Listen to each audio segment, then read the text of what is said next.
Chapter 151, Symphony of War. December 23, 1640. En route to Cartalpas. U.S. Navy 7th Fleet. USS Gerald R. Ford. Admiral William Hawthorne stood at the bridge of his flagship, his eyes scanning the vast expanse of the ocean and the incredible fleet that he led. Around him sailed dozens of destroyers, cruisers, submarines, and supply ships, members of Carrier Strike Group 12, CSG 12, CSG 5, Destroyer Squadron 15, Desrone 15, and the other units that made up the 7th Fleet.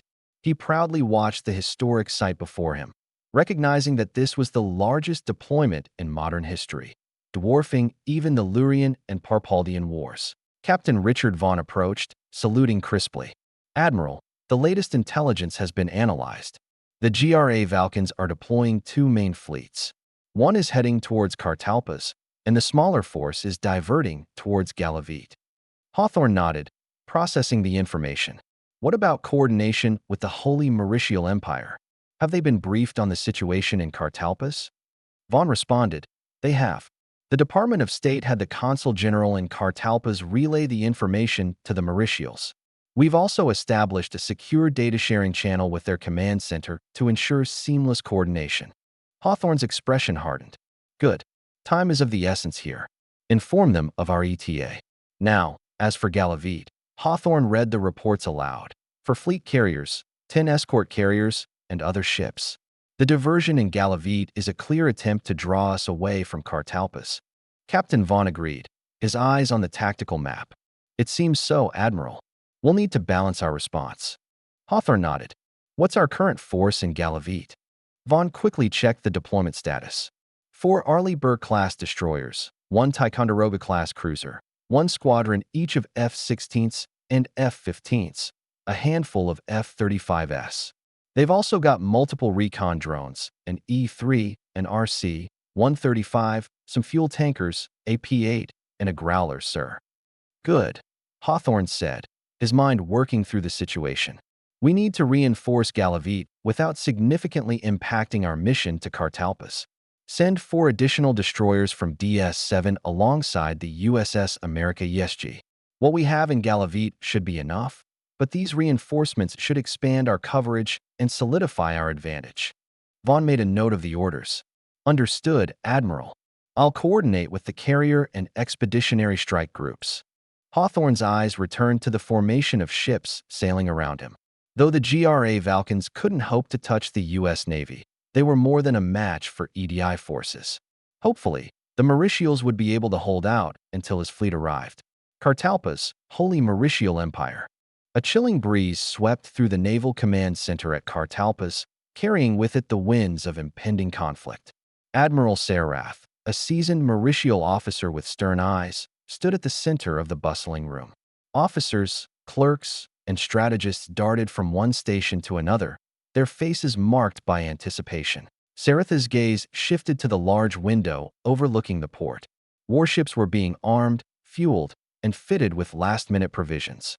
Cranes swung, and soldiers scurried, readying the defenses of a city that had never before felt the shadow of war so closely. His attention was drawn back to a large tactical display where the movements of GRA Valkyn recon units were being tracked with the aid of the Americans and patrolling units.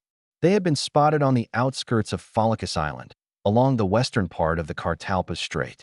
The skirmishes had been minor so far, but the message was clear: battle was approaching. He turned to Captain Firel, his chief of staff. "Captain, how is the progress with the evacuations?" Firel nodded, his face grim. "We've cleared out the port and 4 blocks inland so far. Progress is slow. Some citizens are unconvinced." The Admiral looked once more over the harbor, the sunlight glinting off the rippling water. His sigh was drowned out by the distant hum of engines, the clang of metal, and the murmur of urgent voices. "Do what you can. Have the fire department make up issues if you need to. We must at least evacuate all civilians from the vicinity of potential targets." As Firel left, Sarath gave another sigh, lamenting the once unthinkable fact that Cartalpas was now under threat of war. The days of peace were over, replaced by a time of uncertainty and fear. Sarath's eyes narrowed as he watched a cruiser pull away from the dock, its bow slicing through the waves. He looked away, returning to the chaos of the command center, his mind focused and determined. Taking a glance at his watch, he steadily walked toward a conference room down the hall. He entered, sitting at the head of a long table. He's surrounded by senior Mauritial officers and strategists, alongside liaisons from the Imorians, Agarthans, Torquians, and Centralites. Maps and displays were strewn across the surface, illuminated by the dim magical lighting overhead. The men around him continued their hushed whispers until he raised a hand, beginning the meeting. "We'll begin right away." "General Fergond," Sarath said, turning to a dwarf in a green Mauritial dress uniform. "How are your preparations coming along?" Fergond, the ground forces commander, responded. "Our coastal batteries are in place, and the reserves are mobilized. We've established 15 camouflage sites for Stinger teams, with another 10 being set up. Our mages have finished the construction of dozens of pillboxes around the beach and on the nearby cliffs, and we've managed to install 10 more Xian 25mm AA pieces." Admiral Sarath absorbed the details. "Good. We'll need every advantage we can get.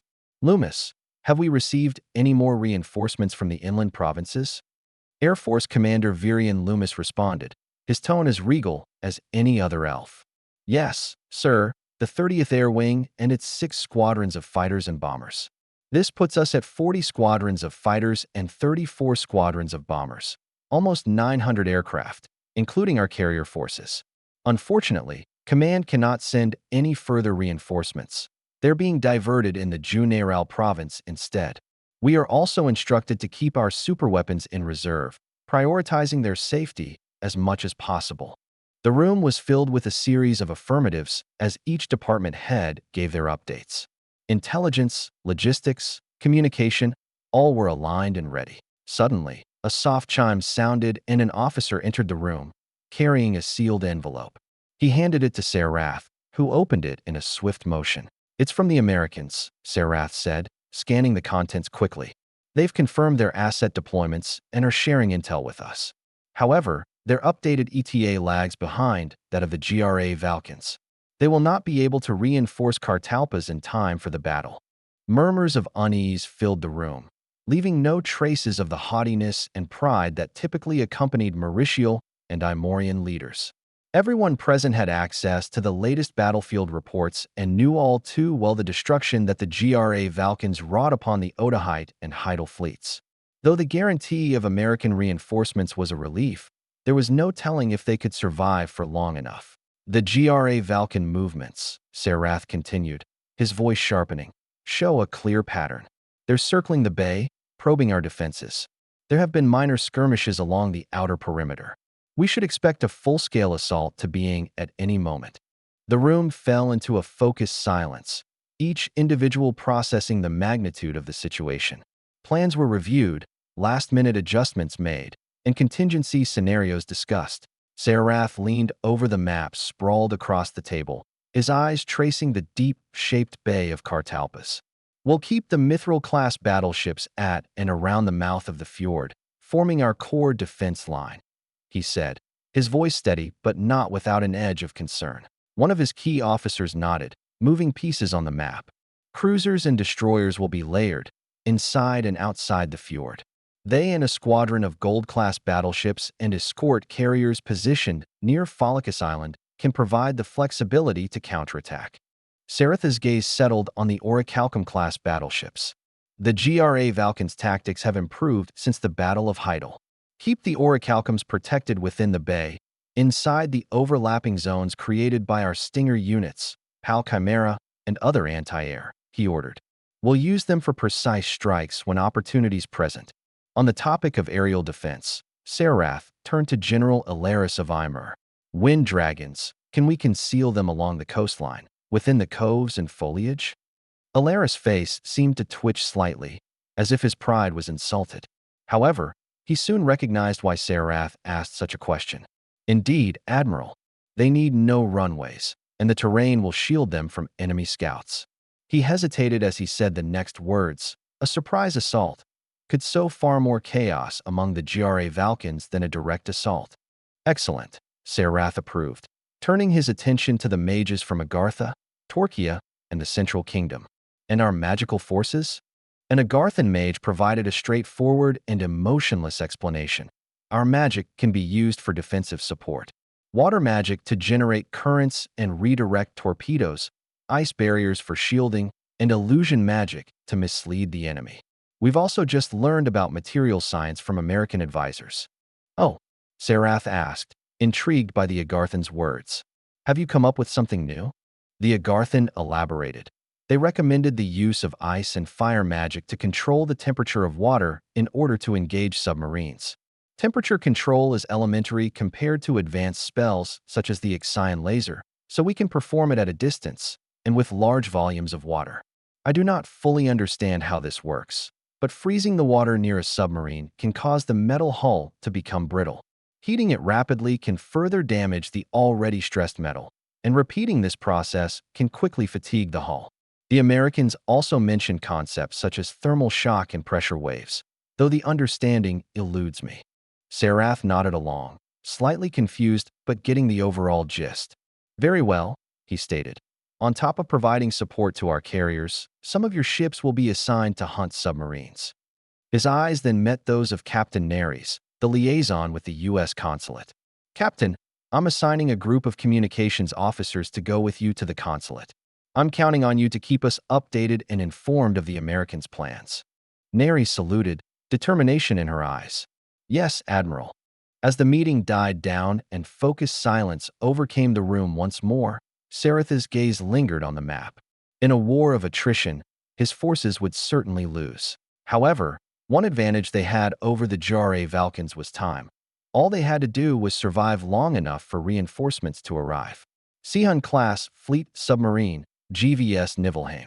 Deep beneath the restless waves of the Kartalpa Strait, a pack of submarines glided silently, their hulls glinting darkly in the scant light that filtered down from the surface. Leading this pack was Captain Donit's GVS Niflheim, its steel hull moving through the ocean's depths like a shadow within the abyss. His mission was clear, yet the silence within the vessel was almost suffocating, filled only by the distant hum of engines and the distant, haunting echoes picked up by the sonar. Captain Donitz studied the charts in the dim glow of red-filtered lamps, a furrowed brow revealing his deep concentration. Beside him, Commander Leibniz checked the latest encrypted message from High Command, his lips moving slightly as he decoded the string of Kinyan letters. Captain, Leibniz finally spoke, orders confirmed. Intelligence reports suggest Orichalcum-class battleships in the rear of the enemy formations, close to their pal Chimera along the port. Donitz looked up, his blue eyes showing a savage, hungry look. Orichalcum-class, you say? The prey that escaped us back then. Very well. A calm quiet settled over the control room as the submarine continued its approach. Each member of the crew knew their role, and they executed their duties with machine-like precision. But it was not just machines that filled the Niflheim. The submarine was a living entity, each compartment filled with the thoughts and emotions of its crew. The galley, where a cook prepared a modest meal, the engine room, where engineers kept the heart of the vessel beating, and the communication room, where signals were received and transmitted, all played their part in the grand symphony of war. As they approached the target zone, the mood within the Niflheim grew more tense. Contact bearing 031, range 10,000 meters, sir, said Lieutenant Weber, the sonar operator, his voice edged with a mixture of excitement and restraint. His hands moved skillfully over the plotting table as he translated the sounds into coordinates. Donitz looked to Weber, who had been intently studying the intelligence reports. Could that be an orichalcum? He asked. Weber paused, his brow furrowed as he cross-referenced the data. The sound signature fits an orichalcum class, Captain. A sense of determination filled the room.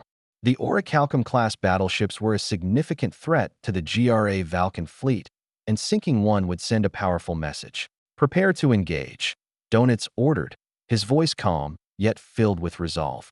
Let's verify that target. For the next several minutes, the Niflheim maneuvered silently through the water, her crew working with practiced efficiency to confirm the identity of the target. They cross-referenced sonar data with intelligence reports, compared sound signatures, and analyzed movement patterns. Finally, Weber looked up from his workstation, his eyes meeting the captain's. Confirmed, sir. It's an orichalcum. Very well, Donuts said, his steady voice giving away to temptation. Plot an intercept course and prepare for battle. Chapter 152, The Battle of Cartalpus. Seahun-class fleet submarine, GVS Niflheim. The Niflheim slipped silently through the dark depths, the hushed rumble of its engine a constant reminder of the deadly game it was playing. Captain Donuts stood at the periscope, his eyes narrowing as he pondered the complex equations of warfare. Distance to target, Weber? He asked, his voice carrying a trace of impatience. 6 kilometers and closing, Captain, replied Lieutenant Weber, his eyes glued to the charts. Commander Leibniz looked up from the charts, his experienced eyes flicking between the plotted course and the manual readings taken from the sonar. We must go deeper, he said, his voice as calm as the sea outside. Their sonar might catch us. Donuts nodded. Take us to 100 meters. Helm, adjust course to 020. We'll approach from their blind spot. The helmsman acknowledged, and the submarine began its slow descent, altering its course subtly but enough to make a difference.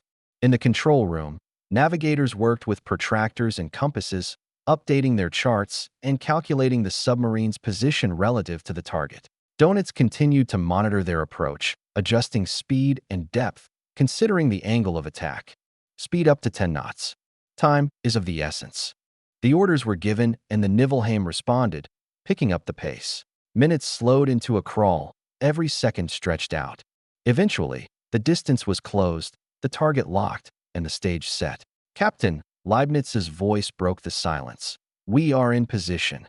Captain Donuts looked at his officers, his eyes stern and resolute. Very well, he said. Prepare to attack. The clang of metal resonated through the narrow passageways as the weapon's crew sprang into action. The order to engage the Orichalcum-class battleship was given, and now every man was focused on his task, part of a well-rehearsed ballet of warfare. Prepare tubes 1 and 2, barked the weapons officer. Sailors pulled the massive torpedoes from their racks, their muscles straining as they aligned them with the loading trays. The air filled with the smell of grease and the sounds of machinery as they locked the torpedoes into place. Tube 1, ready, called a sailor, his voice breaking slightly with the tension. Tube 2 ready, confirmed another. The weapons officer moved between the tubes, his experienced eyes checking every detail. As the final checks were completed, the hatches were sealed and the tubes were pressurized. Meanwhile, Captain Donuts tightened his grip around the periscope handles, holding his breath as he took one final look at the target. Memories of his previous failure against this type of battleship haunted him, a ghostly shadow that lingered in his mind. But this time, he would not fail. He could not. Range to target, 1,500 meters. Bearing 045, reported Lieutenant Weber. Flood tubes 1 and 2, Donuts ordered. Flooding tubes 1 and 2. Aye, Captain, the weapons officer acknowledged. He began the process of flooding the tubes, adjusting valves and levers. Set torpedo depth at 10 feet. Euro angle to 045, speed to 40 knots. Donuts continued, a steely determination in his voice. Torpedo depth set. Euro angle and speed set, Leibniz confirmed. Tubes 1 and 2 prepared and ready to fire. Commander, the weapons officer reported, his voice tore with anticipation. Donuts' throat felt dry, thirsting for victory. He nodded and gave the order that would allow him to quench his thirst. Fire tubes 1 and 2. Fire tubes 1 and 2 I. The order was repeated, and a deafening clang resonated through the submarine, followed by a deep thrum as the torpedoes were propelled into the frigid depths. The room was filled with a charged silence, the crew's collective breath held as they awaited the outcome. Donuts' hand trembled slightly as he gripped the edge of the chart table, the ghosts of his past failure whispering in his ear. But he shook them off, his gaze fixed on the tactical plot. He did everything right. Now, they could only wait for the detonations that kick off the Battle of Cartalpus. Cartalpus Defense Fleet. Orichalcum-class battleship, HMS Solaris. Admiral Zephyron stood at the helm of the Mauritial flagship, his eyes narrowing as he gazed out over the shimmering sea. The sleek lines of Orichalcum-class battleships, all grace and power, glided across the waters. They were a spectacle, a testament to the holy Mauritial Navy's might, but a distant nagging concern tugged at his thoughts. Echoes of undersea specters had been detected, fading as destroyer squadrons sailed circles around the bay. Serath had warned of this unseen enemy, submarines. "Admiral," called Lieutenant Irenes, his voice tinged with urgency. "Our sonar has detected torpedo signatures, bearing 225. Zephyron's heart skipped a beat. "Shift the formation," he commanded, his voice ringing clear and authoritative. "Strengthen the armor and alert the mages, and get me a detailed report on those signatures now." The bridge erupted into a flurry of activity as orders were relayed and defensive measures were initiated. The formation of ships began to adjust, with destroyers and magical frigates setting out to hunt down the submarines. Down below, in the dimly lit chambers of the ship, mages from various races and nationalities channeled their energies. Iceberg walls began to spring from the waters, a sudden crystalline barrier between the Mauritials and the enemy torpedoes. Other teams of water mages focused their will, manipulating the currents to aid the Solaris as she conducted evasive maneuvers. Meanwhile, energy from magic gems was channeled into various runes inscribed onto the hull, enhancing the durability of the mithril orichalcum alloy. A loud, haunting wail reverberated through the ship as the sonar picked up the incoming torpedoes. They were close, closing fast, and numerous. "All hands, brace for impact," shouted Captain Harvin as he echoed the Admiral's orders. The staggered torpedoes first eviscerated the haphazardly summoned iceberg walls, which shattered into glimmering fragments. This line of defense performed suboptimally, unable to absorb torpedoes as well as they had during their first battles with the GRA Valkyns. The remaining torpedoes continued to stream toward the Solaris, which lurched as the ship's mechanisms and mages exerted themselves to dodge the incoming harbingers of doom. Some were dodged, but a few found their mark, exploding beside the hull of the vessel. The Solaris shuddered violently as a direct hit landed, the shockwave rippling throughout the bridge. "Damage report," Zephyron demanded, clutching the rail as the ship steadied itself. "Minor damage to the barriers, Admiral, but the Astra and Nebula have taken serious hits and are sinking," Irene shouted as an elf casted light, healing magic on the wound on his cheekbone. Zephyron fell into silence as he processed the loss of the two ships. Sparing little time to grieve, he jumped back into action. "Initiate rescue operations. Maintain defensive measures while the destroyers hunt down these submarines. It's up to them to make the GRA Valkyns pay for this affront." Grimner-class destroyer, HMS Durenbane. The destroyer squadrons of the Mauritial fleet surged forward, led by the Durenbane and Captain Eleanor. He called out commands, his voice resonating with urgency. "Prepare depth charges. Steady the ship and mark the target coordinates," he ordered, his green eyes narrowing at the new sonar display. He could see the vague traces of the enemy submarines, like elusive shadows beneath the waves. "Yes, Captain," came the immediate response from his human helmsman, who marked the coordinates and relayed them to the other ships. The destroyers, each guided by a blend of skilled sailors and specialized mages, maneuvered with precision. The ships maintained constant communication, coordinating their positions to trap the GRA Valkyns in a lethal web. The sound of depth charges being armed echoed through the decks, a grim reminder of the battle at hand. With the Durenbane closing in on its target, Eleanor didn't hesitate. "Release depth charges now." The command rippled through the squadron, and the sea roiled as charge after charge was dropped into the depths.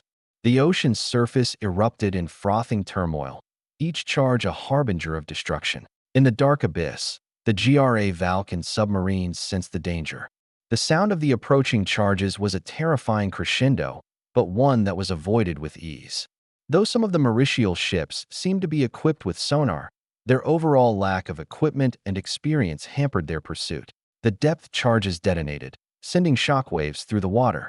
Through the skill of the GRA Valkyn submariners and the inexperience of the Mauritials, the GRA Valkyns evaded most of the blasts, but not all.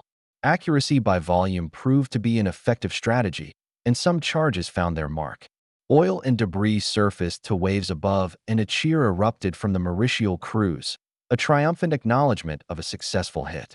Eleanor's face remained focused, his eyes still on the magical sonar. The battle was far from over. The submarines had every advantage, and now they were learning from the Mauritials' new tactics. "Prepare for another run," he commanded, his voice clear and determined. They'll not escape us so easily. Not with the Agarthans ready to deploy their magic. In the mystical chambers of an Agarthan magic frigate, a solemn assembly of mages gathered, their faces etched with the determination that marked their culture. Before them, the scrying screen shimmered, offering a window into the depths of the sea, guided by coordinates obtained via sonar. We have identified 3 submarines, located at various depths, intoned Commander Saris, his voice calm and logical. Our objective is to weaken or destroy these vessels. Prepare the thermal magic. The room's atmosphere was charged with a focus and severity that mirrored the nature of the task. They were in uncharted waters, applying their ancient magic to a mechanical enemy whose technology surpassed that of the Holy Mauritial Empire. The scrying screen zoomed in on the first target, gliding stealthily through the dark waters. A mage raised his hand, channeling the freezing spell, his face reflecting an unemotional concentration. The vessel is at a depth of 50 meters, he reported. I am commencing with the freezing of a volume of 1,000 cubic meters around it. The others watched, their faces betraying no emotion as the submarine's outline became faintly visible in the freezing water. Then, another mage began the boiling process, his eyes narrowing as he controlled the immense energies required. The hull is straining, Saris observed, his voice devoid of triumph or excitement. We must repeat the process as it attempts to dive deeper. Time seemed to stretch as they worked in concert, freezing and boiling the water around the submarine, each cycle of the magic causing more stress to the metal hulls. The vessel is descending to its maximum depth, a mage noted, his tone even. We cannot cast our spells effectively at such depths. Continue the process, Saris commanded. Its hull is already significantly weakened. We must ensure its destruction. They watched through the scrying spell as the Ravernal submarine, attempting to escape the lethal magic, accelerated laterally before diving deeper into the abyss. The Agarthan mages' focus never wavered as they continued to manipulate the water's temperature around the beleaguered vessel. The submarine reached a depth of 150 meters, the external pressure increasing. Small cracks began to form in the hull, spiderwebbing across weakened sections. Water seeped into the compartments, with crew members aboard the doomed vessel scrambling to delay the inevitable. The submarine began to ascend, hoping to escape the certain death that they had been consigned to. Alas, the technology and experience of the Ravernals failed them in the face of an enemy wielding powers they had never encountered before. Through the scrying spell, the Agarthan officers watched dispassionately as the situation inside the submarine unraveled. Their concentration remained unbroken, even as they observed the desperation of the enemy. The cracks in the hull widened, and the groaning grew louder, morphing into a sharp, creaking sound. The pressure became too much for the weakened metal to withstand. The hull cracked open, and water rushed in with a force nothing could withstand. The implosion was almost instantaneous.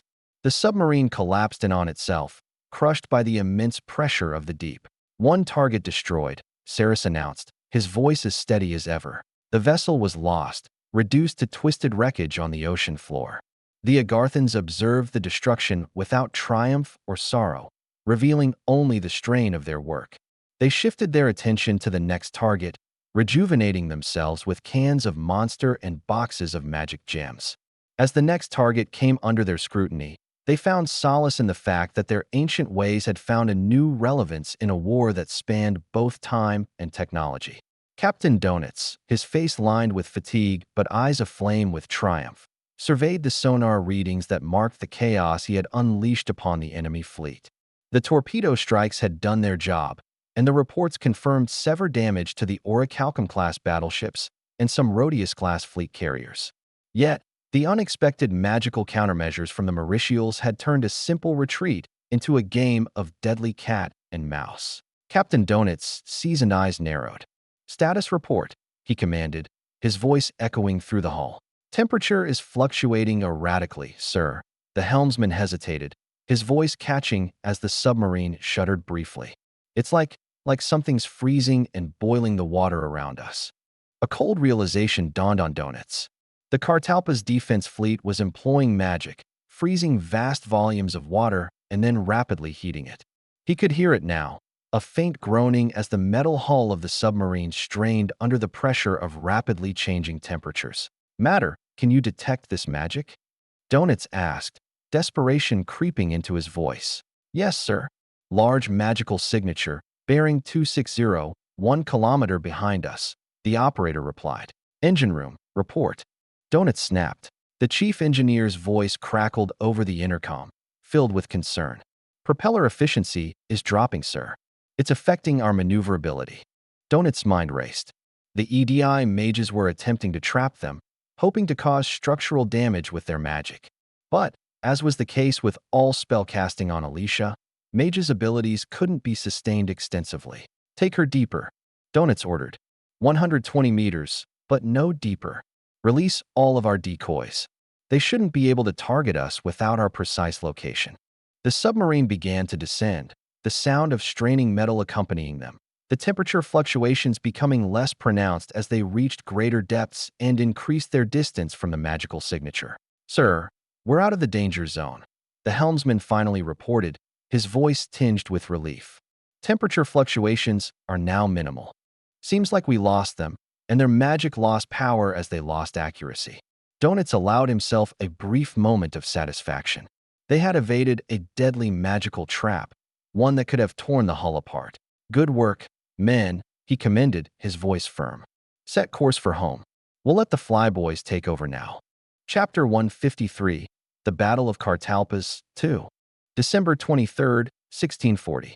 Cartalpas Strait. 500 miles from Cartalpas. Pegasus-class fleet carrier, GVS Valorous, 5th Conquest Fleet. Lieutenant Commander Heiner Schull sat at the edge of a metal table inside the bustling ready room of the Valorous. The air was thick with anticipation and the pungent smell of engine oil. Men in leather flight jackets hustled about, reviewing their charts. Technicians rushed by with toolboxes in hand, heading to the deck to make last-minute adjustments to the Rigel torpedo bombers. Vice Admiral Carl Felt's voice cut through the cacophony as he began the mission briefing. Gentlemen, the moment is upon us. Phase 1 has been initiated, and now we prepare for our role in Phase 2, the multi-vector assault. Schull glanced at his wingman, Lieutenant Haas, whose face was pale but determined. He knew they were up against a well-fortified position, and the pressure was immense. He had experience fighting against Mauritial Alpha 4s and had spent enough time in combat to tell the difference between illusions and real targets.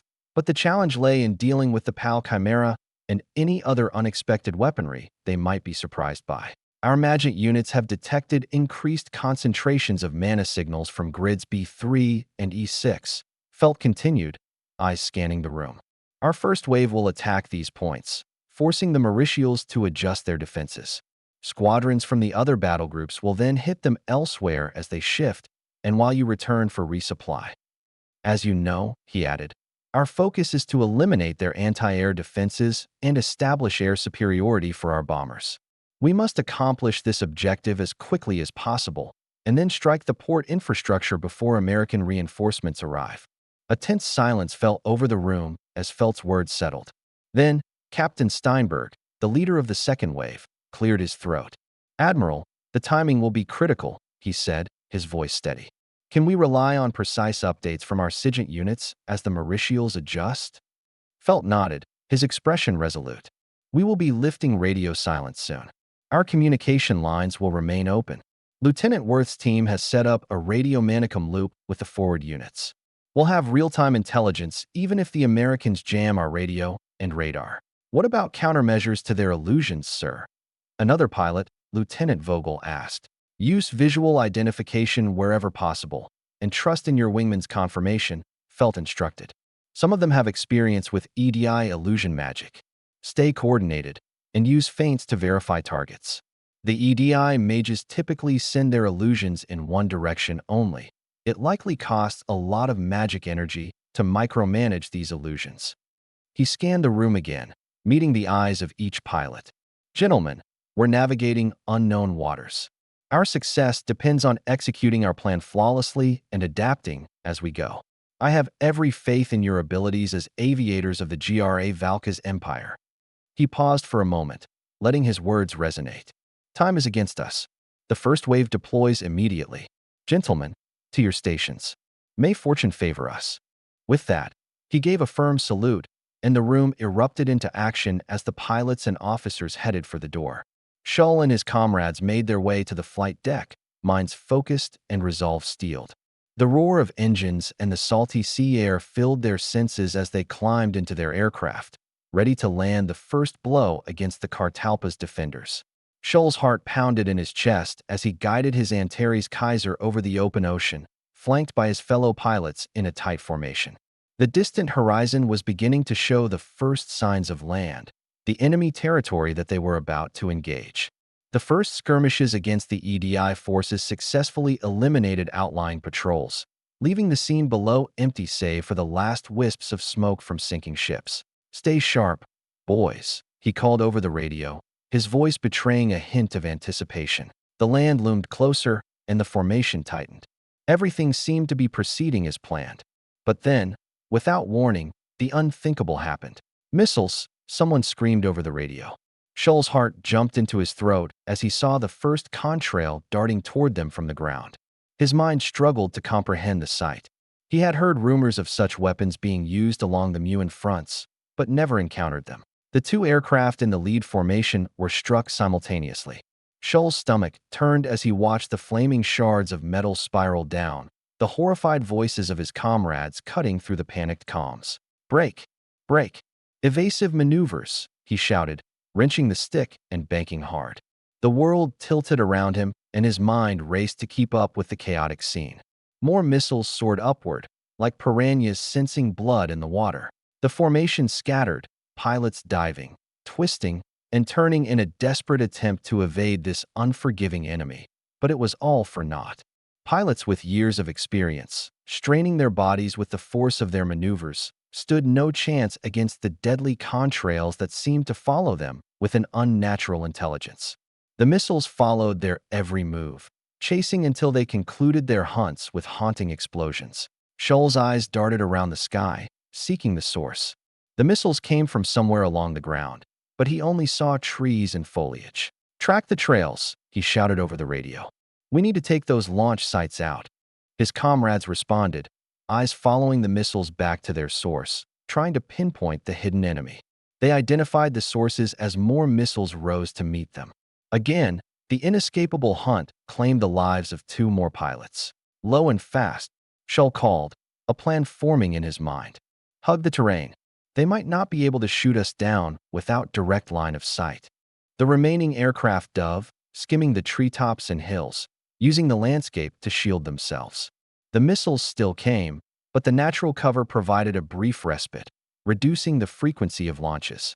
"Launch sites straight ahead," came the cry over the radio. Shull's heart pounded as he lined up his approach, the target site coming into view. Straining his eyes, he could see subtle movement along the tree line, soldiers attempting to reposition. As he got closer, the team of soldiers stopped, hurrying to load something into a tubular weapon on one of their shoulders. Before they could complete their task, he unleashed a burst of accurate cannon fire at the figures, shredding the wood and men below. "Site destroyed. Move to the next," he ordered, the battle shifting in their favor. The first encounter with the unknown missiles had been a brutal and surprising lesson in humility and adaptability. Having lost 10 aircraft to a mere handful of missile teams, they could only hope that the EDI did not have access to much more of them. Shull's heartbeat thundered in his ears as he led his squadron over the coastal ridge, the expansive Cartalpa's Bay finally coming into view. From the shore, the webbing of city roads and conglomeration of mauritial structures stretched out into the distance. Along the waters, hundreds of EDI ships and aircraft spread out over the bay, chaos erupting amidst them. His breath caught as the reality of the battle laid itself bare before them. The wide horizon was ablaze with conflict, a storm of warfare unlike anything they had witnessed on Yggdra. The surface of the water was littered with flashes of yellow and blue as mauritial projectiles crisscrossed the sky, raining anti-aircraft fire on the GRA Valkan attackers above. From the formidable PAL Chimera, bluish beams lanced outward, cutting through the air like celestial swords, while its point defense system sent rapid bursts of blue bolts to intercept GRA Valkan aircraft. As Shull's eyes adjusted to the spectacle, he spotted the unmistakable forms of Sirius-class dive bombers and Rigel-class torpedo bombers weaving through the storm of the EDI's attacks. Waves of bombers and fighters, hundreds strong, danced a deadly ballet over the turbulent waters, engaging both the EDI fleet and airborne interceptors. To Shull's right, a squadron of Rigel bombers descended in formation, releasing their payloads toward a Mauritial carrier. The ship responded with a swirling vortex of magical energy, forming a whirlpool that deflected the incoming torpedoes. Meanwhile, Sirius bombers released their payloads, striking the distracted and mana-drained vessel. Directly ahead, a swarm of Mauritial Alpha 3 fighters rose to meet them, their sleek forms cutting through the air. Shull's keen eyes noticed their struggling attempts to keep pace, their magical technology clearly lagging behind the Antares' prop-driven prowess. This made it even easier to draw out and waste the enemy's illusions. Break left and climb, he ordered his squadron, feigning an attack run.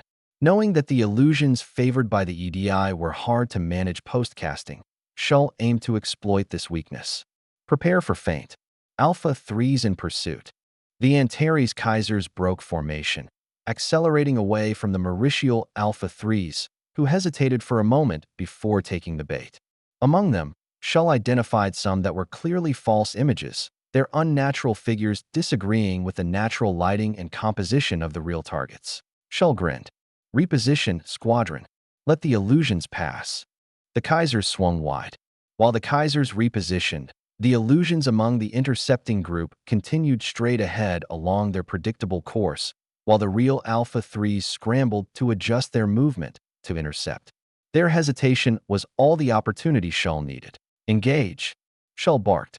The Kaisers turned at his order, diving back into the fray with lethal precision.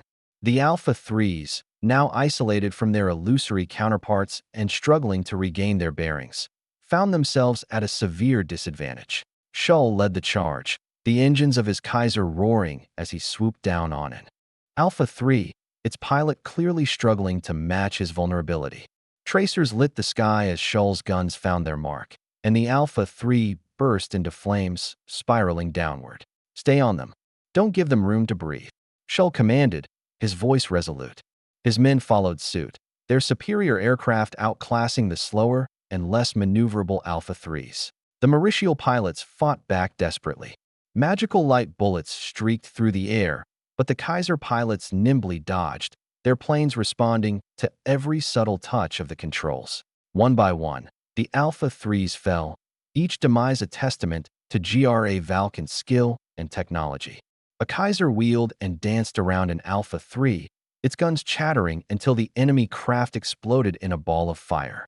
Another Alpha 3 attempted a daring climb, only to be pursued and cut down by a relentless Kaiser. As the last Alpha 3 was dispatched, a sense of unease settled over Shull.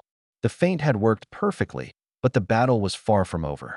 A fresh squadron of Alpha 3s emerged, their appearance like wolves circling prey. Second wave incoming, he called out, eyes narrowed. Form up and prepare to engage. The Kaisers moved into formation, their pilots' faces set with determination. The Alpha 3s approached, more cautious this time, aware of the tactics that had taken down their comrades. A dance of aerial combat commenced, Antares Kaisers and Alpha 3s twisting and turning, diving and climbing. The GRA Valken pilots exploited every advantage, but the Mauritial pilots were more tenacious this time, more adaptive. In the chaos, Shull spotted one of his men in trouble, an Alpha 3 on his tail. Shull rolled, swooping in to intercept. Tracers flew, and the Alpha 3 broke away, only to be caught by another Kaiser. As the Alpha 3s began to falter, a high-pitched screech filled the air, followed by a thunderous blast. Shull watched in horror as one of his comrades was struck by this attack. There was no hole, no clean wound as a bullet might make. Instead, the wing crumpled inward, twisted and mangled by an incredible force. A shockwave rippled through the aircraft, bending at the metal, tearing at the seams. The plane wobbled unsteadily, its surface marred by strange abrasions before spiraling out of control and plunging into the waters below. Wind dragons. Shull exclaimed. Break! Break! Some of his men were not quick enough, struck by the wind bullets, and sent tumbling out of control. From below, wind dragons emerged, their size similar to the Antares Kaisers, scales glinting in the sun. Coltman, bandit on your 6, Shull called, seeing a wind dragon closing on one of his men. Gladius 3 on me. Let's punch through these critters. Copy, Gladius leader, engaging, responded Gladius 3, maneuvering to follow Shull's lead. Frostbite squadron, this is Gladius leader. We're being engaged by wind dragons. Need cover on our flank. Shull broadcasted to a neighboring allied squadron. Roger that, Gladius leader. Frostbite's en route. Hold tight, came the reply. Coltman, break right now. Shull commanded, urgency in his voice as he watched the wind dragon closing in on his comrade. What do these lizards have on us? The Imorians and the rest of the Elysians are just a bunch of primitives who are only good for spreading our seed and getting atom bombed. Watch me, boss, Coltman replied, arrogance dripping from his words. He wheeled his fighter to face the wind dragon instead of obeying Shull's command. Coltman Ola, follow my order. Shull's voice rose, his gut churning with the sense of impending disaster. He knew Coltman's arrogance, and it was about to cost him dearly. I'll show these filthy fucking barbarians the might of the Ravernal Empire. Coltman boasted, accelerating towards the wind dragon, his gun spitting hot lead. The wind dragon reared back, mouth opening wide as a torrent of violent wind energy compressed into a concentrated bullet, hurling towards Coltman's Kaiser. Shull's shout of warning was lost in the terrible roar as the wind bullet collided with Coltman's canopy. The impact was unlike anything conventional weaponry could produce. It was a force of nature, harnessed and directed with malevolent intent. Upon contact, the wind bullet didn't merely shatter the canopy. It unleashed a localized cyclone, a twisting vortex of compressed air that tore through the metal and glass with savage fury. The force of the wind nearly sucked Coltman out of his seat, his screams lost amidst the howling chaos inside the cockpit. The plane's frame buckled under the pressure of the impact, wings twisting unnaturally as the internal structure was compromised. Rivets popped, panels were ripped away, and the engine choked and died as the wind bullet's destructive force wreaked havoc within. In mere moments, what had been a sophisticated piece of Valkan engineering was reduced to a twisted, unrecognizable wreck. Coltman's body was flung violently from the disintegrating craft, a mangled and almost lifeless ragdoll caught in the wind dragon's wake. The brutal efficiency of the attack left Shull's squadron in stunned silence. The wind bullet was not just an attack, it was a statement, a demonstration of superiority that demanded respect and fear. And for Coltman, it was a brutal end, brought about by arrogance and defiance, a lesson learned too late. His taunts were now silenced forever. Shull's heart ached with fury and regret. He turned his Kaiser, rage fueling his every move. The wind dragon, perhaps sensing Shull's wrath, twisted in the air to escape, but Shull was relentless. His aim was true, his bullets finding their mark, tearing into the dragon's scales. With a screech of pain and a trail of dark blood, the wind dragon and its draconian rider tumbled from the sky, crashing into the sea below. Gladius squadron, regroup, Shull ordered, his voice cold and hard. A sudden burst of static, then a voice, panic evident. Gladius leader, this is Ironclad squadron. We're being overwhelmed by Alpha 3s, requesting immediate support. Copy, Ironclad. Frostbite, expedite that cover. We need to assist Ironclad. Shull responded, the battle shifting around them. Understood, Gladius leader. Frostbite's on your 6. Break when ready. The voice from Frostbite's squadron crackled. Gladius squadron, break and form up. We're moving east to assist Ironclad. Frostbite has our backs, Shull commanded, keeping his voice steady amidst the chaos. Gladius squadron confirmed Shull's orders, engines roaring as they pivoted in the new direction. Their momentary clash with the wind dragons, as intense as it had been, was but a mere footnote in the larger battle that continued to unfold across Cartalpas Bay. Chapter 154, The Battle of Cartalpas, 3. December 24th, 1640. Skeens Bar, Cartalpas. The afternoon sun cast a waning glow over Skeens Bar, an establishment tucked in the high streets of Cartalpas, not far from the shore. Renowned for its distinguished clientele and exotic magical amenities, the bar bustled with conversation. Wealthy merchants, Politicians and corporate representatives from various nations mingled, their voices a blend of haughty elven tones, rugged dwarven laughter, and a variety of accents from around the world. At a polished wooden table, a trio of Mauritial elves, resplendent in tailored robes adorned with intricate designs, engaged in a lively debate. Their speech was elegant and precise, reflecting a confidence only centuries of dominance could breed. I assure you, my dear Therald, the GRA Valkans shall never lay a single boot on our shores. Our defenses are impregnable. The first, a tall elven CEO with silver hair, declared with a dismissive wave of his hand, a ring glittering with embedded enchantments. A nearby Parpaldian diplomat, wearing a distinguished coat with an elaborately knotted cravat and a hint of modern design, chimed in, "Pardon my intrusion, but you do well to heed the lessons we learned from the Americans. Underestimation is a costly mistake." His words were met with a contemptuous scoff from a younger Mauritial, his voice dripping with disdain. "The lessons of Parpaldia hold no bearing on Mauritial might. We are above such folly." A disagreement began to brew, catching the attention of other patrons. At the bar counter, an American consulate staff member watched in fascination as the dwarven bartender seamlessly blended his drink using water magic before chilling it with a flourish of his thick fingers. He turned to his Muin colleague, dressed in a vintage outfit complete with a well-tailored waistcoat, pocket watch, and a flat cap. "I heard there's some sort of magical elixir in this Mauritial moonbeam. Will I really be all right drinking this?" The Muin glanced at the American's drink, a clear and sparkling beverage created from lunar-imbued water and magical gin, garnished with a glowing silver leaf. He sipped on his gin and tonic, chuckling. "Ah, the famed Mauritial moonbeam. An exquisite choice, my friend. I assure you, the effects are quite mild to non-magical beings like ourselves. It's more of an aesthetic charm, really. Though I must say, I've seen some locals here grow quite animated after a few too many." The American laughed, taking a tentative sip before letting out a satisfied sigh, the alcohol flowing down his throat with a cool, refreshing feeling, the complete opposite of taking a raw shot of Kirkland vodka. "Now that's something else.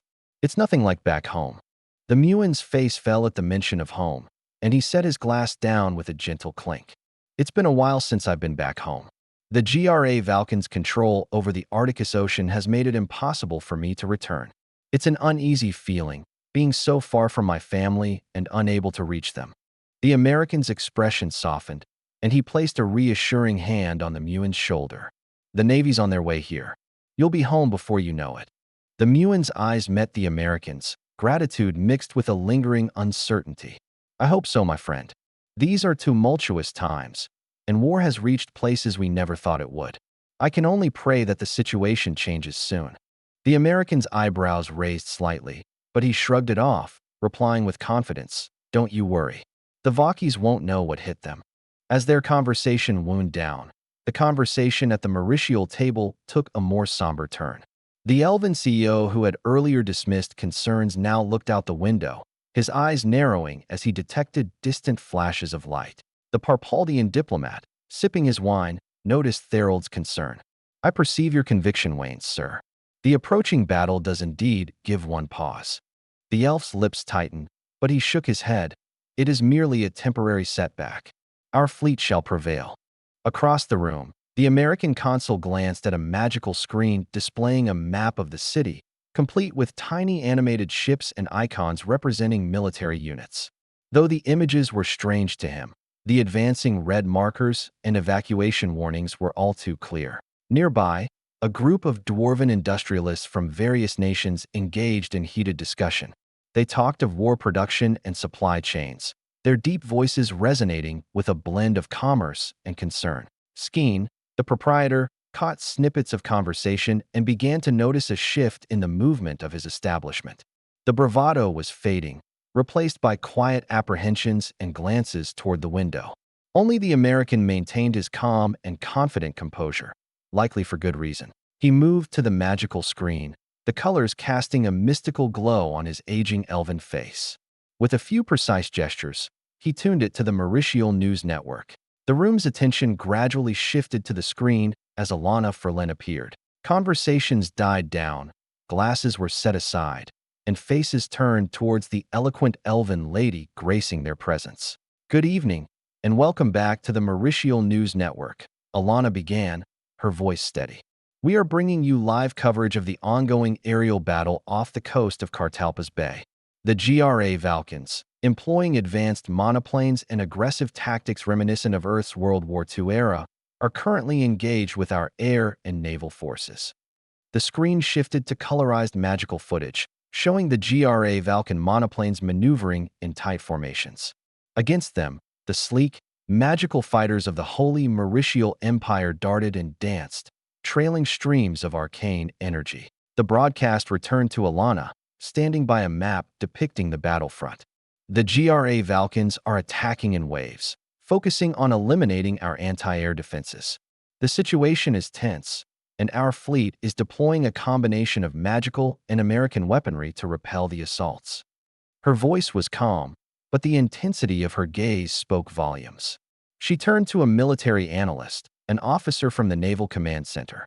The analyst looked sharp, but had a faint line of worry creasing his brow. "What we're witnessing," the analyst began, hesitating for just a fraction of a second before collecting himself, "is a well-organized defensive response by our fleet. The synergy between our supportive spellcasting, Ixion batteries, and the advanced American surface-to-air missiles has proven highly effective in neutralizing the GRA Valkyns monoplanes. We have confirmed dozens of downed GRA Valkyn aircraft, thanks to our joint efforts." He deftly tapped a series of points on the map, highlighting key defensive positions. His voice was strong, but his hands slightly trembled. "It's important to recognize the bravery and expertise shown by our forces, both on land and in the sky." Alana's eyes narrowed slightly as she caught the subtle signs of the analyst's discomfort, but chose to press on, focusing on the positive spin he was putting on the situation. "And what would you say to those citizens who have not yet heeded the evacuation order along the shore?" The analyst's expression tightened, and he looked directly into the camera, choosing his words with great care. "While we appreciate the confidence that our fellow citizens have in our defenses, safety must be our top priority. The evacuation order is not a sign of weakness or lack of faith in our military capabilities. It is a measure of prudence based on the best available intelligence.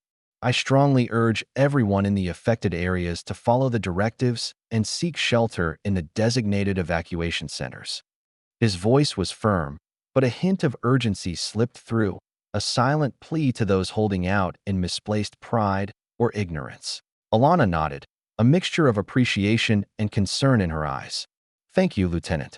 We will continue to keep our viewers updated on the situation. Please stay tuned for further announcements and follow the directives of the local authorities." As the broadcast cut to a different segment, the unspoken tension lingered, a cloud hanging over the polished words and carefully constructed narratives. The truth was there, veiled but visible to those who looked closely enough, a crack in the facade of control and confidence. The broadcast cut from Alana's face, returning to footage that provided a view of the ongoing battle. Commentators continued to discuss the situation, their words blending into the background as the camera panned across the seething chaos below. And then, the image shifted, and there it was, the PAL Chimera. Even on the screen, it was an imposing sight, a sleek, silverish flying battleship that bore the distinctive shape of a tri-pronged emblem encircled by a gleaming ring, akin to a celestial Mercedes-Benz logo. It soared gracefully through the skies, a symbol of the Holy Mauritial Empire's might, and one of only a handful of such powerful superweapons in existence. Patrons inside the bar stared at the broadcast, carrying mixed emotions: hope, excitement, doubt, as they watched the majestic form of the PAL Chimera glide toward the swirling maelstrom of the battle. The American consul leaned closer to the screen, his fingers gripping the edge of the bar counter. "That must be the PAL Chimera," he said, voice tinged with awe. "Looks like something out of a sci-fi movie, huh?" His Muan colleague looked on, visibly tense. "That ship is a legend, the sole reason why the Holy Mauritial Empire maintained its spot at the top of the world. Surely it shall turn the tide." The American shrugged. "With that behemoth in the sky, the Vakis better hope their pilots have wings on their boots." Alana returned to the screen, her voice filled with a hint of awe. "Ladies and gentlemen, the PAL Chimera has entered the combat zone. It is the crown jewel of the Mauritial armed forces and a symbol of our nation's enduring strength. The figure of the PAL Chimera filled the frame. Arcane symbols flickered around it as a formation of Alpha 3 and Alpha 4 fighters closed in to provide escort. The Elven CEO broke the silence. Finally, a semblance of control. This should settle things. In that instant, the screen displayed a massive swarm of GRA Valken aircraft breaking off into formation. A mix of Antares and Antares Kaiser fighters alongside Rigel torpedo bombers. The dwarven bartender wiped his hands on a towel, his eyes never leaving the screen. Hold on to your beards, gents. Looks like the Vakis are bringing in the cavalry. Another Mauritial military analyst came on screen, detailing the PAL Chimera's combat capabilities, shields, gravity-defying flight, magic cannons, and magic beams. Yet, despite his reassurance, tension remained. Everyone knew just how badly the EDI defenders were getting hammered. Alana added, "We've just received information that the GRA Valken fleet has launched a swarm of over 20 Rigel torpedo bombers, each armed with specialized munitions." A sudden hush enveloped the room as the footage switched back to a view of the skies.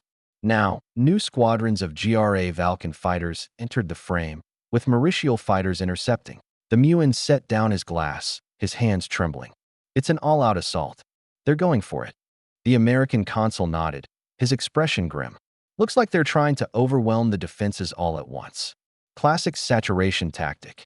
As the bar's patrons focused on the display, they saw the extinguia lances of the PAL Chimera begin to glow first, charging up with an ominous, pulsing light. The Elven CEO's eyes narrowed. He understood the implication. The lances released their overflowing energy, sending awe-inspiring beams of bluish light across the sky. In their wake, Antares Kaisers and Rigel bombers were atomized, leaving nothing but dissipating clouds of particles. "Wow, those are like actual starship lasers," the American consul noted, clearly impressed yet concerned. With its long-range threat assessment and response complete, the PAL Chimera shifted focus. The Exquialis cannons came to life, spewing intense bolts of energy. These mid-range weapons took out several more Rigels, disintegrating them in mid-flight. A handful more were shot down by supporting EDI fighters. However, the GRA Valken tactics against the PAL Chimera focused on swarm strategies. Despite the losses, a sizable force of Rigels reached their release points. Rockets rained down upon the PAL Chimera, challenging its defenses. The A-Trait's cannons blazed, successfully targeting and bringing down numerous Antares that were baited in by the Alpha fighters, but they were incapable of intercepting the rockets. As the projectiles hit, the PAL Chimera's shields flickered visibly, their azure luminescence dimming. "Oh heavens," the CEO muttered, his ring shimmering in sympathetic response.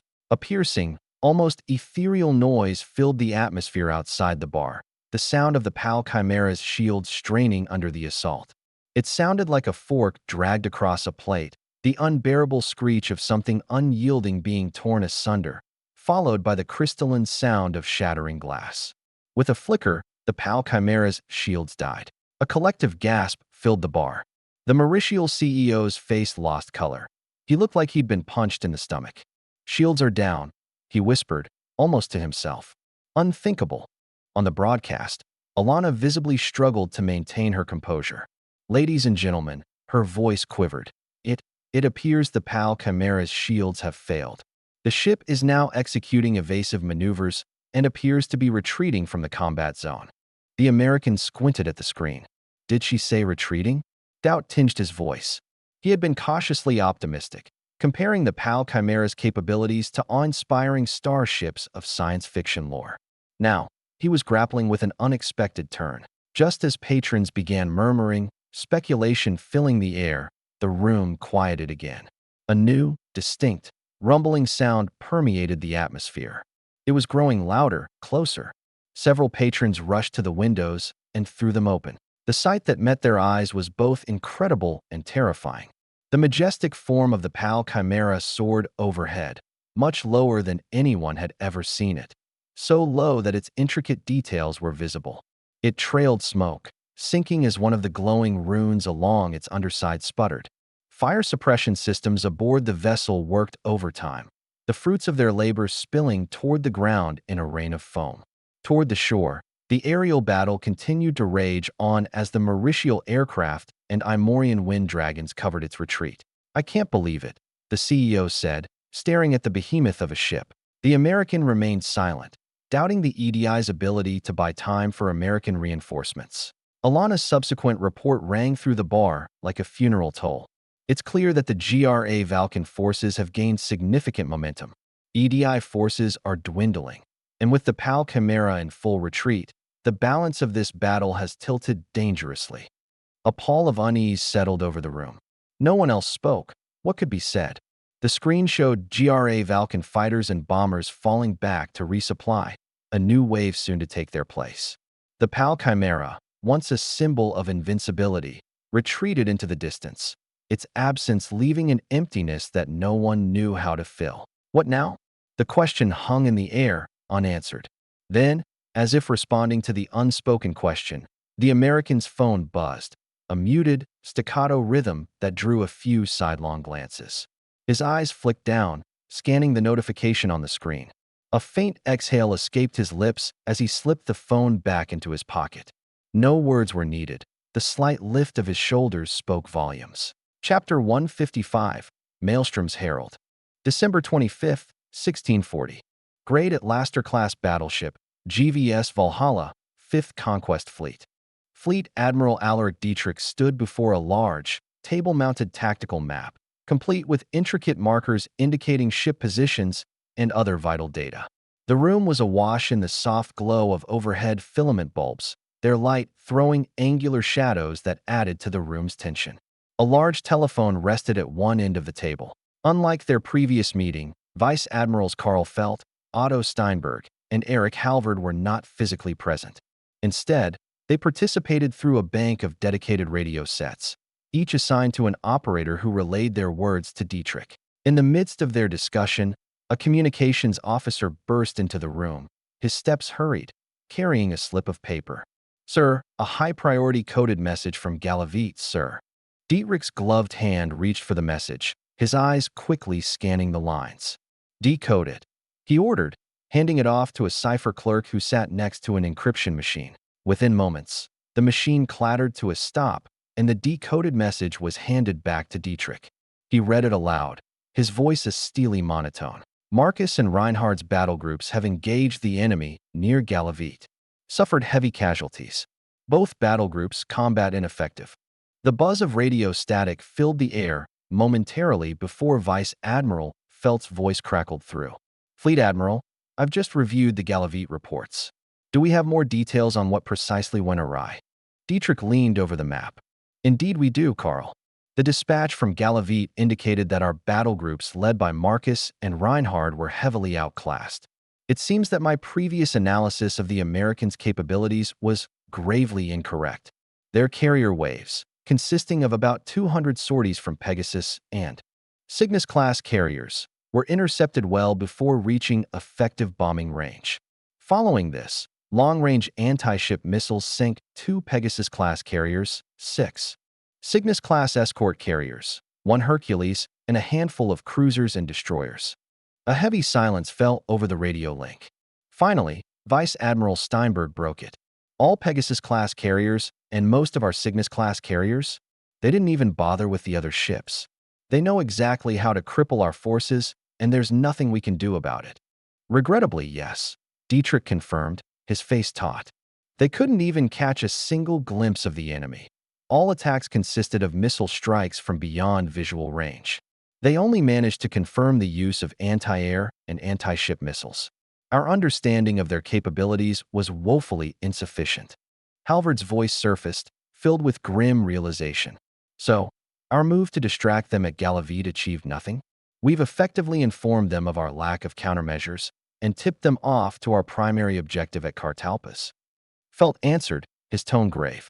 "We can hope that a significant portion of their fleet participated in this battle, but it's possible that this level of destruction was achieved by their local garrison alone, and we should assume that they are already aware of our lack of countermeasures. These Americans have an uncanny level of knowledge and awareness." "Indeed," Dietrich affirmed. and we've lost a considerable portion of our naval strength in the process. I fear our failed diversion has become an invitation for the Americans to intervene in Cartalpas more decisively. The room hummed with the low sounds of machinery and distant footsteps, underscoring the weight of Dietrich's words. He looked at the tactical map one more time, considering the grim options laid before him, and we have yet to fully gauge the extent of their naval capabilities. Do we continue to risk our fleet in hopes of completing our objective in Cartalpas, or do we change our strategy entirely? Dietrich sighed, taking a moment to collect his thoughts before he spoke.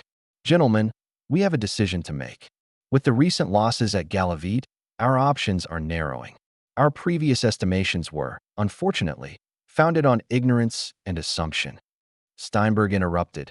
Indeed, we've underestimated the Americans, but what concrete information do we have? Any solid intel regarding their capabilities? The unfortunate truth is we have little but rumors and hearsay, Dietrich confessed. Aside from comparisons to Mauritial weaponry, there are eyewitness accounts from the Lurian and Parpaldian wars that speak of advanced munitions. In one instance, a Parpaldian sailor claimed that American projectiles obliterated entire ships of the line in an instant, but what applies to wooden or ironclad vessels cannot readily apply to heavily armored dreadnoughts. All this we already know, Feltz said. Is there nothing else we can discern from these rumors? Missile ranges? Naval doctrine? Halvard spoke, the answer lingering in the back of everyone's mind. Unfortunately, no. The Lurians and Parpaldians were too primitive to even grasp how the American missiles worked, and we, too, are likely behind in understanding. The accounts claim missiles coming from beyond visual range, but such descriptions are insufficient in determining maximum ranges. Felt's voice seemed to falter. We're up against an enemy we can't understand, one we likely cannot win against no matter what. Dietrich agreed wholeheartedly, his opinion on the Americans shifting. As he toyed with the idea of retirement, he evaded Felt's remark and focused the topic of their conversation back onto the Battle of Cartalpas. The Americans are indeed formidable, and we must consider that while taking our next steps. Are we to continue with our objectives or reconsider? Silence filled the room as each man pondered the gravity of the decision ahead. No one wanted to be the first to voice what they all were thinking. The risk of staying put and completing their original orders could be catastrophic. Before we decide, Steinberg broke the quiet. I think we should. His words were interrupted by the sudden buzz of a priority message. Dietrich tensed as a communications officer relayed the message. Urgent report from the Eastern Reconnaissance Units, sir. What is it? Sir, our Eastern Scouting Force engaged the enemy 400 miles east of Cartalpas. We've lost contact, but before we did, they reported being under heavy missile fire. Their last transmission suggested complete annihilation. A rumble of static erupted as Halvard responded to the harrowing update. They're here. Dietrich nodded gravely, his eyes narrowing. Gentlemen, it's clear we have no means of fighting back against the Americans. We have no countermeasures for their technology, and each moment we linger increases the risk to the entire fleet. Felt, emboldened by Dietrich's confirmation of his fears, proposed, "Shall we retreat, sir?" Dietrich agreed. Indeed, we must retreat and regroup. I have no intention of giving up this fleet to follow the commands of a ruler who we only know rumors about, whose legitimacy is questionable. We'll leave behind our submarines and a battleship division to slow their advance. They'll be our sacrificial lamb, giving the rest of us time to withdraw. Steinberg grimaced at the thought, but nodded. Understood, sir. Their mission will be to obstruct and delay the American forces, allowing us to retreat and save as many lives as possible. Very well, Steinberg acknowledged. Dietrich turned to look out the window at the vast ocean, pondering the cost of underestimation and the price they'd have to pay for their lack of understanding. Gentlemen, we must make haste. The next few hours will dictate the fate of this operation and possibly this entire war. The vice admirals exchanged their acknowledgement of Dietrich's orders, carrying them out and readying their battle groups for a full retreat. As Dietrich gazed at the scattering of distant ships, his fleet, his responsibility, he knew that a change was coming. It was a wind from across the sea, a maelstrom created by a powerful eagle. Cartalpas, Holy Mauritial Empire. Admiral Sarath surveyed the command center in Cartalpas, tuning out the distant sounds of battle. His gaze shifted between the parchment maps marked with swiftly fading arcane markers and the humming American radio equipment. He'd served long enough to weather many a storm, but nothing like this. Reports flooded in, both written and magically transmitted, of the worsening naval battle of Cartalpus. His eyes narrowed as he studied the updated movements of the GRA Valkan forces, carrier aircraft marked by fading symbols on the map. He gritted his teeth, feeling an uncomfortable tightness in his chest as his eyes fell on the symbol representing the PAL Chimera, escaping inland. The shrill cry of its shields shattering remained in his ears, reminding him of the challenges he faced. His mind swirled in a whirlpool of strategic implications. The numbers were staggering, and not in their favor. Out of 40 squadrons of fighters, only 19 remained with any reasonable combat capacity. The bombers fared even worse, down to 12 squadrons from an initial 34, having dealt damage only to the GRA Valkan's layers of destroyers. The once proud Orichalcum-class battleships now lay at the bottom of Cartalpus Bay, their engines extinguished, a morbid testimony to GRA Valkan naval prowess. The surviving fleet and escort carriers were operating at diminished efficiency, and his magical ships of the line and magic frigates were hanging on by the thinnest of threads. Each marker that faded from the map took with it a piece of the fleet's remaining strength and, in turn, a sliver of his resolve. Though his face remained a mask of stoic leadership, inwardly he wrestled with the grim calculations of warfare. The GRA Valkan's ceaseless carrier waves had done their job well, whittling down his fleet's numbers to the point of vulnerability. With each new report, the weight of his responsibility bore down harder, as though the walls of the command center were closing in. It wasn't just the ships and aircraft. It was the lives of the men under his command and the lives of the citizens of Cartalpus. His thoughts were interrupted by a faint magical pulse from one of the sigils on the console, indicating a high-priority message. Saratha's eyes glanced at it, deciding to deal with it in a moment. He was just about to issue a new set of commands when, amid hushed conversations and the sporadic crackle of radio chatter, an aide approached. "Admiral Sarath, a detailed update from the U.S. consulate has just arrived," the aide announced. Saratha's visage remained unyielding, despite the despair from their mounting losses creeping into his heart. "Proceed." The aide turned a dial on the radio set, initiating a secure connection. A voice with practiced clarity came through. "Admiral Sarath, this is the U.S. consulate. The U.S. Navy 7th Fleet has arrived, including elements from carrier strike groups 5 and 12 among other assets. Naval and aerial elements are in your operational theater and stand ready for integration. You'll be liaising primarily with CSG-5. Command frequency details and tactical updates will be sent securely. How copy?" The weight of Saratha's world momentarily lightened. "We copy, U.S. Consulate. Liaison officers will be dispatched for immediate coordination with U.S. units." As the connection ended, Sarath turned to his staff, his voice noticeably more relaxed. "Mobilize the liaison teams.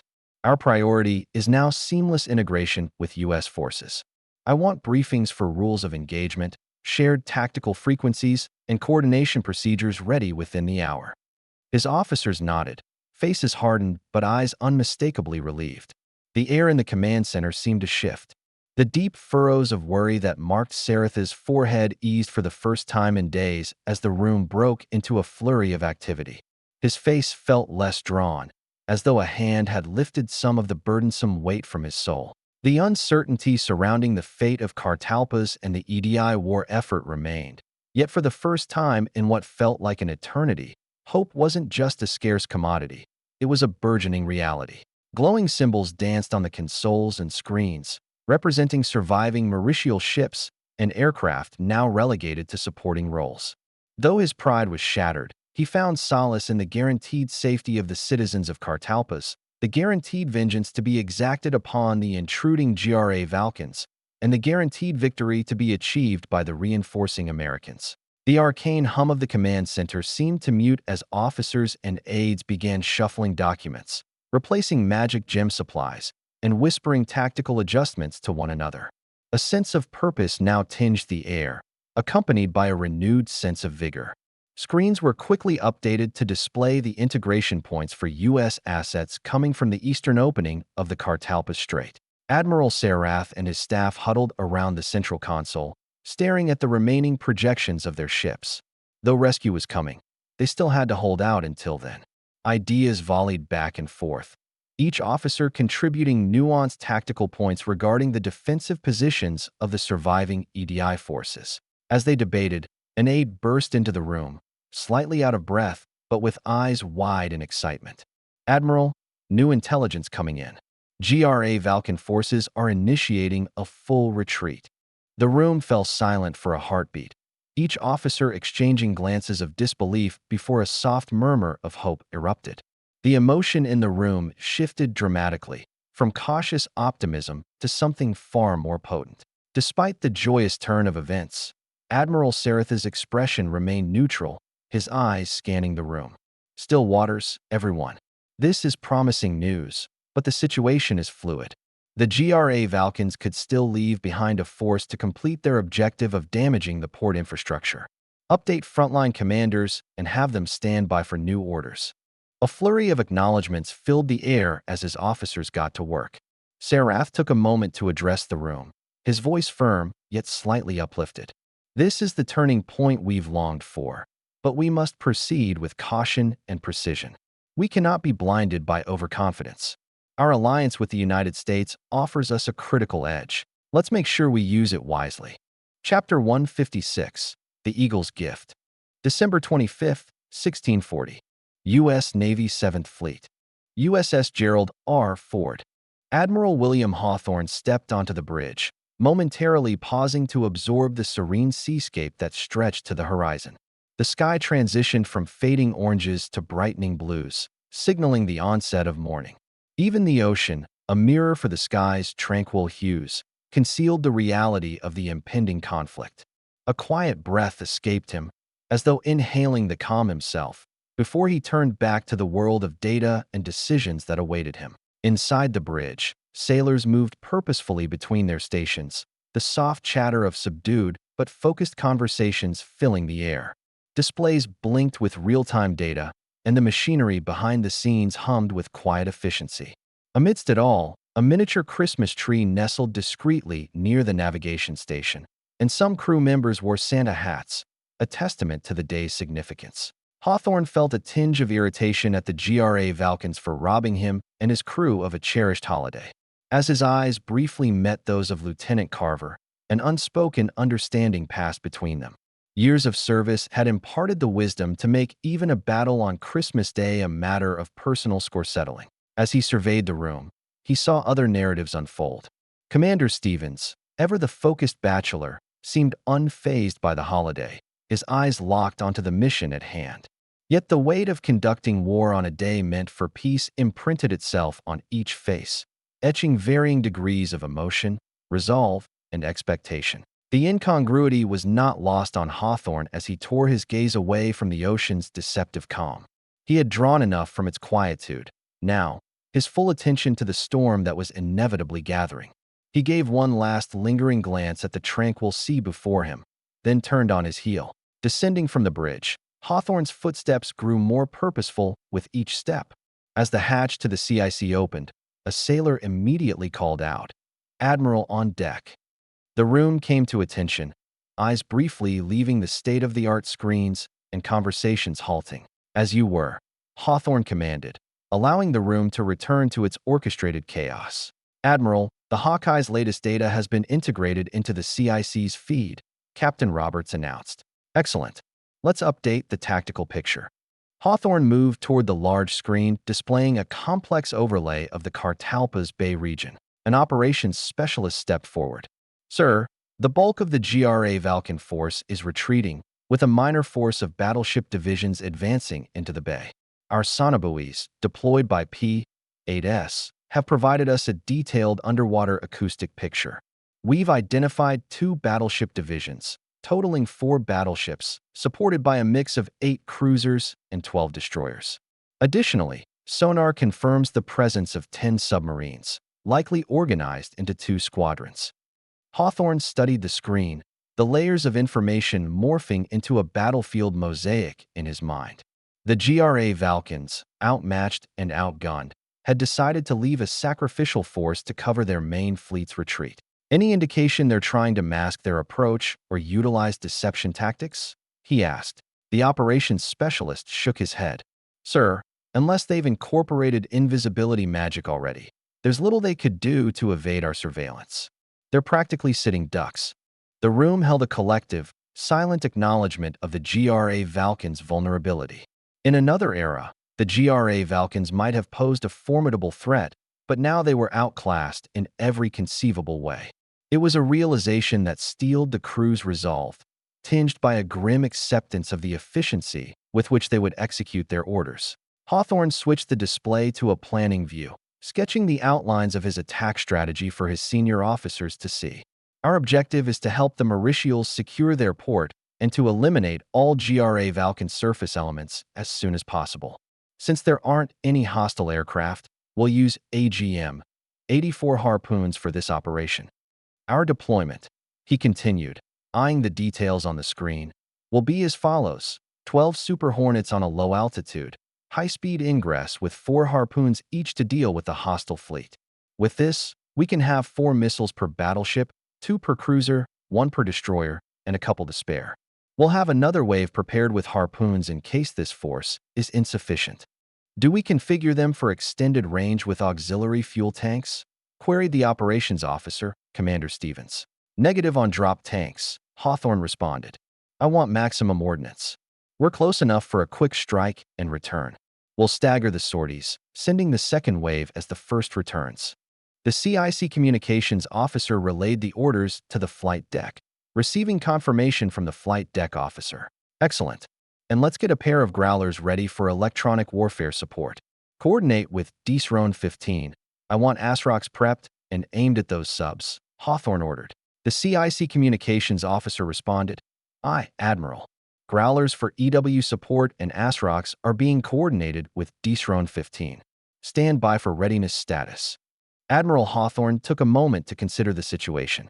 While the upcoming engagement seemed like a foregone conclusion, he knew better than to underestimate an adversary, even one as outmatched as the GRA Valkyns. With this thought, he returned to the bridge and waited patiently for his preparations to be carried out. After a moment, Commander Stevens stepped forward. Admiral, flight deck reports that 12 Super Hornets are in readiness for the strike mission. Each Hornet is fitted with 4 AGM 84 harpoons. Growlers are ready, and F-35s are also prepared for combat air patrol. Excellent, Hawthorne replied, nodding. And what about Ravernal 15? ASROCs are loaded and ready on the destroyers, sir. They report full readiness for anti-submarine warfare, Stevens confirmed. Good. Commence launch sequence. Once the Hornets are airborne, order the destroyers to launch their ASROCs. Commencing launch sequence, Stevens acknowledged, swiftly relaying the orders. Seconds ticked by, then the entire bridge vibrated subtly as the engines of the Super Hornets roared to life. As the first of the Super Hornets catapulted off the deck, Hawthorne noticed the low hum of the electromagnet aircraft launch system, distinctly quieter and smoother than the old steam catapults he had grown accustomed to on the Reagan.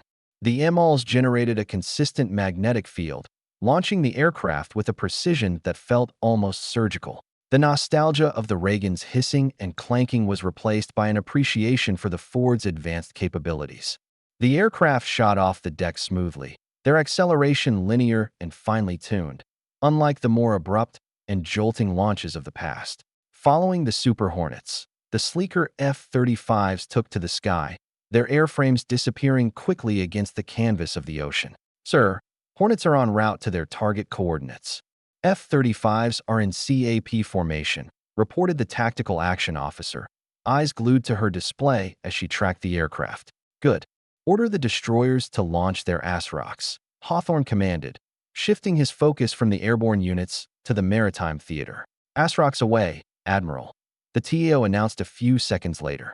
Graphical indicators blinked into existence on Hawthorne's digital war table, each one representing a launched ASROC missile homing in on its underwater target. Admiral Hawthorne allowed himself to lean back in his chair, his eyes still glued to the digital representation of the theater. Commander Harrison Richthofen, aptly nicknamed the Silver Baron by his fellow pilots, felt the F-35's engines thrum beneath him as he surveyed the displays in his cockpit. Radio chatter from the Super Hornets filled his ears. They were the strike element, armed with harpoons to neutralize the GRA Valken threat. Casual banter filled the radio waves. "Blaze, this is Talisman. If I have to hear the Vakis propaganda one more time, I might just reroute my missiles." Blaze responded, "Huh? As if they think they can psych us out with their bullshit. Just makes me want to knock him out faster. Count here. Remember the last Valky that tried taunting us over the radio? Poor guy could barely get his words out before choking on seawater. Never expected a dude in a tiny recon fleet to have that much balls. Seems to be a running gig with these guys. Bro, they got crazy inflated egos for no reason. Plus the lucky guy was talking to Ghost Eye. Our AWACS has a way of sending those Vakis on a one-way trip to Davy Jones' locker. I guys, this is Pixie. Heard some intel about Kartalpas. Something about elves, mead, and a new karaoke place." A chorus of excited woes and hoots clogged the channel before Blaze responded. "Pixie, now you've piqued my interest. Forget the Vakis, we've got higher priorities." Sky Eye reporting. "We've got to save Kartalpas first. Least kills by the first round." "Count me in, Sky Eye. But Talisman's got to sing karaoke. That's the deal." "Deal, but only if Blaze joins.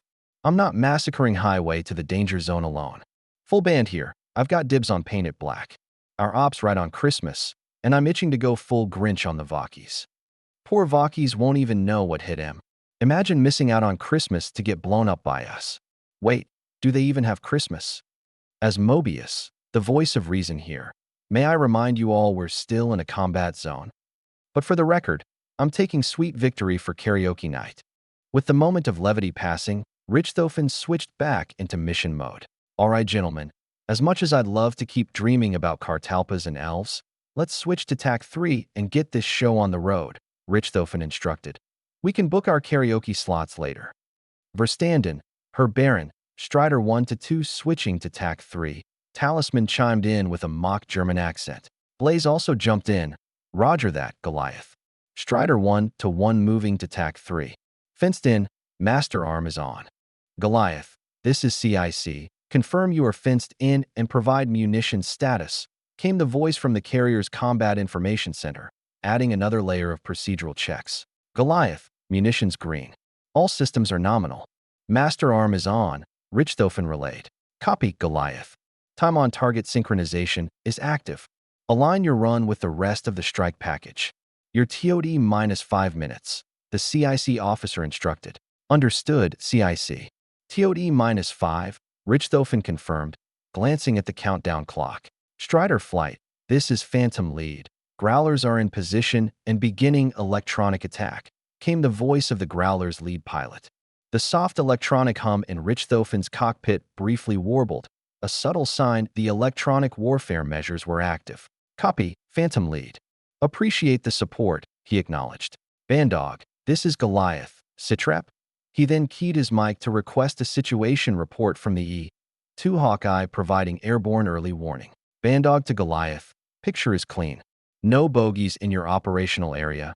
The voice of the Hawkeye's airborne tactical officer came through the comms. "Acknowledged, Bandog." He responded, slight disappointment washing over him. He had experience against wyverns, but was itching to test his fighter on GRA Valken monoplanes. "Strider flight, this is Goliath.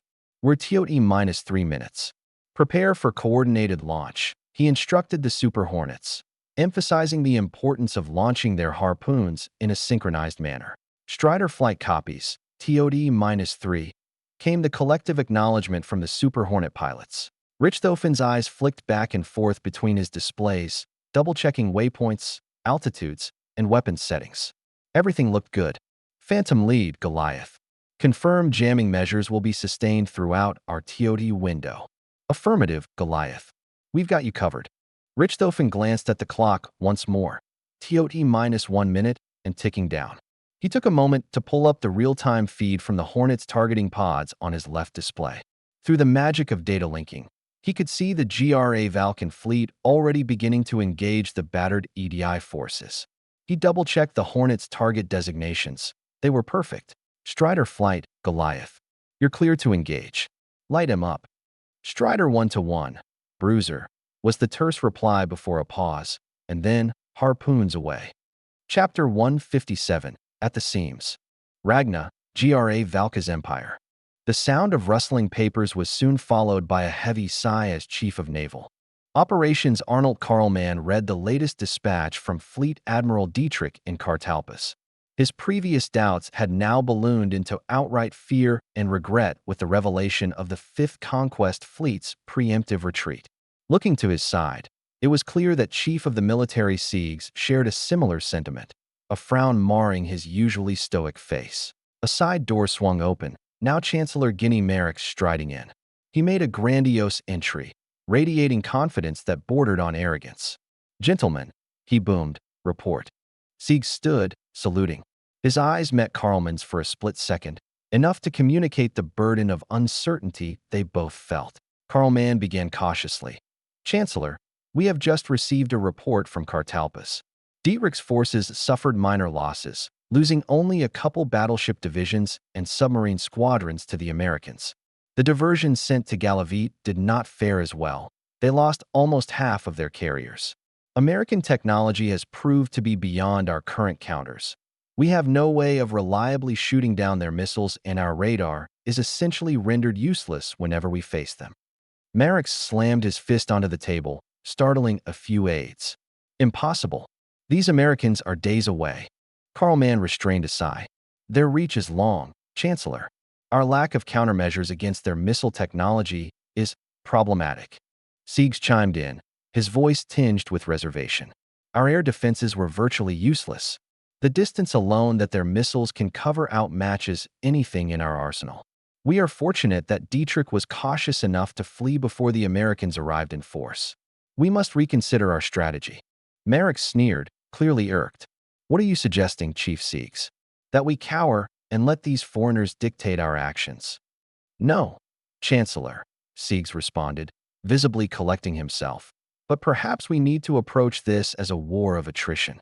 We have the numbers, almost 10 times as many ships, planes, and men as the Americans. If we spread their resources thin..." "Excellent. Finally, some proactive thinking," Merrick's cut in, smirking. "Spread them thin and then crush them." Karlman's eyes flickered with skepticism. Was this truly the leader they were to follow? A man led more by bravado than by sound military strategy?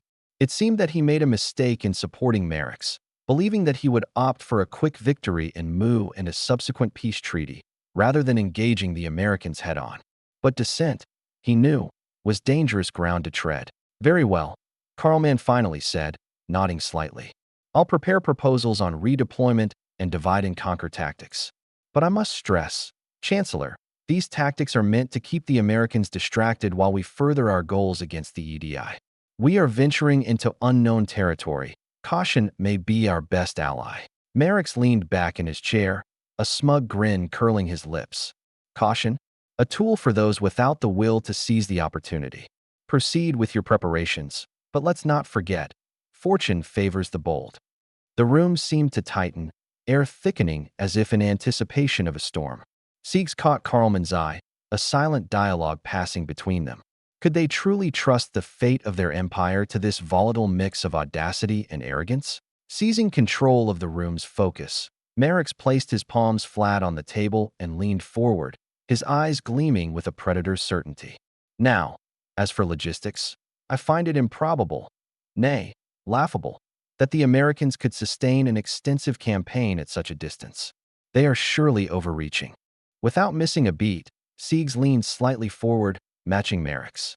Choosing his words carefully, he responded, "Chancellor, your confidence is uplifting, but have to underline the fact that the Americans have showcased superior technological capabilities. The loss at Kartalpus wasn't just a fluke, or because Dietrich retreated preemptively. It's indicative of a more significant issue we need to address." Merrick chuckled, seemingly unfazed by the cautious words. "And what issue would that be, Chief Siegs?" "The only issue I see is the United States hesitating to enter a conflict where they'll be outmatched in numbers. Their technology may be advanced, but they can't be in a dozen places at once. Or are you suggesting we bend the knee to a nation half a world away?" who's decided to involve themselves in a conflict that doesn't concern them. Let's also not forget their transgressions here in Ragna. Carlman, sensing the mounting tension, tried to steer the conversation back to a productive course. Chancellor, we're not suggesting submission or forgiveness, but a recalibration of our strategy. One of their destroyers has the capability to destroy several of our most powerful ships in a single salvo. Their weapons operate on principles we've yet to fully comprehend. Siegs took a steadying breath before continuing. We have the numbers, but they have capabilities that we've never had to face before. Brute force may work against the EDI and even against Muon forces equipped with American weapons, but it will not suffice against the American military. Merrick's leaned back in his chair, eyes narrowing as he weighed their words. So what's the plan? Retreat and allow them to set the rules. Carlman shook his head, maintaining his reserved demeanor. No, we propose exploiting the limitations of their deployment capabilities, given the distance from their mainland. We know that they have several fleets and can likely only field 2, maybe 3. Siegs took a moment to collect himself, acutely aware of the burden that rested on his next words. On one side of the balance was the future of the GRA Valka's empire, recovering from a coup and teetering on the edge of disaster. On the other side, Merrick's notoriously volatile ego, ready to explode at the slightest sign of disrespect. Could he speak his mind, aligning it with the empire's interests, without incurring Merrick's wrath? He was the chief of the military, a position he'd earned through a lifetime of strategic brilliance as one of the 3 great generals. Yet, he found himself attempting to navigate a political minefield. His loyalty was undoubtedly to the empire, hence his support for Merrick's over Jare Lux. However, the more time he spent with Merrick's, the more he wondered if he had picked the worst of the 2 poisons. Taking a deep breath, Siegs finally spoke, his voice calibrated to convey urgency without sounding confrontational. Asymmetric warfare could be our best option. Hit-and-run tactics, information warfare at sea, whatever it takes to keep them off balance. Merrick's mulled this over, silence filling the room. Very well. Detail these asymmetric strategies. Siegs exchanged a quick, almost imperceptible glance with Carlman. This was their chance to guide Merrick's toward strategic, albeit unconventional, approaches that could serve the Empire's interests and put an end to the war before the Americans could set foot on Mu. Given the enemy's technological edge, a frontal engagement would be impractical, to say the least, Siegs began. One avenue we could explore is using decoy fleets, comprised of older, expendable vessels, to draw the American fleets on a prolonged chase. Carlman interjected smoothly. Our electronic warfare capabilities may not be able to counteract their jamming and tracking to any significant extent, but we could try to divert them by rapidly changing communication frequencies among our decoy vessels. The aim is to force them on the defensive, wasting their time and keeping them at bay. Siegs nodded, continuing. While the Americans are distracted chasing decoys or defending the Mauritial coastlines from our feints, we can use this window to launch simultaneous, rapid raids on other fronts, particularly Muon targets. We could unleash dozens of small-scale attacks on their bases, commercial hubs, and supply routes. Merrick's raised an eyebrow. If this strategy is so effective, why hasn't it been employed already? Siegs chose his words carefully. Logistical constraints, Chancellor. The distances involved require significant preparation, and the Conshal Islands have only recently become a viable staging area for such attacks. It's taken months to build the logistical infrastructure needed to support these operations. Carlman added. Additionally, continued engagements have worn down the Muon and Mauritial fleets. Their weakened state and declining superweapon coverage makes this an opportune moment to execute such a strategy effectively. Merrick's leaned back in his chair. Do you ever wonder if the Americans knew about our situation? It's almost as if they were biding their time, waiting for us to show weakness before making their move. Siegs glanced at Carlman before facing Merrick's. It's possible. Our initial strategies hinged on rapid victories against Mu and the Holy Mauritial Empire. The Americans disrupted that tempo. Agreed, Carlman chimed in. The longer we draw this out, the more we play into their hands. We need to force Mu into signing for peace before the Americans tilt the balance irrevocably. So what's the plan? Merrick's asked. Siegs cleared his throat. Considering the geography of Mu, especially the Malmund grasslands. I propose we exploit the forests bordering the Malmund Mountains as cover for ambushes. It's a similar tactic to the ones used against us, and how American-trained Alteran forces were effective against Perpaldian troops. We'd deploy snipers and anti-tank units, concealed and fortified, right along the main supply routes the Muins use. In doing so, we can cut off reinforcements to the western parts of the Malmund grasslands and the Northgard region. Looking at the snow falling outside, he continued, logistically, they'll only be able to reinforce their units through sidewinding and treacherous paths further north. Karlman took over, his experience working with the GRA Valkan Marines taking over. The Malmund grasslands themselves are diverse, covering biomes from plains, forests, swamps, to tundra. The town of Orisan, he said, pointing to a town close to the Malmund grasslands, is located in a densely wooded area. We can use this as a staging ground to launch attacks up north, along the mountains, until we reach the plains past the Malmund grasslands. There, as Siegs proposed, we can use forest ambushes to cut off the entire Malmund region from the Odahite supply lines. And their pesky mages? Merrick's questioned, remembering their impact in previous battles. We're planning on deploying specialized teams of snipers tasked solely with taking out their mages, Siegs answered. We have new recon units equipped with matter to detect high concentrations of magical activity. If they cluster their mages or magic gems, we shell them. Without magical support, their conventional forces will be severely handicapped. This should reduce instances of things like mages trapping our vehicles in mud.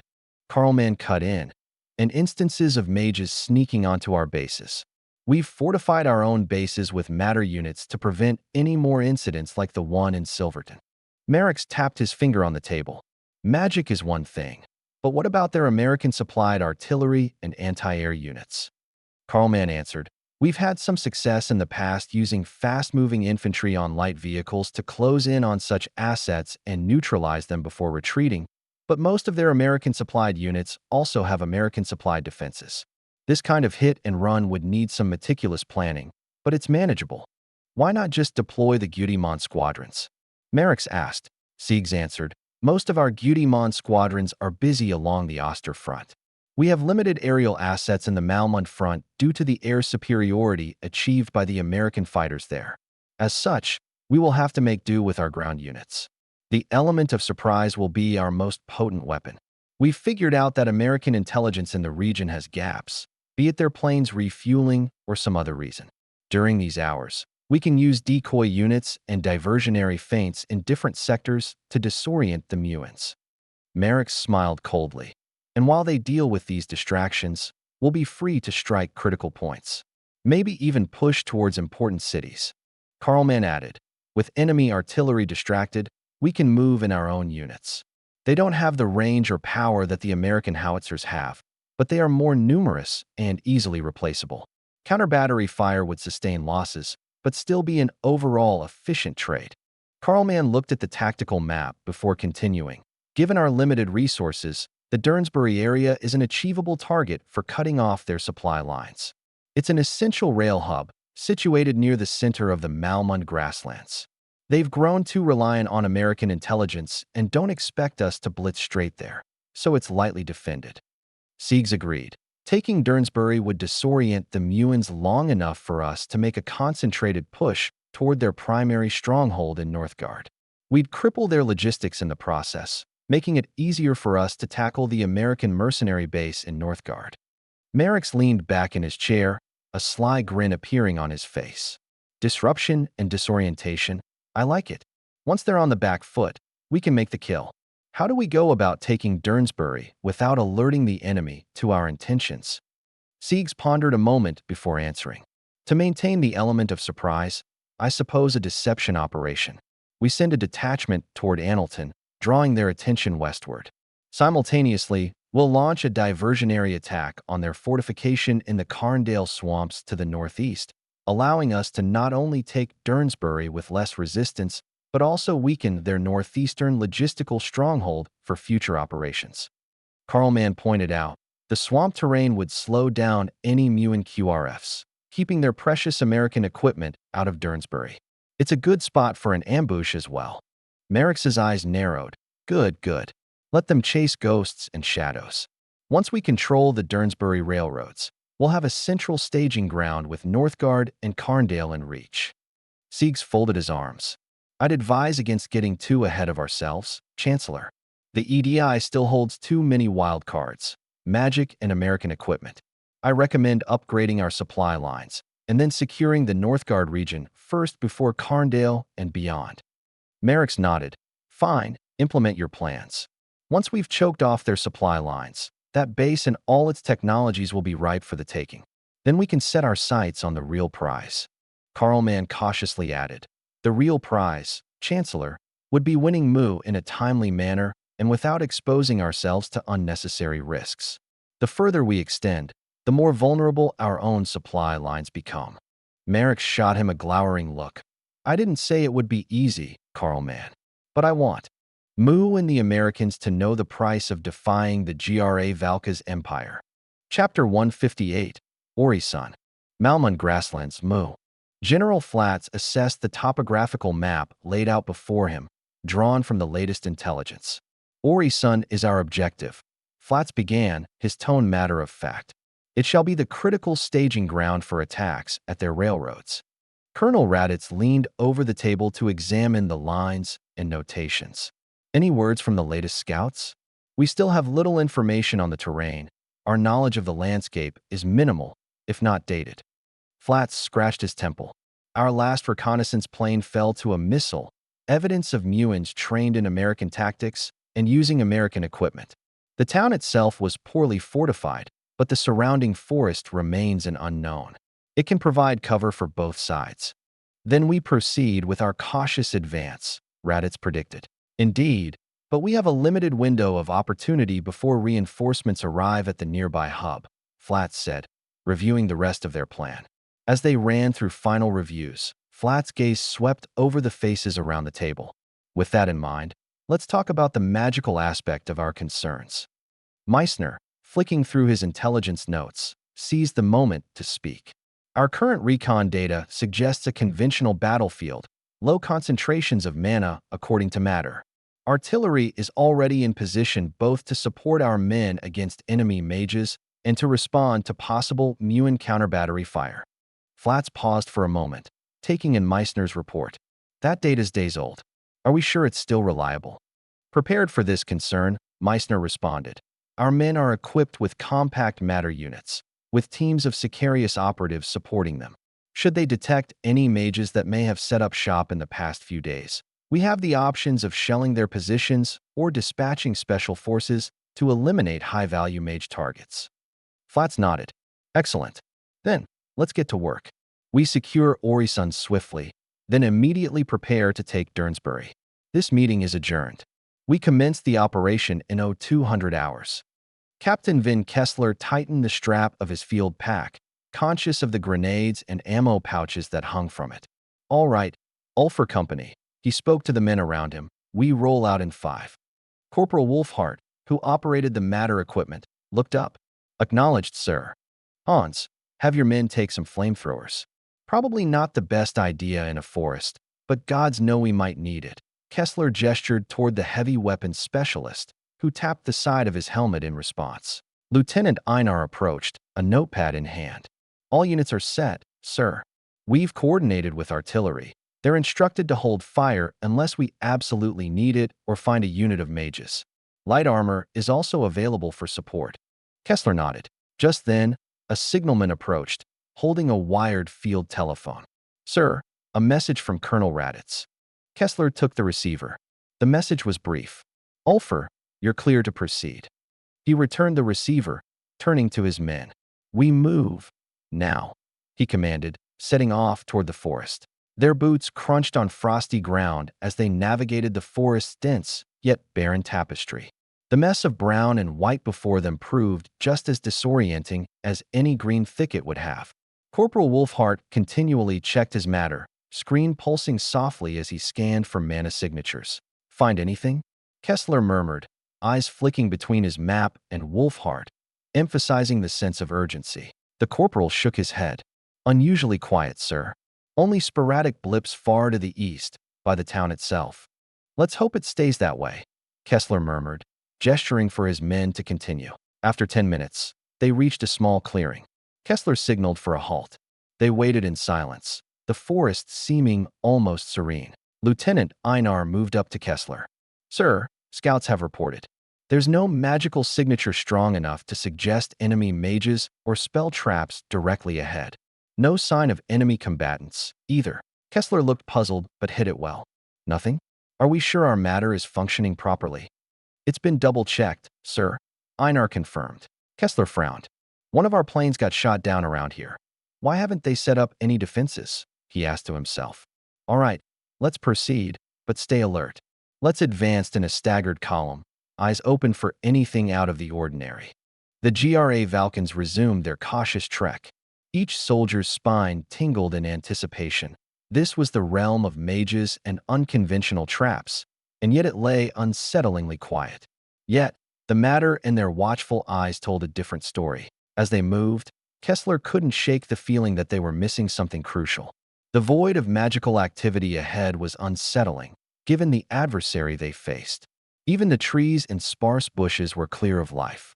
He wished he could put his finger on it, but for now, he pushed the thought to the back of his mind. We're reaching the coordinate point, Einar whispered. Ahead, they could see a squad in the forest light, seemingly relieved at their approach. Suddenly, deafening silence gave way to a blast. A hidden claymore erupted in a hailstorm of shrapnel, ripping through the soldiers in front. The ground trembled momentarily before fading into an unsettling silence. Shreds of uniform floated down, blood mist mingling with the droplets and snow from the trees, forming a grisly rainfall. Kessler's ears buzzed, the cries and moans of his men a distant echo compared to the ringing tinnitus that pierced his hearing. His gaze swept over the gut-wrenching devastation.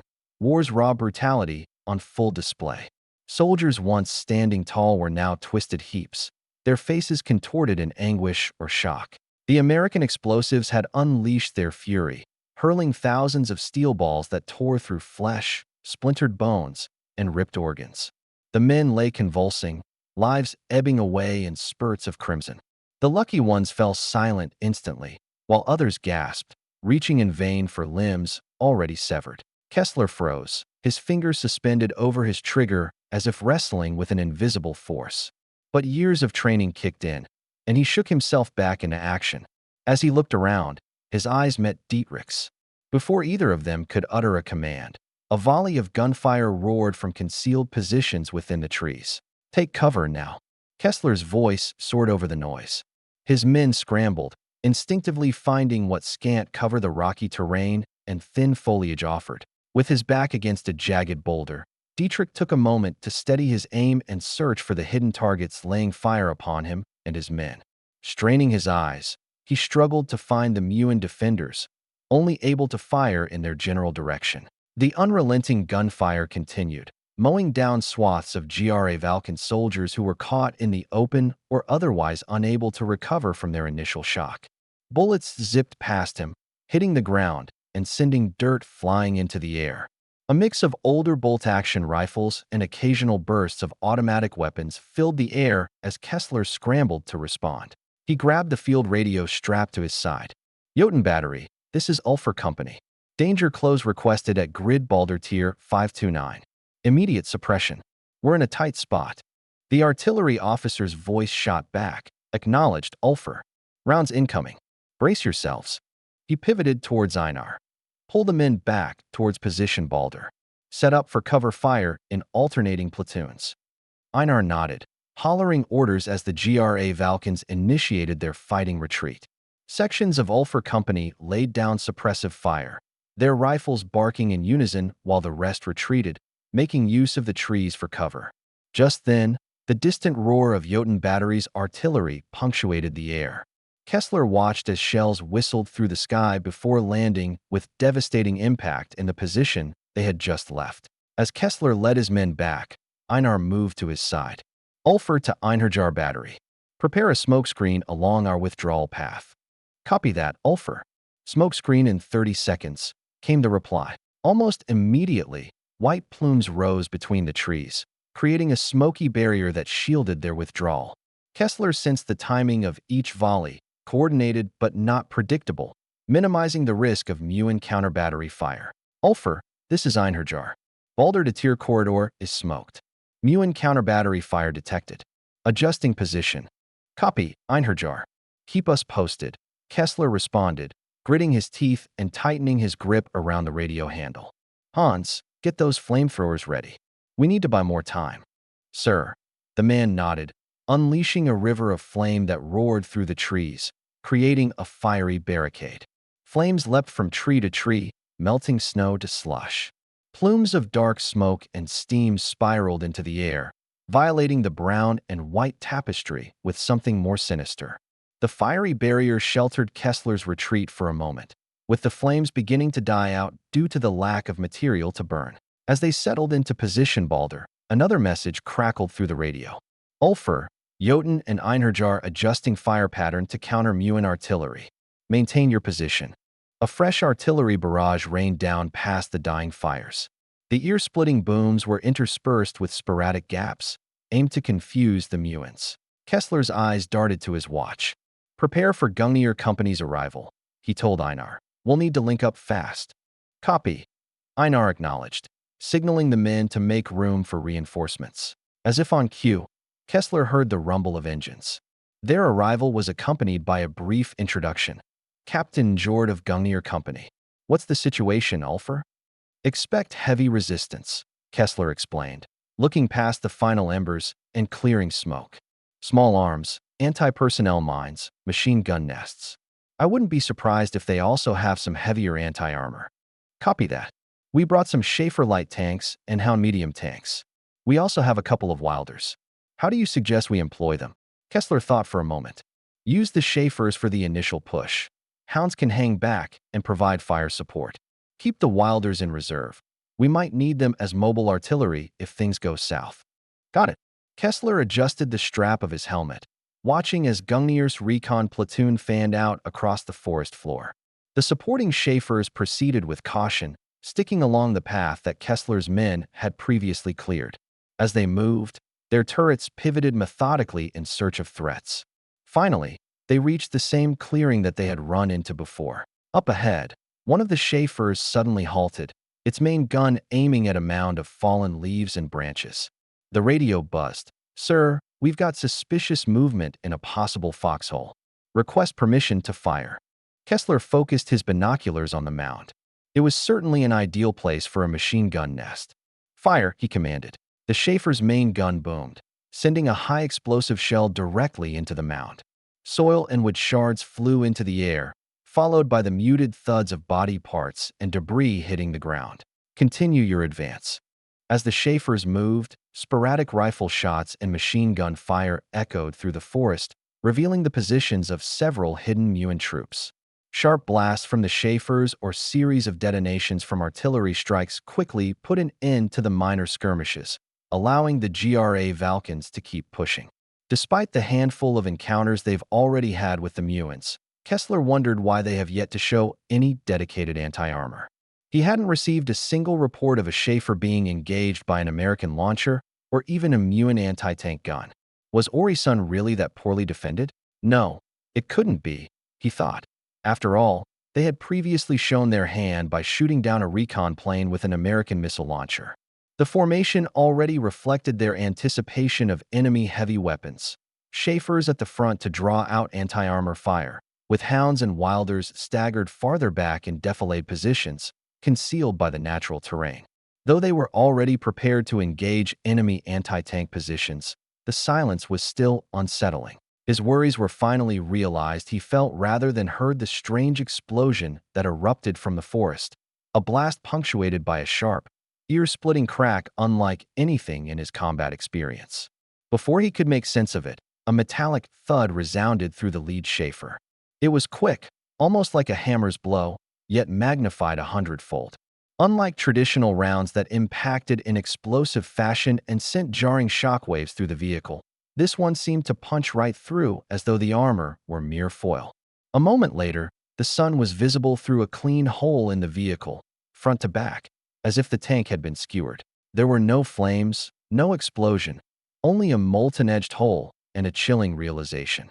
A lone survivor climbed out the hatch above, somehow unscathed compared to his fallen comrades, who were reduced to heads missing torsos and bloody mist. Inside, the destruction was a masterclass in cold efficiency. Spall had sliced through equipment, ricocheting violently within the confined space. Seats were upended, gauges shattered. The exit wound on the tank's rear sprayed fragments of metal like a shotgun, puncturing another vehicle in its path and eviscerating a group of infantry attempting to shield themselves from surrounding machine gun fire. Anti-tank gun. Get me Gungnir on the horn. Deploy Wilder units to suppress. Kessler's voice cut through the radio static. Jotun battery. Fire for effect on enemy at positions. Coordinates. Edda Grimfjord. Gungnir's heavy Wilder tanks, each a hulking beast of metal and firepower, rumbled into position.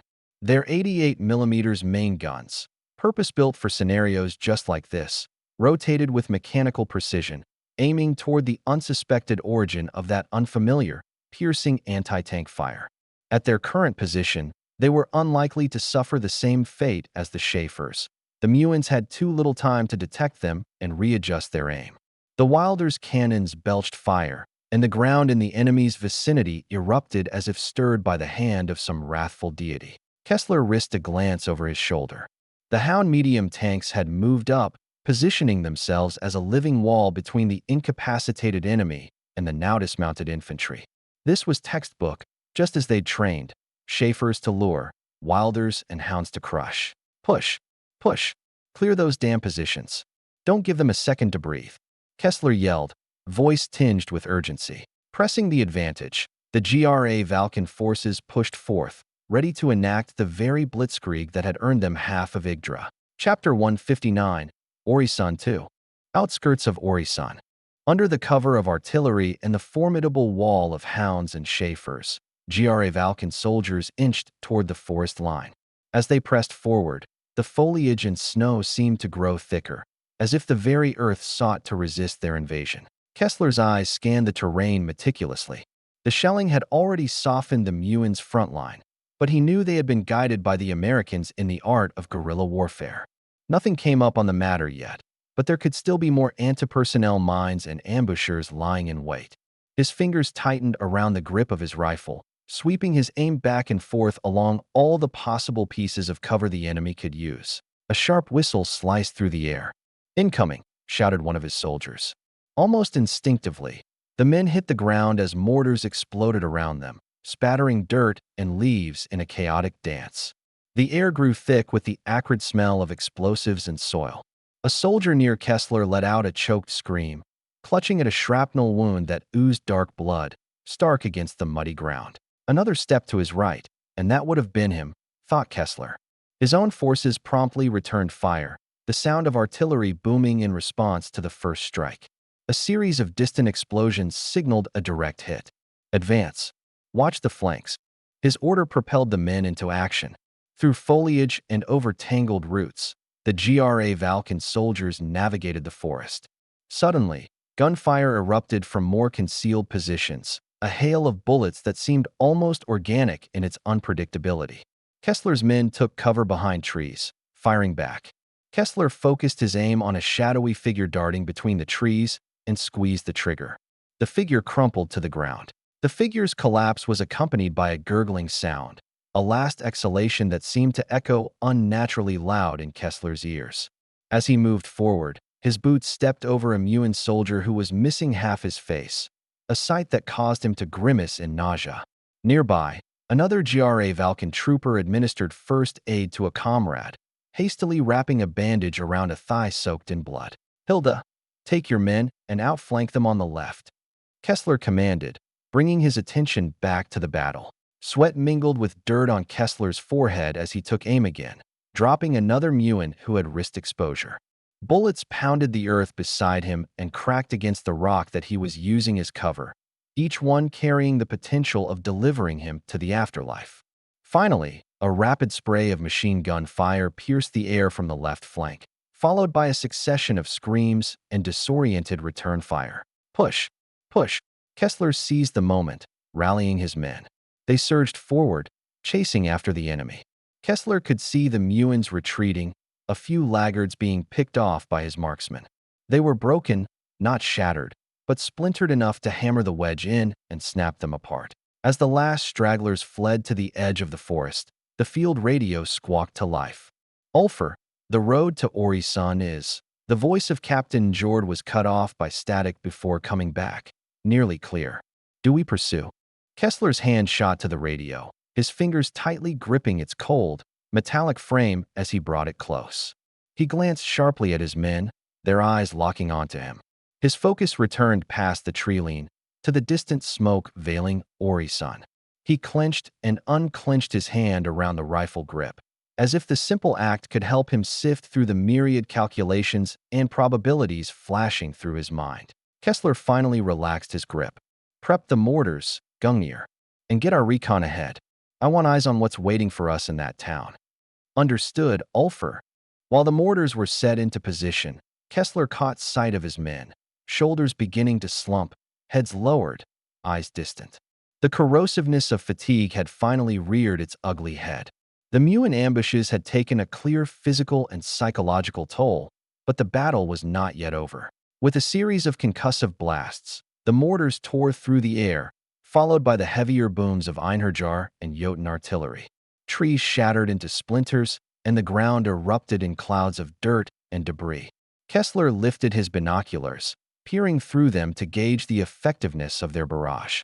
Recon cautiously moved forward, exchanging fluid hand signals with one another. We've got movement. Looks like stragglers, someone from the recon team reported through the field radio. Mop up. No survivors. They need to fear digging in against us again, Kessler replied, his tone bereft of ambiguity. What Muins still remained within the confines of the forest were left with little option but to surrender. Those who attempted to foolishly resist were terminated with brutal efficacy. Those who ran toward the town of Ori-san had little cover along the open fields and were subsequently mowed down. Those who surrendered were quickly restrained. Area secure. No Muin activity within a half-mile radius, came the final report. Kessler nodded, allowing his rifle to hang casually from its strap. Consolidate and regroup. We'll rest for a bit and assess the situation while artillery softens up the enemy. Ori-san is next, and God's help anyone who tries to stop us. The smell of freshly churned earth and burnt gunpowder still lingered in the air as Kessler's unit cautiously emerged from the forest, stepping onto the outskirts of Ori-san. Through the drifting smoke, skeletal remnants of wooden fences and shattered glass marked the boundary between wilderness and what used to be a peaceful town. Kessler eyed the scout car at the head of their formation, machine gun poised atop. Fields pocked with craters soon gave way to a shoddy wooden wall, sufficient in keeping out local fauna, but woefully insufficient in halting the GRA Valken war machine. Kessler's forces moved past the shattered wall, boots crunching on gravel, shards, and glass. Soldiers maintained a disciplined advance, leapfrogging from one piece of makeshift cover to another, abandoned cars, rubble, the odd half-collapsed garden wall. Varg, you're on point. Ulv, situation on enemies, now. Kessler's voice was low, directed to the recon and support squads. The scout car crawled forward, its wheels negotiating debris and potholes, guiding them along the scarred main road of Ori-san. Kessler's gaze lingered on outlines of debris further ahead, potentially lethal choke points set up near a crossing and covered by surrounding buildings. Prepare for hard engagement, he muttered. They'll make a stand at the plaza, if they've regrouped. Kessler's eyes briefly met the ruin of what used to be a second-story bedroom, a toy among the debris. He hoped he wouldn't have to make heavy choices. Be vigilant, men, he whispered, his words cutting through the silence. Eyes wide. They're here. The finality in Kessler's words seeped into the air, already thick with tension and the acidic bite of residual smoke. Every soldier in Ulfer Company kept their weapons trained at one window or another, nerves tightening like coiled springs waiting for the sign to unspool. It didn't take long. A volley of rounds erupted from hidden recesses in ruined storefronts and shattered windows. Bullets pinged off their tank's armor and chipped away at the rubble and defunct vehicles that Ulfer had taken as makeshift cover, some piercing through and clipping the men behind. Contact. East-northeast. Take cover. Ulf, deploy smoke, Kessler shouted, his voice now keen with authority as he dropped into a crouch behind the remains of a front porch. The sharp, chemical scent of smoke grenades filled the air, their wispy tendrils quickly thickening into an obscuring fog. Soldiers hit the ground, taking positions behind whatever cover they could find, laying fire into the windows that their weapons were previously aimed at. Heavy blasts soon followed, Schaefer's and hounds obliterating homes and stores. Gungnir, this is Ulfer. Under fire, requesting support on our flanks. Kessler communicated through the radio, clutching it as if it were a lifeline. Understood, Ulfer. We're en route. Hold them off. The tanks managed to noticeably reduce the volume of fire coming from the enemy, but a few deadly shots still remained. One of his soldiers taking cover behind a thin wooden fence took the brunt of the team's misfortune, a high-caliber round obliterating his torso and splattering his guts on the floor. A runner from Vard rushed over to Kessler, skidding to a halt. "Sir, we think we've pinpointed the shooters. 2 buildings down, office building, upper floor. Possibly snipers." Kessler took a moment to digest the information, catching a glint of sunlight off metal. It was critical to differentiate between hasty decisions and swift, informed ones. "Ulv, circle around. Take out those snipers." "Yes, sir." The men of Ulv peeled off immediately, disappearing into an alley out of the line of sight of the snipers ahead. Kessler waited, right hand tightened around his rifle. It wasn't long before he heard the resounding burst of a submachine gun, followed by 2 others. Then silence. Snipers eliminated, the radio buzzed. Kessler nodded, almost imperceptibly. "Move up," he ordered. Ulfer advanced toward an intersection ahead, keeping to the sides of the street or taking cover behind tanks. In the distance, the town's central plaza stretched out, empty aside from earthen walls and makeshift barricades. "Hold," Kessler raised his fist. He grabbed the radio. "Gungnir, this is Ulfer. We're at an intersection south of the plaza. It looks fortified." "Gungnir copies. Our unit is 2 blocks east. No immediate contact, but don't get comfortable." Decision time. Kessler weighed the choices quickly but carefully. A fortified plaza meant a direct assault would be costly. There was no telling how many Schaefers and hounds could go down to hidden anti-armor positions. Matter also suggested an indecipherable cloud of magic. Magic gems spread all around to obscure their readings. Clearly, there were mages somewhere here, but he didn't know where. The winding streets and alleys to the sides could enable a full surround, but they held their own dangers.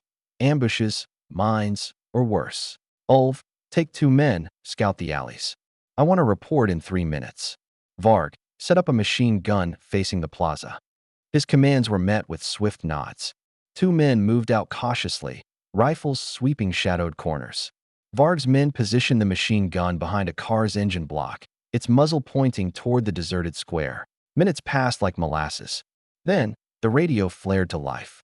"Alleys are clear, but we spotted some barricades further down. Looks like they're preparing fallback positions." Kessler clenched his jaw. Of course they were. "Understood. Regroup. We'll soften them up with a touch of heaven's wrath." He switched channels on his radio. "Einherjar, Jotun, requesting artillery on coordinates Asgard 2-4. We've got barricades that need breaking." Einherjar copies all. "Rain is coming." The sky roared. A chorus of thunder as shells hurtled down, shaking the earth and turning makeshift Muin barricades into splinters and smog. Coughing through the cloud of dust and debris, Kessler signaled forward. "Engage." As they moved, Kessler spotted a Muin soldier emerging from scattered sandbags, hastily trying to aim something tube-shaped. The object was bulkier than a rifle, but the intent was clear. "Scatter." "Anti-armor," he bellowed. His men dispersed just in time as the weapon fired, the projectile obliterating a hound that they were using for cover. "Keep an eye for more of those damn bazookas," Kessler warned, his voice drowning out amidst the ramping gunfire. Another hound surged forward, sending a shell into a region of rubble where the rocket came from, tearing apart the Muin soldier. Kessler winced as shrapnel zinged past his helmet, embedding itself into a nearby wall. "Keep moving. Use the rubble as cover." He signaled for a pair of Schaefers to advance, their turrets and machine guns blasting away at any sign of enemy activity. A sudden tremor rumbled through the ground, and Kessler watched in disbelief as the earth ahead swallowed a Schaefer whole. the entire vehicle falling through a sinkhole. What in Odin's name? Magic, sir, Lieutenant Einar yelled, swiveling around. Can't see where it's coming from. Kessler glanced at the matter unit on his forearm. The screen displayed a haze of magical signatures. Useless. All units, be advised, we've got active mages in the area. Watch your matters for spikes of magical activity. Just then, a brighter signature appeared to the left, somewhere behind a wall. An ocean of mud began to form around the Schaefers in the front of their formation, ensnaring them. While the momentary trap managed to slow down the advance, it was quickly shut down by a shot from a wilder, which utterly decimated the wall and anything behind it. As they neared the center of the plaza, a sudden burst of light blinded several men. Kessler's vision swam in and out of focus. Spots of light danced before his eyes. Look away, he ordered, even as some of his men staggered and fell, temporarily disoriented. A few unlucky souls found themselves wandering in the open just to be picked off or in front of tanks, their bones crushing beneath the treads of their comrades. Despite the various magical traps and attacks, Kessler knew that they were winning the war of attrition. Gunnier Company was already laying fire down on the eastern part of the plaza, and though the loss of dozens of men and a handful of Schaefers was painful, the enemy's losses were far more severe. Each heavy gun or mage taken out meant one less threat to the GRA Valkan forces. The matter then glowed, numerous signatures shining brighter. A flurry of fireballs streaked from the windows of the town hall and from the rubble in front of it, arcing toward the GRA Valkan formation. Gunfire and cannon fire joined in, while stone spikes shot out from the ground, trapping some of his men in a makeshift cage. Incoming, Kessler shouted, diving behind a heap of debris as explosions filled the air. He could feel the heat licking at his back, the smell of burning earth and flesh filling his nostrils. The tanks ahead were rendered inoperational. Some lay wrecked, torn asunder by advanced weapons meant for heavier armor than even that of a wilder, while others lay empty, their crews forced to evacuate. Bodies were strewn about the plaza, Muin, Mauritial, and GRA Valkan alike. Wilders in the rear added to that count, their shells detonating against the windows that the defenders fired from. With enemy mage and anti-armor positions now severely compromised, Kessler saw his chance. Advance. His troops surged forward, their boots pounding the cobblestones as they dashed toward the town hall. The defenders launched a final volley of spells and projectiles, but it was clear they were running low on everything: ammo, magic, and, most crucially, time. A series of targeted shots from a hound's main gun shattered the entrance to the town hall. GRA Valkan soldiers poured in, their bayonets fixed, ready to engage in the brutal close quarters that awaited them. They cleared room after room, their progress dogged but unstoppable. By the time they reached the central chamber, it was clear the building was theirs.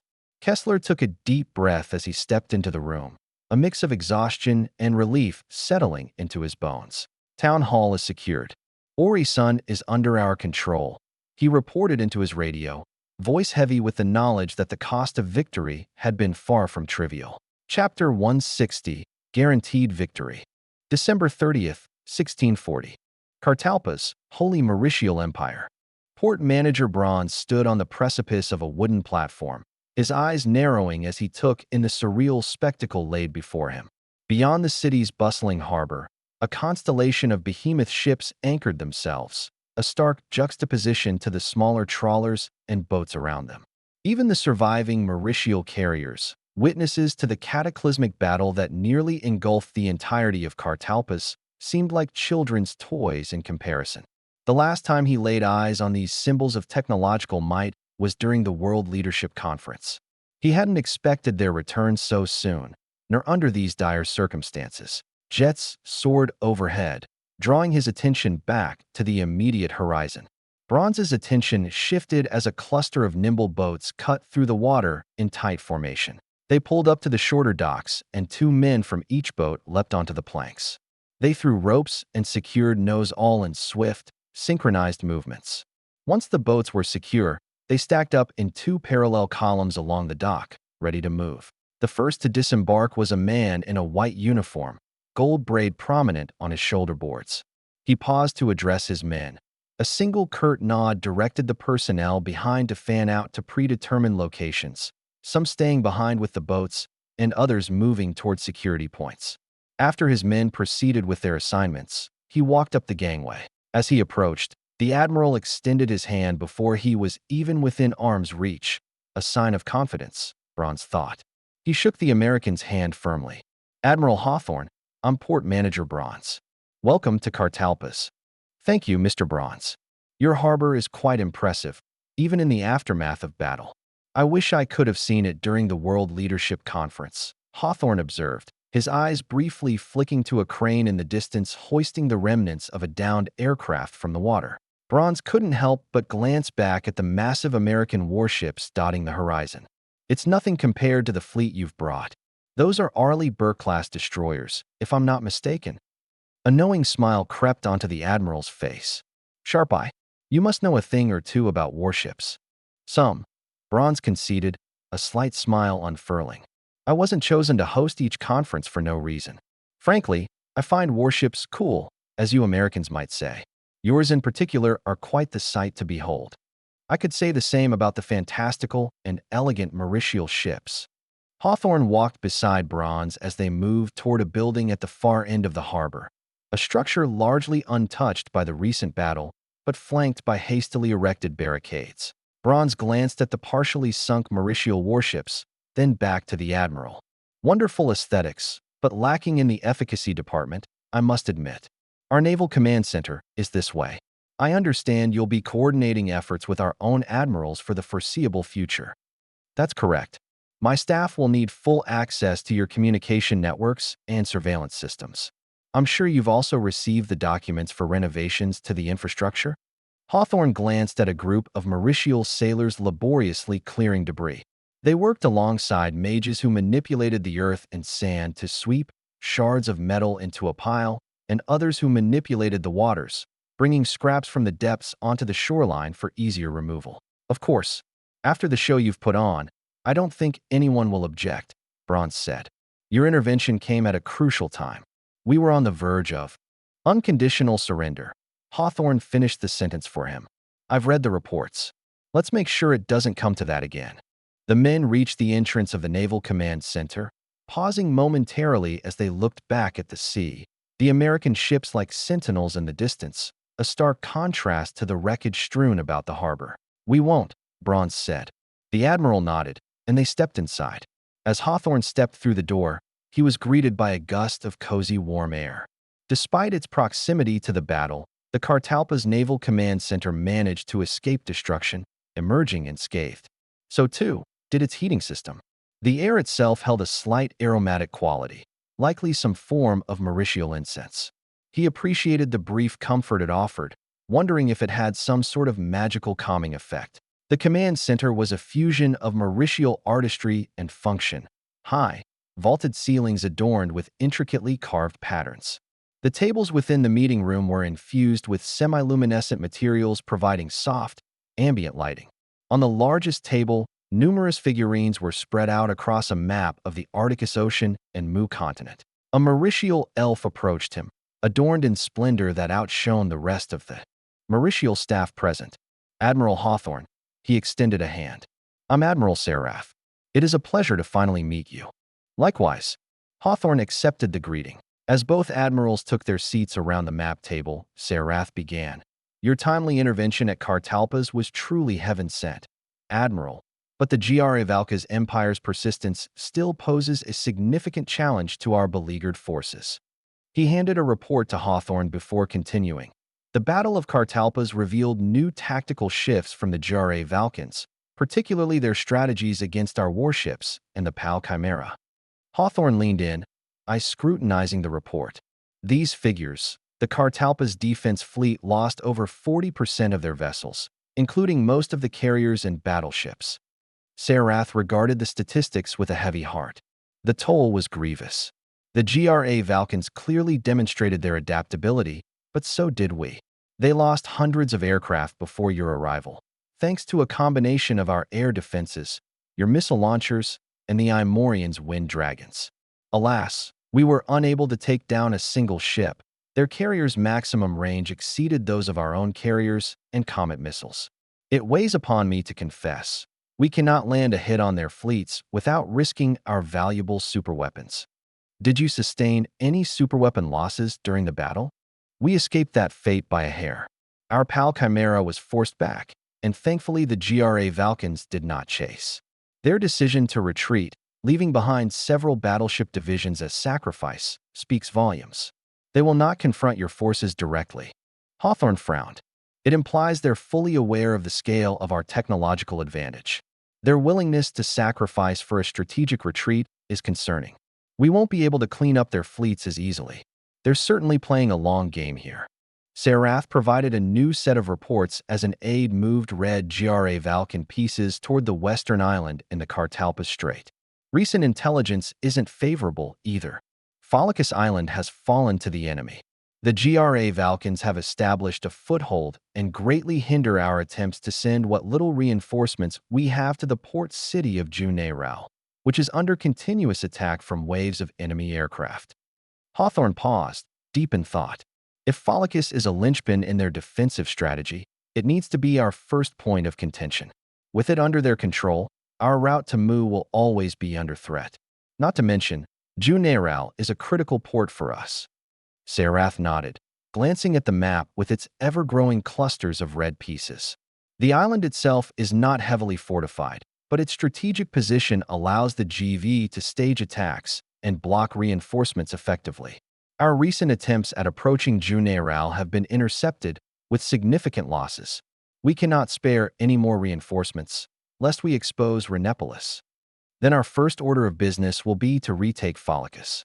If we control the island, we can retake Juneirao and upgrade the infrastructure there, providing cover and faster response times for operations throughout the western coasts, Hawthorne said, allowing the information to settle.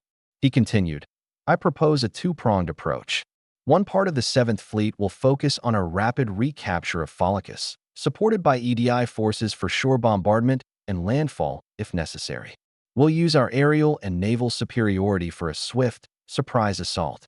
Simultaneously, another detachment will move towards Juneirao, not just as a reinforcement, but to push the GRA Valkyns out and set up a perimeter defense while we renovate the port facilities there. Your vessels have unparalleled range and firepower, Sarath noted with a hint of jealousy in his voice. Employed judiciously, they can make the difference, ensuring we don't just retake, but also permanently hold these positions. Hawthorne acknowledged with a slight nod. Thank you, Admiral. But this is still a race against the clock. Moving beyond Pholicus and Juneirao, there's another logistical point we should address. Sarath's brow furrowed as he anticipated Hawthorne's next point. The Konshal Islands. Affirmative. Our intel indicates that the Konshal Islands are the GRA Valkyn's primary logistical hub in the Arctic Ocean. By controlling it, they sustain their operations and keep their forces supplied and reinforced. Liberating the Konshal Islands will be a huge blow to the GRA Valkyns and will provide us a pivotal point from which we can run continuous supply operations to Mu. Sarath nodded. And therein lies the quandary.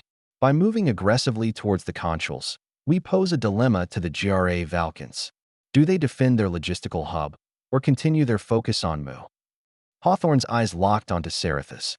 Exactly. Their entire strategy is most likely to delay and deter.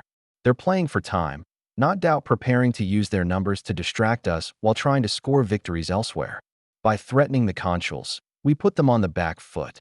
Bronze chimed in, a silent observer all this time. But Admiral, wouldn't that stretch your 7th and 5th fleets thin? The GRA Valkyns could be betting on that and may capitalize. Hawthorne smiled faintly. Under normal circumstances, yes. But our assets have a broader operational range and efficacy. I don't blame the enemy for not fully comprehending just how powerful one of our ships can be, let alone an entire fleet. One of our fleets can potentially counterbalance multiple GRA Valkyn conquest fleets, especially if they're unsupported by their main carriers. Sarath interjected.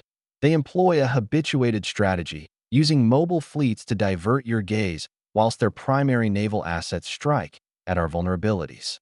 They surely rely upon the notion that, in spite of your advanced machinery, you cannot maintain a presence on all fronts. That's accurate, Hawthorne replied. Which is why our move on the consuls must be swift and decisive. We take it, and we force them to respond. They can either divert significant resources in a futile attempt to reclaim it or concede their primary supply point, both of which play in our favor. Meanwhile, the Fifth Fleet will support your forces in defending Mauritial waters. It is risky, but may very well succeed, Sarath acknowledged. The pivotal question now is the nature of deployment. Even with your technological edge, the GRA Valkyns will use their number advantage wherever they can. You mentioned that one of your fleets is enough to stave off multiple conquest fleets. Are you truly this confident? Hawthorne nodded, wielding a smile reflecting a blend of pride and realism. It's not just about numbers, Admiral. It's about capabilities and how they're leveraged. Take our attack submarines, for example. The Virginia class, which we have multiple of in each fleet, can carry missiles ideal for targeting surface ships, alongside heavyweight torpedoes. Saratha's eyebrow arched in intrigue. And how many of these missiles can a single Virginia-class deploy? Up to 40, Hawthorne responded bluntly. In practice, a single Virginia-class submarine, if positioned well, could neutralize the majority of battleships and carriers in a GRA Valkyn conquest fleet. An Ohio class carries over triple that number of missiles. Their sonar technology is decades behind ours, so we have the ability to strike whenever and wherever we want, without fear of retaliation. Am I to truly believe you when you say that a single submarine can best multiple PAL Chimerae in its ability to face a GRA Valkyn fleet? That one lone submarine can play such a pivotal role, Sarath asked, visibly impressed. Yes. However, we don't plan to rely solely on them. They will be a key part of disabling GRA Valkyn air power at sea, working in tandem with our surface vessels. Saratha's gaze moved back to the map, the weight of the information sinking in. This changes many things. Your technological prowess goes past leveling the playing field. Nay, it guarantees victory. Hawthorne nodded. It's why we can talk about retaking Conshow and defending your coastline simultaneously. Sarath extended a hand towards Hawthorne. To a successful alliance, then. Hawthorne accepted, shaking it firmly. And a quick end to this war. Chapter 161, Pholicus Island. January 4th, 1641. GV occupied Pholicus Island. Captured HME base. Fleet Admiral Alaric Dietrich leaned over the surface of a heavy wooden table, the edges of his eyes reddening like the last glimmers of a setting sun. His hand hesitated over the papers. Carlman must be joking, he muttered, his voice tinged with disbelief and edged with disdain. The orders before him felt as if they were inked with folly rather than simple black. In a room walled by maps and charts, he navigated through scattered reports of radio chatter, intelligently deduced patterns, and the nebulous musings of informants from Cartalpus. Destroyed recon units, rumors from the ground, and still, we're shooting in the dark, he sighed. His finger traced lines on a map, stopping at Cartalpus and the thin blue lines indicating the sea routes. We're blind, but we're not deaf. The radio waves betray their steps even if those steps are leagues away, his aide, Lieutenant Halifax, offered. Indeed. But it's a shadow play, Dietrich responded, the weariness in his voice grappling with resignation. He picked up a pencil and started to mark the map. They're beyond our reach, and I dare say, possibly beyond planning for. His eyes darted across the map toward the Pholicus region. We retreat from Cartalpus, and now they amass there. Dozens of ships, a supercarrier among them. What do we have in Pholicus? 2/3 of a conquest fleet. Hell, even 2 full conquest fleets are nothing compared to that. We have ingenuity, Admiral. We have the will to adapt, Halifax proposed, although Dietrich could hear the young officer's apprehension. Dietrich chuckled ruefully. Ingenuity would suggest we retreat. There is little we can do to outsmart them. They have complete knowledge of our operations and have ships that strike from distances we can't even fathom. His finger tapped the Pholicus region on the map, eyes narrowing. Still, we'll do what we can. Summon the analysts and officers. It's time to review our current strategies in light of these unsettling developments. We need to be prepared to rewrite the entire playbook, he added, eyes resting briefly on the antique Muin clock that ticked away precious seconds. Halifax nodded, turning to leave. I'll arrange it immediately, sir. Within moments, his staff officers assembled in the room. Well accustomed to his temperament, but nonetheless tense, they waited for him to speak. One of them, a younger lieutenant commander named Ehrlich, finally broke the silence. "Admiral, we have a new report from our informants, sent a few hours ago. At least a dozen American ships departing Cartalpas, including one of their supercarriers." Dietrich gave a grim nod. "Supercarriers that make our Pegasus-class look outdated," he said. "Let's not entertain any fantasies about a direct confrontation." There was a heavy pause. "Firstly, why the hell aren't we mining the sea approaches to Pholicus?" Dietrich snapped. "We've had nearly a week." Another officer cleared his throat. "Sir, it's underway. But we've had to prioritize. I don't want excuses. Expedite it and begin deploying our fighters. I don't want a single carrier to be sunk with more than half of its complement still on board. Instruct all crews to keep an eye out for aerial anomalies. Who knows, we might get lucky and actually shoot something down." Dietrich shifted his attention to a chart detailing the disposition of his forces around Pholicus. His eyes moved from the flotilla of carriers situated behind the island to the smaller, but no less essential vessels. The Taurus-class cruisers at the outer perimeter. "Move them forward," he ordered, barely looking up from the chart. "And pull back some of our destroyers and light cruisers to the carriers. We need to increase our chances of shooting down their missiles, however small the probability may be." "Aye, sir," Ehrlich replied. Dietrich then looked at the markers denoting the Sea Hunt-class submarines, moving them to a position north of Pholicus Island. "Concentrate our subs and battleships here. They'll be useless sitting next to our fleet.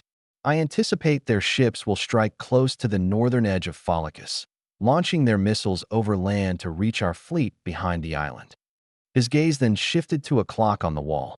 The hands moved continuously, ticking away until the moment of confrontation that felt more like a reckoning. "Begin preparing for battle. No more delays." "Understood, Admiral." Dietrich sat down heavily in his chair, a sense of foreboding settling over him. His men were capable and his ships battle-tested, but they were nothing against the American forces. He knew this, and he knew Karl Mann was aware of the discrepancy, so why force him to engage? He felt like a man throwing stones at a storm, futile but desperate to do something, anything, in the face of impending doom. In that moment, a commotion at the entrance caught his attention. An officer hurried in, holding a sheaf of papers, more reports. Dietrich could only wonder what grim news they held. 900 miles from Pholicus Island, USS North Carolina. Lieutenant Commander Eamon O'Sullivan navigated the maze of the Virginia-class submarine, a blend of steel and soft lighting that was home for months at a stretch.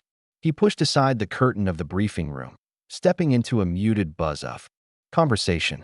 The room was filled with the heads of various departments: navigation, weapons, engineering, sonar, and standing near the head of the table was Captain Nathan Harper. "Take your seats," Harper instructed, pressing a button to display mission details on the main screen. O'Sullivan caught the eyes of Senior Chief Johnson, the sonar operator, and Lieutenant Tamara Naik, the weapons officer. Everyone's attention was riveted to the front. "The Gerald R. Ford is launching airstrikes at 1,600 hours, Harper began. "Will provide simultaneous missile saturation." "Questions?" Maddox, the executive officer, shook his head. "None, sir." "Senior Chief, sonar, and anti-submarine outlook." Harper prodded. Johnson spoke. "They've got a surface and sub-barriers, sir, and a handful of forward scouts, all well within our missile envelope. Air patrols detected over Pholicus Island." Harper then looked at Naik. "Weapons loadout. 2 birds per target, sir. All tubes prepped for rapid reload." Captain Harper's eyes narrowed as he scanned the room until finally landing his eyes on O'Sullivan. "Final checks within the hour, then radio silence. You know the drill. Execute." A succinct nod from O'Sullivan, and the room emptied in a disciplined exodus. Seamen took to their stations, the ambient chatter now replaced by a businesslike focus. System checks began in earnest, O'Sullivan making his way through the control room. His ears caught fragments of conversations, coordinates, fuel levels, weapon status, each exchange building up to the climax of launch. As he passed the weapons control station, O'Sullivan caught sight of Lieutenant Naik's screen. It displayed an array of Tomahawk missile statuses, all green. Naik looked up and gave a nod, which he returned. "Final comms check," announced Lieutenant J.G. Villanueva from the communications station. His eyes flicked from the console to O'Sullivan, who gestured a thumbs up. Minutes later, a discreet chime signaled an incoming message. O'Sullivan moved to the central table, where Captain Harper was already examining. Harper looked up. "We have the green light. We're a go." "Adjusting position for optimal firing range," said O'Sullivan, eyes on the navigation console. A few keystrokes, and the thrum of the submarine changed pitch ever so slightly. "Stations, report ready status." Harper's voice filled the brief silence. One by one, each station confirmed its readiness while the North Carolina adjusted course. The sensation resonated through the deck. O'Sullivan could feel it through his boots. "We're in position, Captain," he announced, eyes on the digital navigational chart displayed on his monitor. Harper nodded, then looked toward Nock. "Prep the missiles. Target 2 per carrier. Tubes 1 through 12. Nock initialized the targeting sequence. Missile tubes 1 through 12 pressurizing. A low, resonant throb pulsed through the hull as the missile tubes pressurized, a sensation that crept up O'Sullivan's spine. Pressurization complete. Tubes 1 through 12 primed and ready, Captain. Harper took a deep breath, his eyes meeting O'Sullivan's briefly before turning back to the main screen. "Fire." "Mark," he confirmed.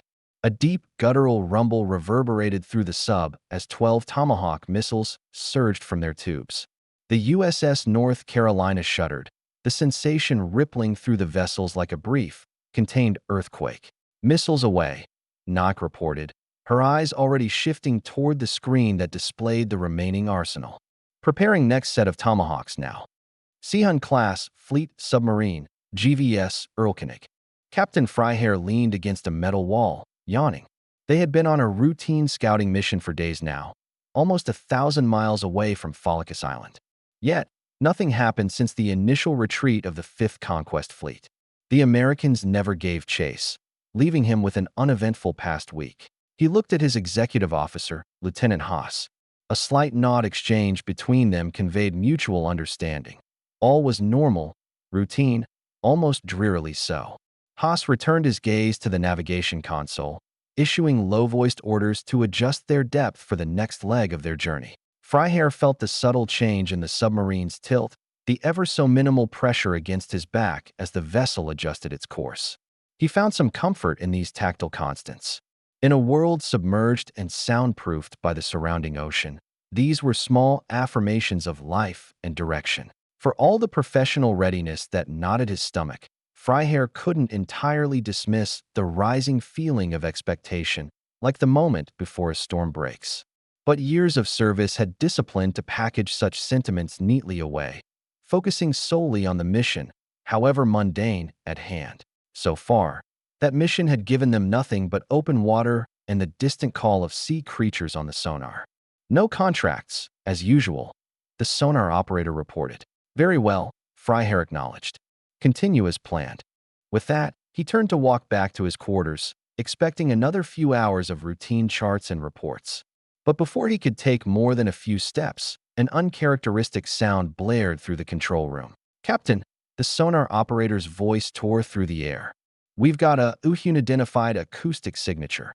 Freiherr spun on his heels, his previous fatigue washed away by a wave of adrenaline. He rushed back to the control room. The mood had shifted palpably. "What do we have, Lieutenant?" The young sonar operator's face looked as if he'd just seen a ghost. "It's nothing I've ever heard before, sir. Well, I can't quite describe it. Multiple intense frequencies in rapid succession, followed by a softer but higher-pitched sound. It's ascending rapidly." Freiherr felt the weight of years and experience press on him. Whatever it was, it defied their understanding of naval warfare. "Haas, could it be a new species of underwater fauna? What are your thoughts?" The executive officer squinted at the paper rolling out from the acoustic plotting table. "It's too artificial to be an alien whale. If I didn't know any better, I'd say something massive was being launched underwater. But the profile doesn't match any torpedo or mine that we..." The sonar operator yelled. "Sir, there's more? 5, no 10? A dozen. Comms, send a coded message to the fleet admiral immediately. Something unprecedented is happening." Even as he spoke, Freiherr felt a gnawing uncertainty twisting his stomach. Were they witnessing a new type of weapon? A natural phenomenon? His eyes met Haas, whose own gaze reflected the same unspoken questions. Before they could contemplate further, another crew member at the communications station cut into their thoughts. "Sir, I can't get through. It seems like something is jamming our transmission." Freihair's mind raced. They were blind and mute, with an unknown threat lurking in the deep. If it was a weapon, who was the target? They had no ships in the vicinity, and the ascending object clearly wasn't going for them. He refocused, locking eyes with each of his officers. "Battle stations. We need to move, now? Get that Manicom unit up." Without a moment's hesitation, the men sprang into action. Alarms blared, the sound piercing through the previously calm atmosphere like a fork on a plate. Crewmen strapped themselves into their stations, bracing for evasive maneuvers. One of the crew hurried to a small compartment, pulling out an intricately designed box covered in arcane symbols, holding a magic gem to the symbols to begin the activation sequence. "Engines to full. Take us to periscope depth," he ordered. "Haas, prepare the deck gun. If we're going to encounter something, I want to have every option available." The mechanical symphony of the Erlkönig roared to life, the engines revving as the submarine angled upward.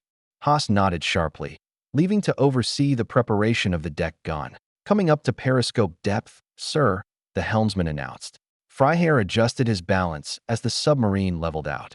He gripped the periscope handles, his eyes narrowing at the limited view it offered. What he saw intensified the weight that had settled in the pit of his stomach. Nothing. No surface ships, no aircraft, just the empty horizon. "Radar?" Freihair asked, his grip tightening on the periscope handles. "Nothing, sir. Sky is clear." His mind churned throughout the possibilities, each less comforting than the last. "Sonar, any changes?" "Unknown objects near the surface, Captain," he reported, voice tinged with disbelief. "They're breaking the surface now." The periscope swiveled and Freihair caught sight of multiple plumes of smoke and fire against the backdrop of the ocean's surface, shooting upwards. "Those aren't torpedoes," he muttered, more to himself than anyone else. He had never seen a missile, but had heard stories of them, and was damn sure that he was looking at several flying out of the water. It was worrying enough that missiles had traveled from the depths, without a single sign of an enemy submarine. But the most worrying part was that there were no targets in the vicinity. The closest possible targets were a group of battleships to the north of Pholicus, but that was well over 900 miles away. The carriers were just past that, at about 1,200 miles. No, it couldn't be. "Signalman, send an emergency warning to the Fleet Admiral." Priority 1. Chapter 162, Pholicus Island, 2. January 4th, 1641. GV occupied Pholicus Island. Captured HME base. Dietrich looked through the latest update from Merkens's 4th Conquest Fleet, which had dealt a telling blow to the Mauritials in Juneirau. Ports destroyed, industrial centers under siege, impeccable execution. On top of that, the 3rd Conquest Fleet was now setting sail from the Conshal Islands, ready to aid the 1st Conquest Fleet in the subjugation of Mu. Excellent news for the overall war effort, but would it be enough? His train of thought was derailed by a sudden knock on the open door. "Sir, we received an emergency transmission on the Manicom relay network. It's from the Erlkönig," a communications officer announced. Dietrich raised an eyebrow. Manicoms were to be used only in the event of American jamming. For a submarine over 1,000 miles out to break its cover and use a last resort was concerning, to say the least. What did it say? The officer handed him the transcribed message. Priority 1, Priority 1. This is GVS Erlkönig to Fleet Admiral. Unidentified objects surfacing and ascending. Position far beyond patrol zone. Possible missiles. Urgent. Dietrich's eyes narrowed, his nails digging into his palms. "Assemble the officers. Now." The man left the room in a hurry, and within minutes the room was filled with Dietrich's top advisors and connections to the fleet's commanding officers. "We have unidentified objects breaking surface around the Erlkönig's patrol zone, deep in the Cartalpas Strait," Dietrich announced, his eyes darting to the radio panel as he awaited responses. "The Erlkönig?"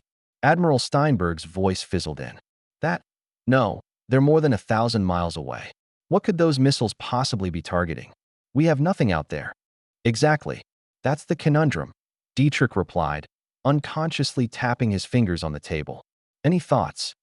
"Could be a decoy, a feint," Admiral Felt's voice offered from the radio. Force us to divert resources or panic, perhaps. Commander Holtz, an anti-submarine warfare officer, looked up from the tabletop map. If they were torpedoes, sir, I could give you a dozen countermeasures. But torpedoes don't ascend. I'm of the opinion that the Erlkönig's guess was quite right.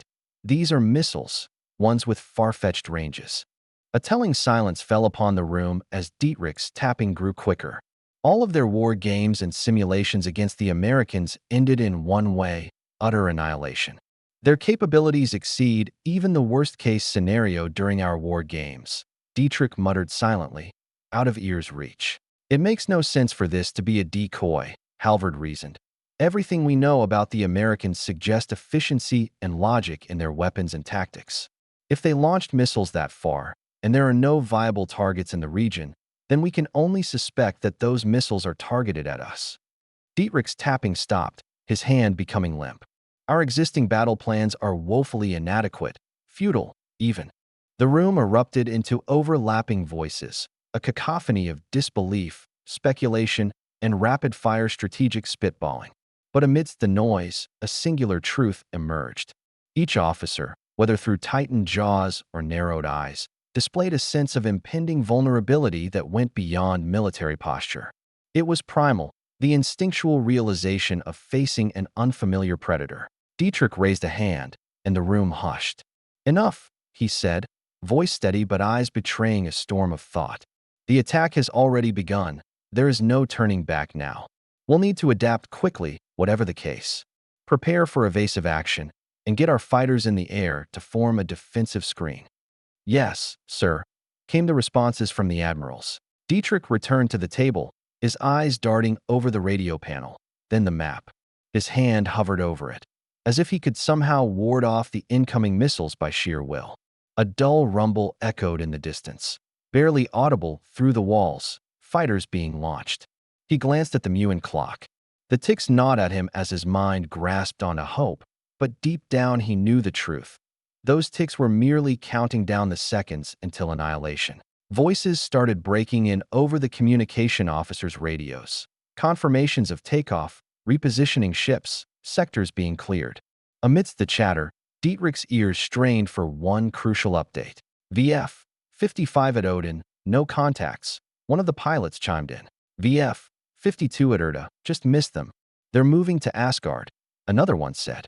Then, finally, a voice broke in with the news Dietrich had been anticipating.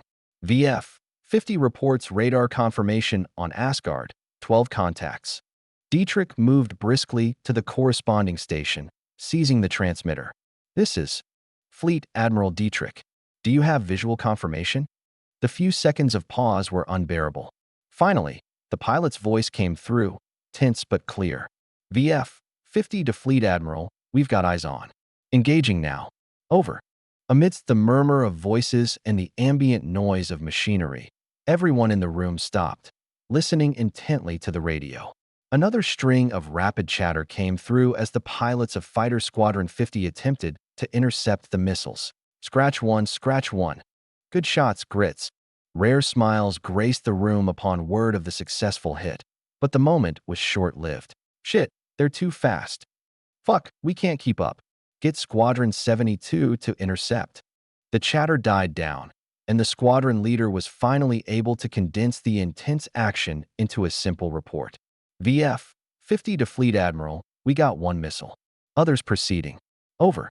Dietrich felt the eyes of every officer in the room upon him.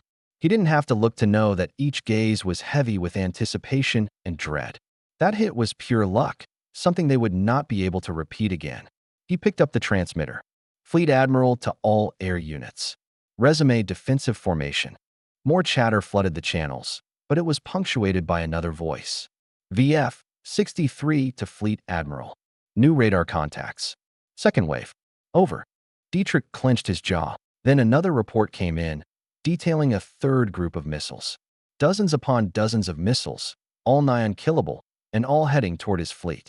Dietrich felt the room tighten around him. He was thankful that he decided to remain on the base instead of returning to his flagship, but the lack of a radar system in the recently captured base had essentially rendered him blind. Instead, he found himself relying on the ocean of reports crackling over the radios. The communications officers kept their hands steady on the dials, their eyes scanning the incoming transcriptions, as Dietrich's own eyes flitted between them, hanging on every syllable that spilled into the tense air. Fleet Admiral, one of the officers piped up. VF 72 reports they have visual on the first group of missiles.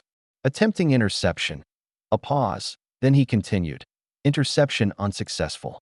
VF 72 is pulling back to defensive formation. A sigh, heavy and collective, flowed through the room. The inhibitor reports radar contact. AA guns on the ships are preparing to fire, another officer announced. It wasn't much, but it was all they had left. A last line of defense. Dietrich glanced at the clock. Its ticking now resonated like a drumbeat in a funeral march. He looked out of the window. For a moment, there was nothing sparse white clouds plastered against the blue sky.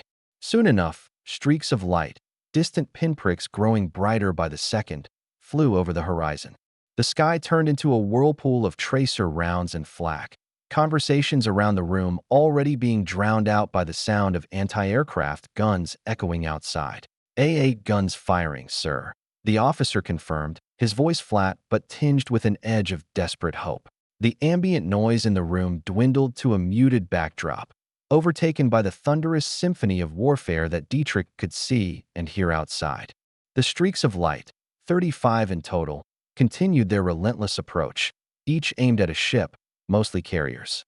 His ships, the sky outside was ablaze with human ingenuity focused on survival. Contrails crisscrossed, creating a chaotic tapestry as the AA guns sought their marks. Dietrich's eyes remained on the spectacle, but his ears perked up as a different sound intruded, a rising, high-pitched whine that cut through all other noises. The missiles were passing overhead. The sound grew in intensity until it felt like a physical pressure, a horrifying scream in the sky that seemed to echo the dread within him. He pivoted sharply, walking to the open window on the opposite side of the command center that overlooked the port. His hands clenched into fists at his side as he saw tracers converge onto singular points above the carriers, followed by bright flashes of light. He held up his hand, squinting as he shielded himself from the scene. Then came a series of thunderous booms, the sonic footprints of nightmares, each one marking the fate of a ship. He staggered backward, braving the pressure waves from the shore. Billowing plumes of black smoke and fire began to rise from where his fleet lay anchored. Direct hits on multiple carriers, one of the officers reported. Dietrich turned back to face his officers. The room had changed. This was no longer a command center. It was the nucleus of a disaster, a place where the next decisions would dictate whether that disaster turned into an unrecoverable catastrophe.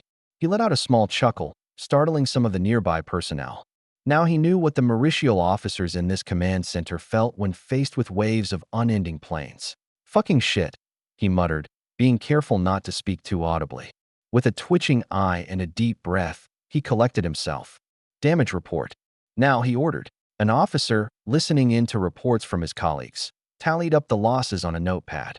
Fleet Admiral, 18 carriers are confirmed destroyed. We lost 5 Pegasus-class fleet carriers and 13 Cygnus-class escort carriers. 2 were damaged significantly, and 10 other carriers and battleships suffered varying degrees of damage. The flagship, the Valhalla, was hit, but remains operational. Dietrich lowered his head slightly, lips tightening. Casualties. Estimates are still coming in, but it's severe. Thousands, at least. His eyes tightened, the only outward sign of the turmoil within him. An officer held his headset closer, leaning in and listening intently before facing Dietrich. Sir, we have long-range communication coming in. It's our encryption, but... What?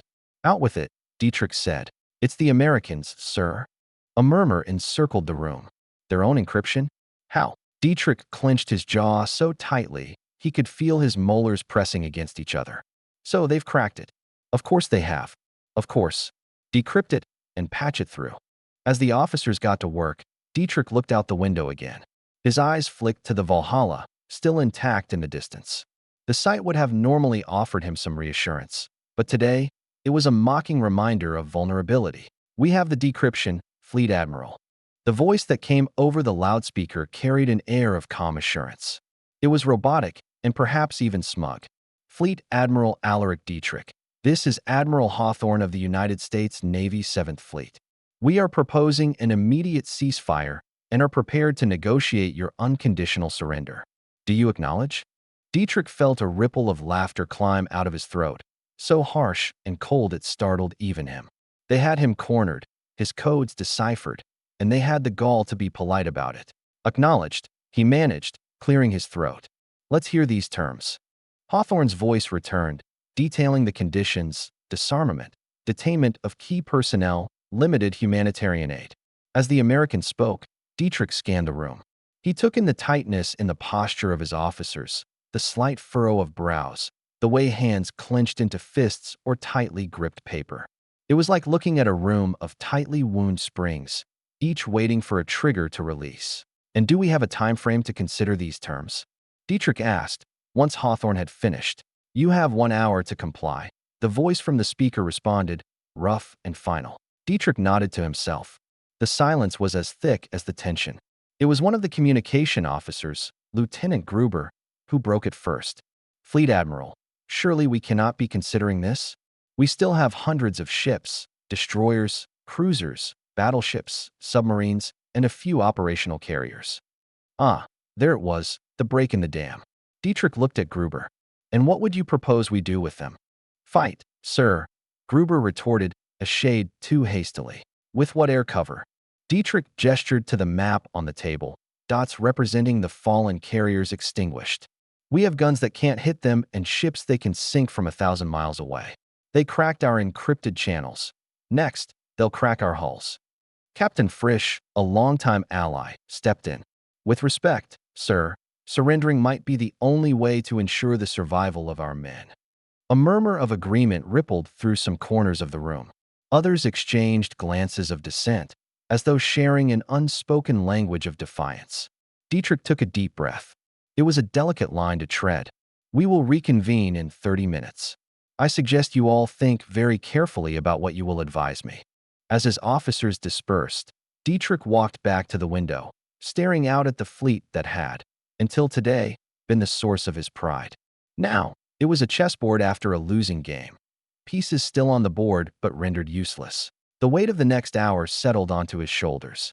Would they bow to the inevitable, or cling to a prideful delusion? And whatever they chose, would it even matter in the face of such overwhelming odds? Acknowledged, he muttered to himself, as if to answer the multitude of questions swirling in his head. Let's hear these terms. Chapter 163, Dietrich's Surrender. January 4th, 1641. GV occupied Pholicus Island. Captured HME base. Dietrich glanced at the clock on the wall. 28 minutes had passed since his officers left to ponder their dwindling options. The door swung open, and they began filing back in, faces taut with anxiety or hard with resolve. Some avoided his gaze, while others met it squarely as they took their seats. Before we discuss our response to the American fleet, Dietrich began, his voice devoid of the emotional fatigue he felt. We need to address the significant division among us. He paused, his eyes sweeping over the assembled officers. Lieutenant Gruber believes we should continue to fight. Am I to assume there are others here who share this sentiment? Captain Muller, a young officer who had risen quickly through the ranks, shot up from his seat. With all due respect, sir, we still have a fighting force. Why bow down when we can still aim our guns? Dietrich pointed to the tactical maps sprawled out on the table in front of them. Captain Muller, I assume you can read, can you not? The empty spaces were our carriers. They're at the bottom of the ocean now. What do you expect us to do? Charge at the enemy while they launch missiles from afar. Further engagement is not a strategy, it is suicide. Muller sat down, lips pursed, but not before locking eyes with a handful of officers who nodded subtly. It couldn't be clearer to Dietrich. A faction was coalescing right there, in that room, fueled by a toxic mix of national pride, youthful arrogance, and outright ignorance. Captain Frisch interjected. Sir, none of us question the bravery of our men. But valor isn't a substitute for capability, he said, directing his attention to Gruber, Muller, and their associates. We owe it to them to spare lives if the alternative is futile resistance. Dietrich could almost feel the room split. Some officers, mainly those who had been in combat longer or had done proper research into the Americans' capabilities, nodded in agreement with Frisch. Others, predominantly younger men, shifted uneasily in their seats. Time is not a luxury we possess, Dietrich reminded them, feeling the room's tension thicken. In 10 minutes, we will reconvene. I expect straightforward recommendations based on the unvarnished reality we now face. The scraping of chairs filled the room as his officers dispersed. Dietrich walked over to the window, gazing out at his formidable, yet vulnerable fleet. There was no telling what the hardliners would do, but he hoped that words would be enough to get them to come to their senses. Though, some backup wouldn't hurt. 10 minutes felt like 10 seconds, but when Dietrich returned to the room, it seemed like it was ready to explode. His officers sat, some with brows furrowed in intense thought, others wearing faces like chiseled stone. They seemed to be divided into 3 groups: those in support of surrender, those in support of battle, and those who were unsure. "Let's hear your recommendations," Dietrich demanded, allowing no room for hesitation. Captain Frisch spoke first, maintaining his stance. "Fleet Admiral, we need to surrender," he said, body and face positioned towards the dissenters rather than Dietrich himself. "It's the only way to ensure the survival of our crews. The Americans have the technology to wipe us out, they've proven that. We would be sending our men to their deaths for nothing." Lieutenant Gruber shot to his feet, his fellow dissenters tensing up. "And what of our honor? Should we disgrace ourselves so easily? We still have 200 ships." Dietrich subtly moved his hand to his side, next to his sidearm. "Ships that cannot fire a shot without being detected and destroyed," he retorted, locking eyes with Gruber. "Then let it be so. Better to die with honor than live with shame." Gruber spat, his face reddening. Dietrich's fingers moved to the holster. "Because getting annihilated by a missile from a ship you don't even know exists is an honorable death." Gruber didn't respond. Instead, he glanced at his comrades, as if exchanging silent words with them. Subtle nods amongst them, and Dietrich sprung into action, raising his weapon. Guards posted around the room emulated Dietrich's motion, aiming their rifles or sidearms at Gruber's faction. Gruber held his hands up. "You wish to harm your fellow countrymen for the sake of kneeling to those foreigners." Dietrich shook his head, his tone low. "I hope it won't come to that. Lieutenant Gruber, Captain Muller, and the rest of you." He pointed at Gruber's faction with his free hand as he lowered his pistol. "You are relieved of your duties, effective immediately. Security, escort them out." A set of guards grabbed the men, who left without a fight. The door clanged shut behind him, echoing through the chamber. Another officer, this time from the undecided faction, spoke up. "Sir, if we surrender, there should be assurances for our men. Can we negotiate terms that ensure their humane treatment?" Dietrich nodded, appreciating the practical concern. "That is part of what I will discuss with the American admiral. We'll need to get those guarantees, but the Americans have a history of treating prisoners of war according to high moral standards. The Lurians and Parpaldians were restrained peacefully, fed, housed, and experienced no signs of intentional harm. If we trust the Americans, our men at least have a chance at seeing home again." He paused, turning toward the window. "A chance at seeing their families again." "You're placing a lot of trust in the enemy, sir," murmured another voice from the back. Dietrich fixed his gaze on the officer who spoke. "At this point, they are no longer our enemies, but rather the arbiters of our fate. We have no leverage, and we must deal in facts, not ideals. All in favor of attempting a surrender, say aye." A chorus of ayes filled the room, with only a few abstaining. Dietrich didn't relish the decision, but it was the one that weighed least heavily on his conscience. He signaled to his communications officer to prepare for a transmission to Admiral Hawthorne. "As you were," he declared, feeling a twinge of both relief and unspeakable loss. This was defeat, but perhaps also a modicum of salvation. "We're ready to transmit, Fleet Admiral," the communications officer informed him. Dietrich gave a curt nod. "Patch me through to Admiral Hawthorne." The line buzzed for a moment before Admiral Hawthorne's voice came through. "Fleet Admiral Alaric Dietrich, have you reached a decision?" Dietrich glanced at the clock. Only a minute remained of their 1-hour ultimatum. "We have, Admiral. We are prepared to surrender, with conditions for the humane treatment of our captured personnel. We request written assurances." A pause lingered, as if Hawthorne was consulting with others, or perhaps just relishing the moment.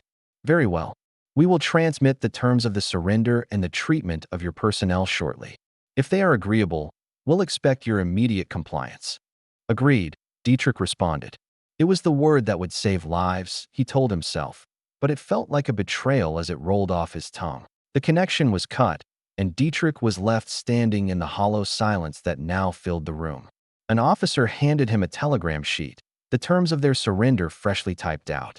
His eyes scanned the document.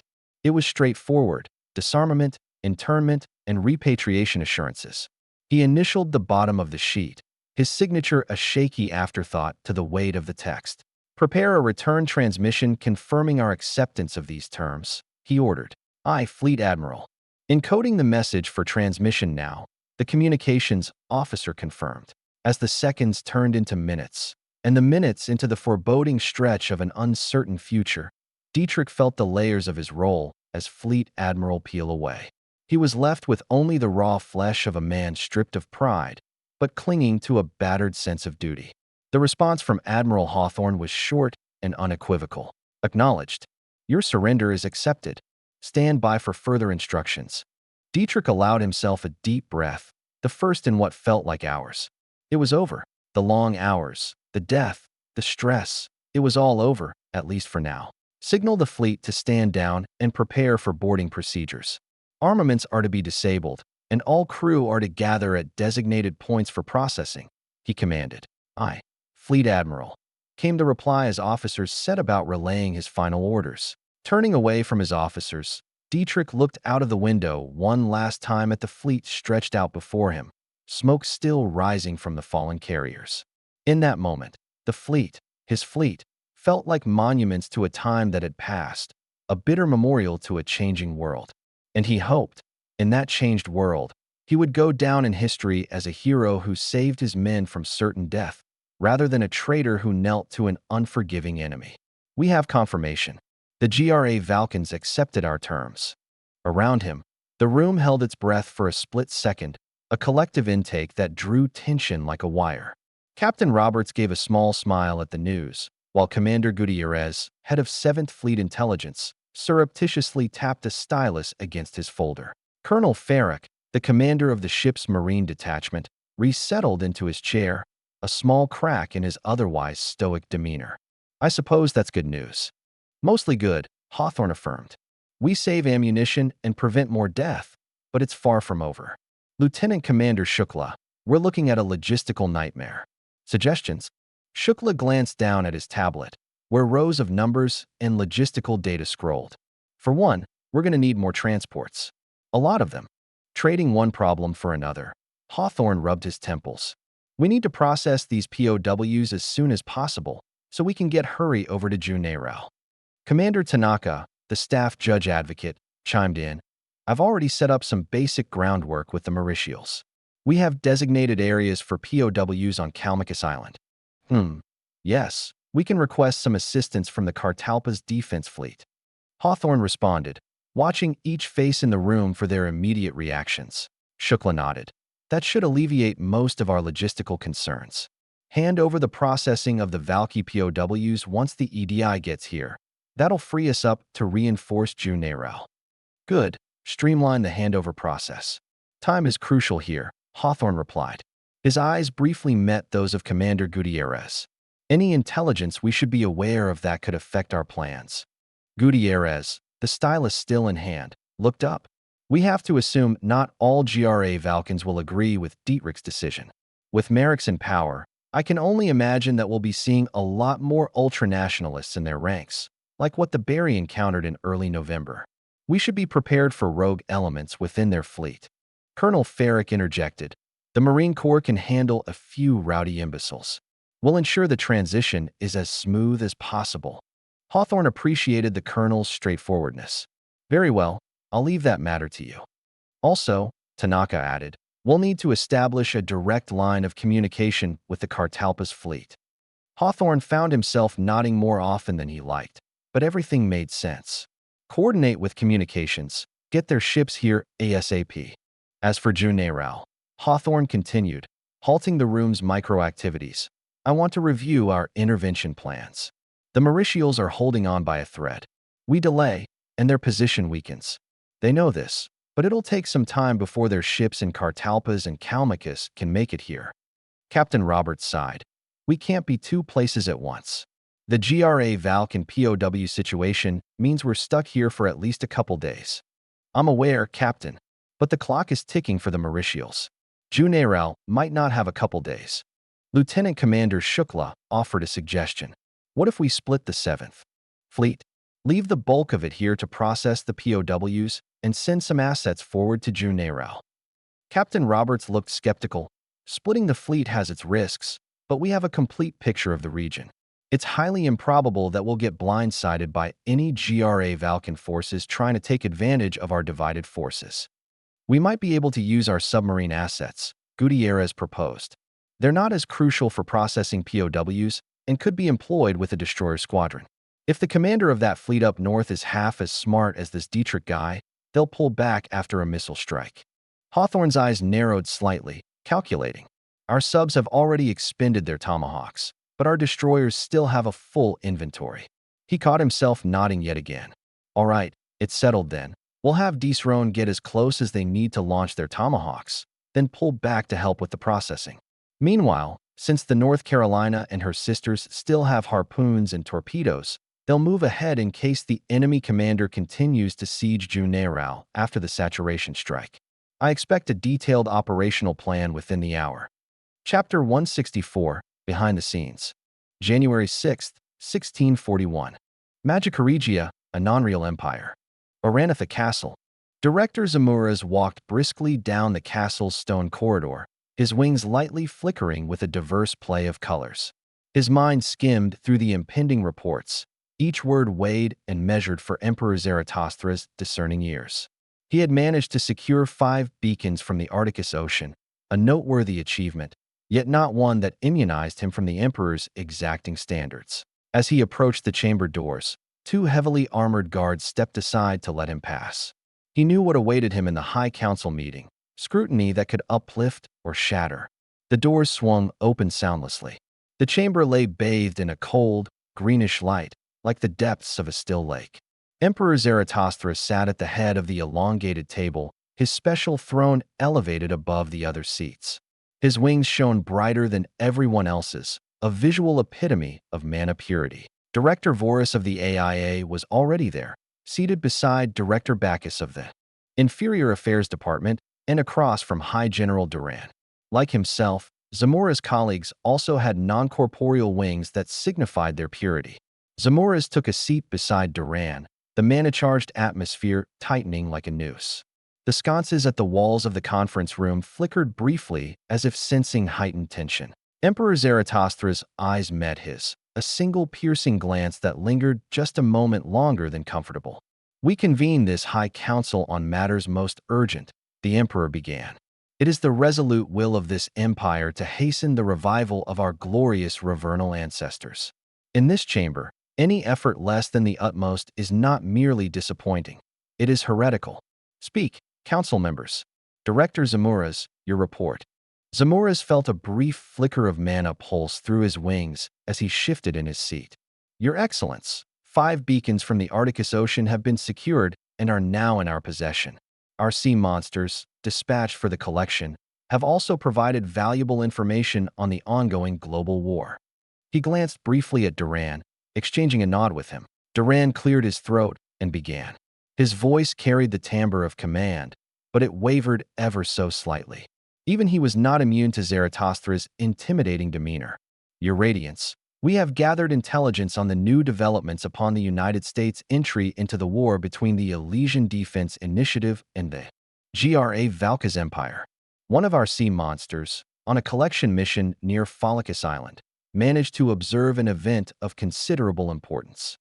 Zarathustra's unblinking eyes focused on Duran. The Emperor's wings shimmered more vividly, as if pulsing with curiosity or worse, impatience. A devastating strike took place near the island, Duran continued. A GRA Valkan conquest fleet suffered immense losses. Their carriers, in particular, were targeted and nearly annihilated by American missiles. We have no further details on the strike, but this would imply that the Americans are beginning to push the GRA Valkans out of the Cartalpa Strait. It appears, based on the halt of their naval operations and disarmament, that they may have surrendered. The room went cold. Vorus and Bacchus exchanged uneasy glances. Zamoras found his wings tightening against his back, an instinctive, almost involuntary, reaction to the tension that Duran's report had ratcheted up.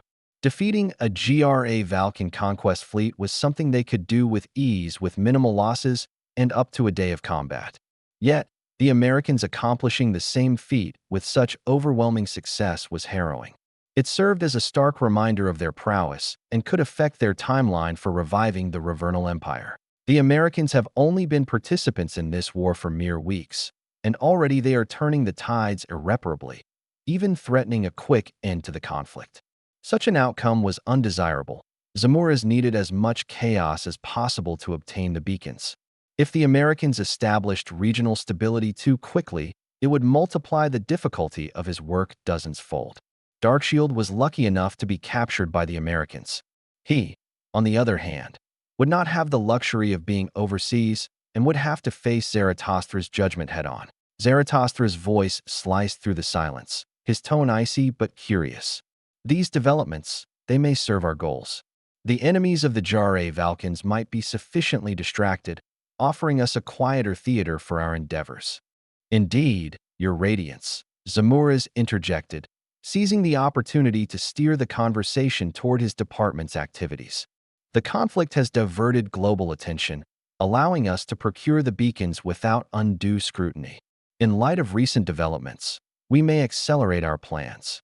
With your permission, Your Radiance, I shall elaborate on the specifics of our operations in the Arctic Ocean, he said, his voice barely more than a controlled whisper, mindful of the Emperor's disdain for unnecessary noise. The Emperor nodded, his gaze lingering on Zamoras, an unspoken go-ahead. Our tamed sea monsters have been most effective in the clandestine recovery of the beacons. The 5 we have secured represent the highest concentration in that region. However, there are 2 more we are currently tracking. Zamoras flicked his hand, and a scrying window showing a map of the region materialized in the air, traced with glowing lines that led to pulsating points. Zaratostra's eyes followed the lines, his face unreadable.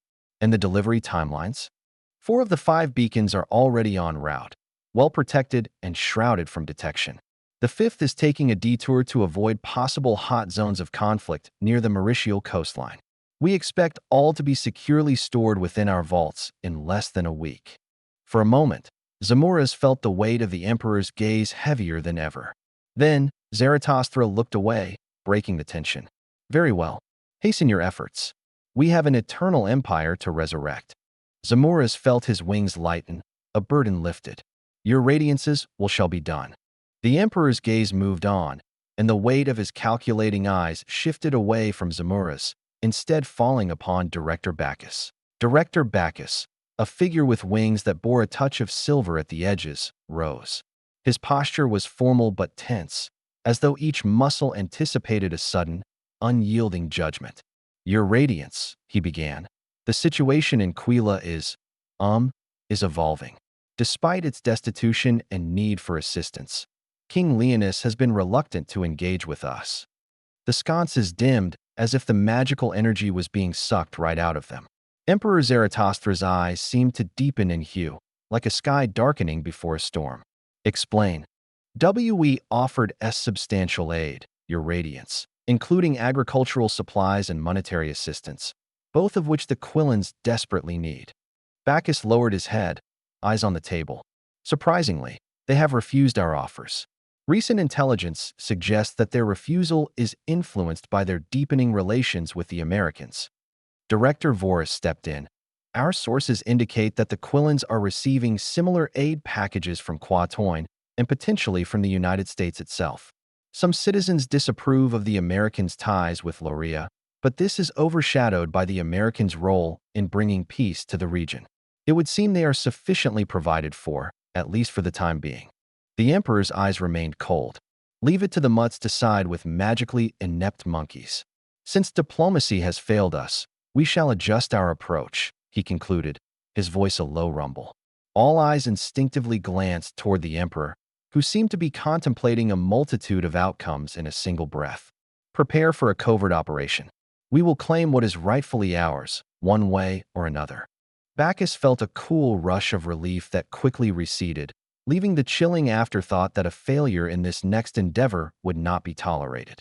Zamura's wings darkened subtly in reaction to that news. He knew it wasn't Bacchus' fault, but now the Quila beacon was his problem, just another thing to add to the list of potential death sentences, as if Gahara wasn't enough of a concern. Zamura's almost flinched as the Emperor's gaze finally rested upon him again. As if reading his mind, he began, "In regard to Gahara, what is the status of the current operation?" Zamura's felt the frayed ends of his nerves tighten.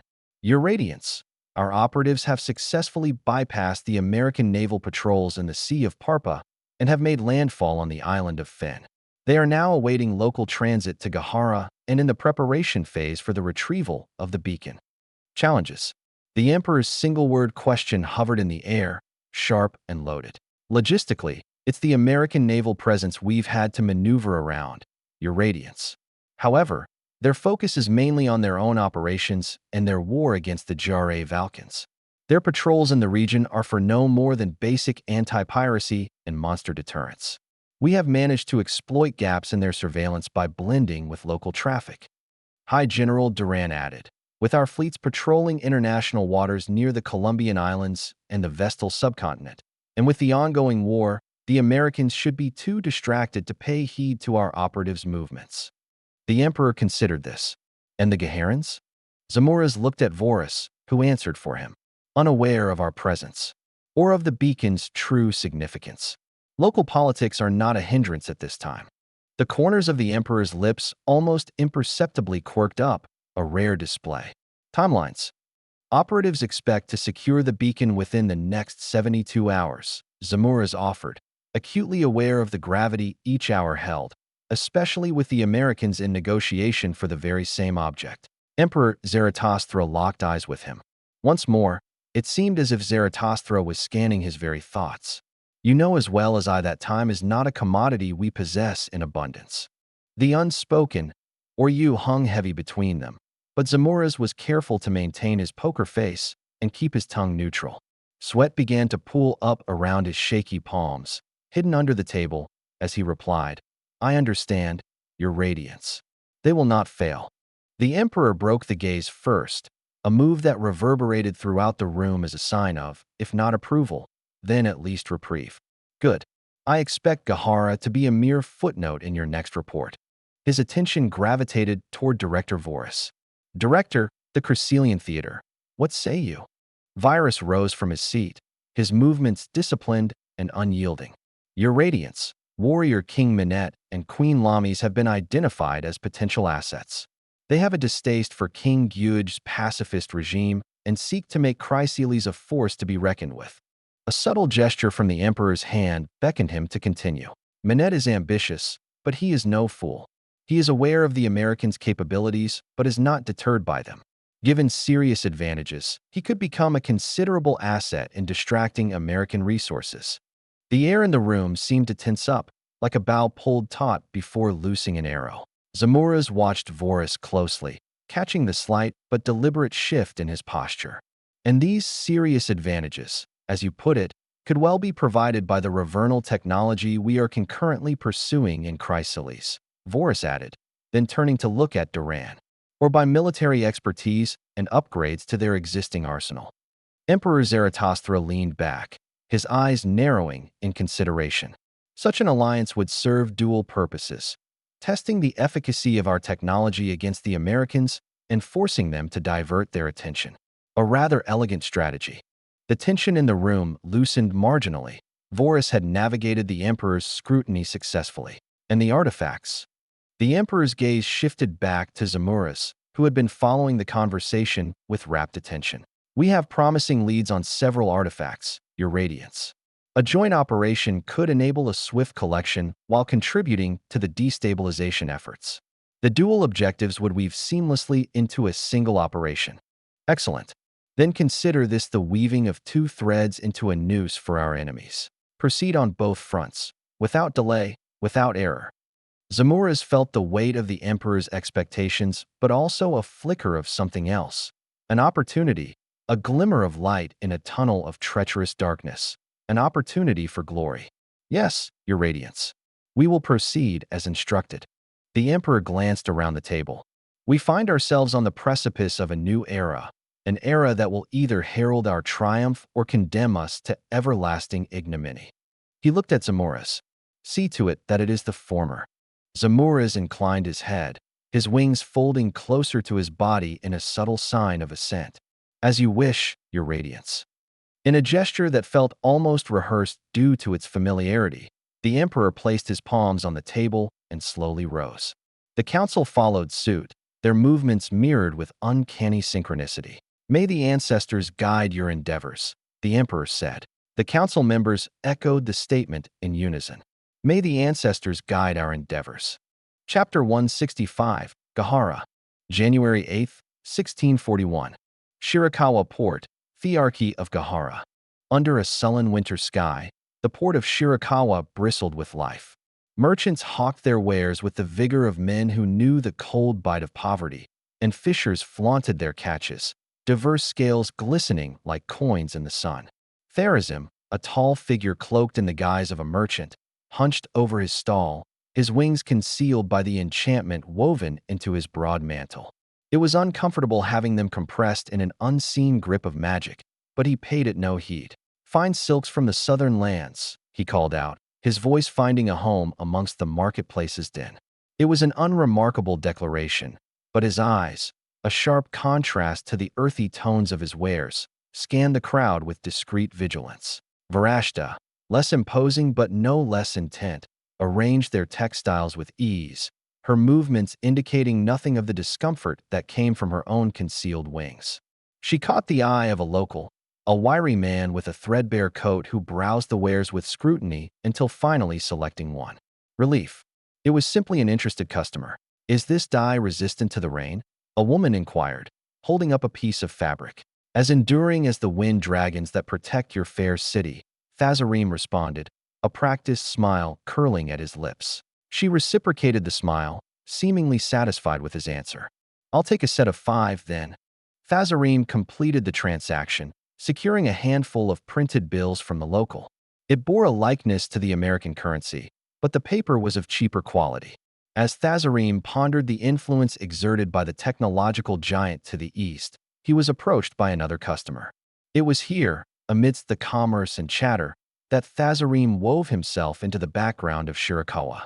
He bartered, he laughed, he haggled, each action crafted to build the facade of a traveling merchant. As the sun dipped below the horizon, Thazarim felt the familiar twinge of unease that always accompanied the folding of his wings. They itched like a mendicant's rags. All these hours, and the contact was yet to appear. How much longer? The twilight began to settle, leaving them to wonder if they accidentally gave the contact erroneous information. Packing up the unsold merchandise, he noticed a lone figure approach from the corner of his eye, a tall man dressed in an American suit. Shit. How did an American find his way here, now, amidst their delicate operation? We're closed, good sir, he called out, voice steady despite the alarm bells clanging in his mind. The suited man halted, his stance casual yet calculated, a half-smile playing upon his lips as if privy to an inside joke.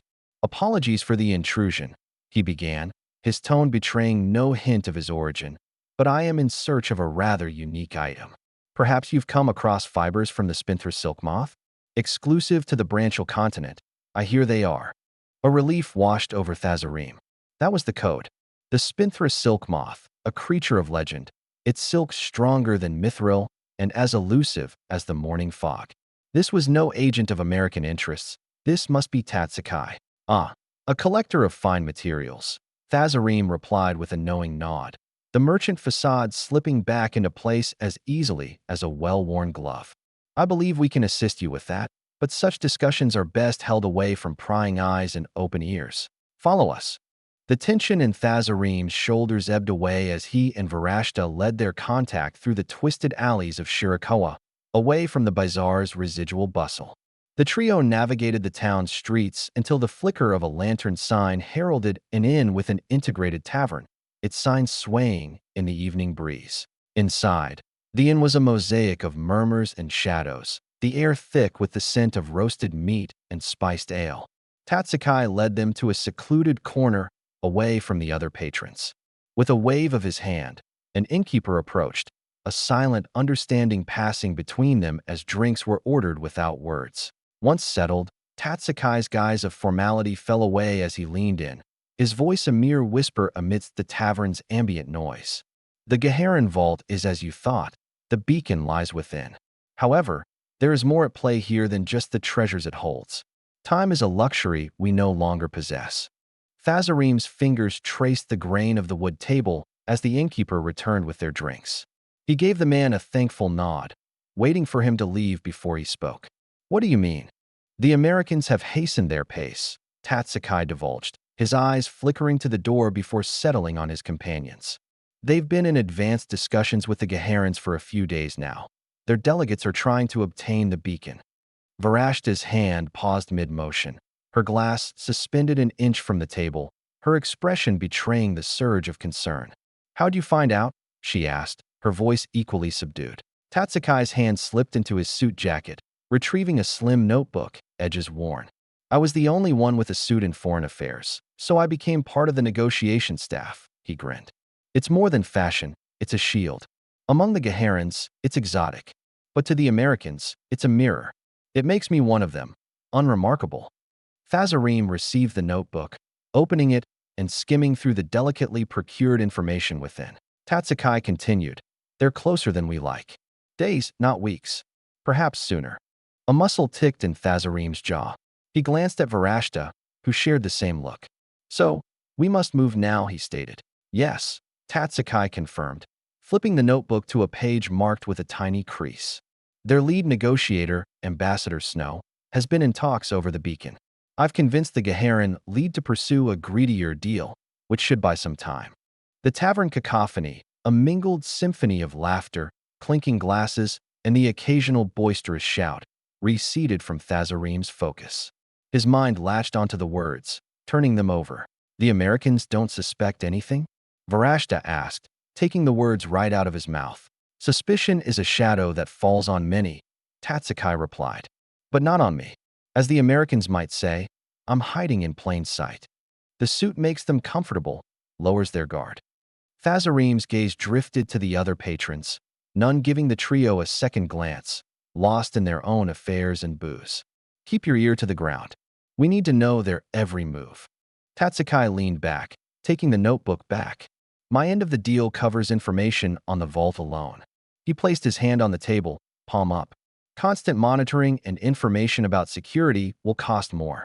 Varashta swirled her glass, the amber liquid within catching the light. It's a risk, she murmured, her gaze locked on the shimmering surface, but perhaps not one without its rewards. Thazarim leaned forward, the low light casting deep shadows over his face. Tatsukai, the extra cost, it's not unexpected. But we need the whole board in view, not just the pieces you've uncovered so far. Tatsukai's eyes, sharp as flint, studied Thazarim's stoic expression. And what do you bring to the table? His question wasn't a challenge, rather a businessman confirming the terms of a critical deal. Thazarim nodded at Varashta, who placed a briefcase on the table. She slid it over to Tatsukai, who opened it and subtly scanned the gold bullions within. Strengthening his arm with a soft blue glow, Tatsukai lifted the briefcase and placed it on the floor beside him with a muted thud. We have an accord, he stated flatly, offering a handshake. Thazarim shook the man's hand.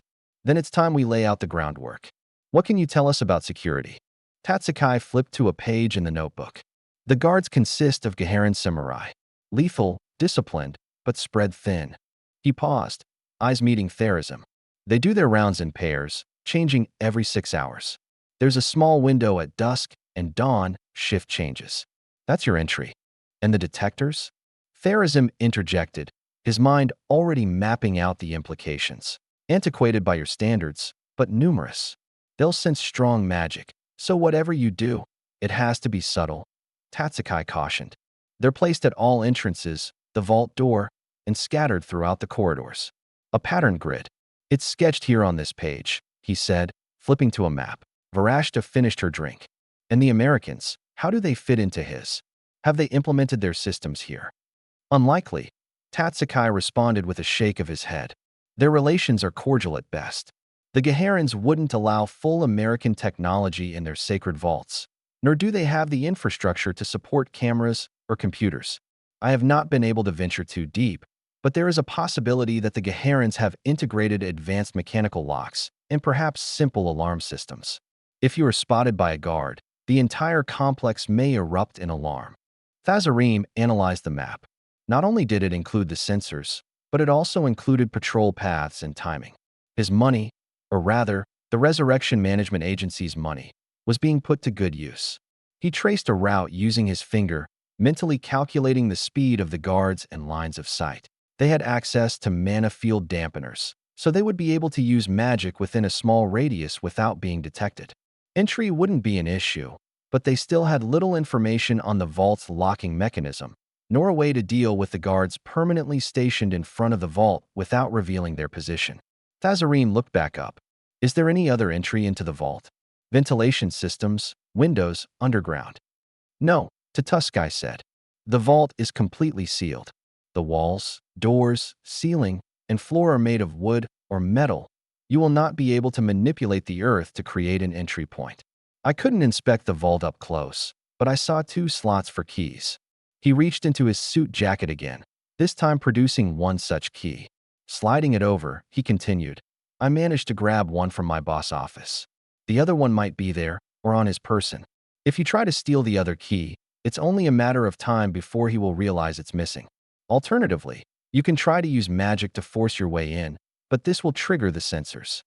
Thazarim's hand hovered over the key, analyzing its intricate grooves before pocketing it securely.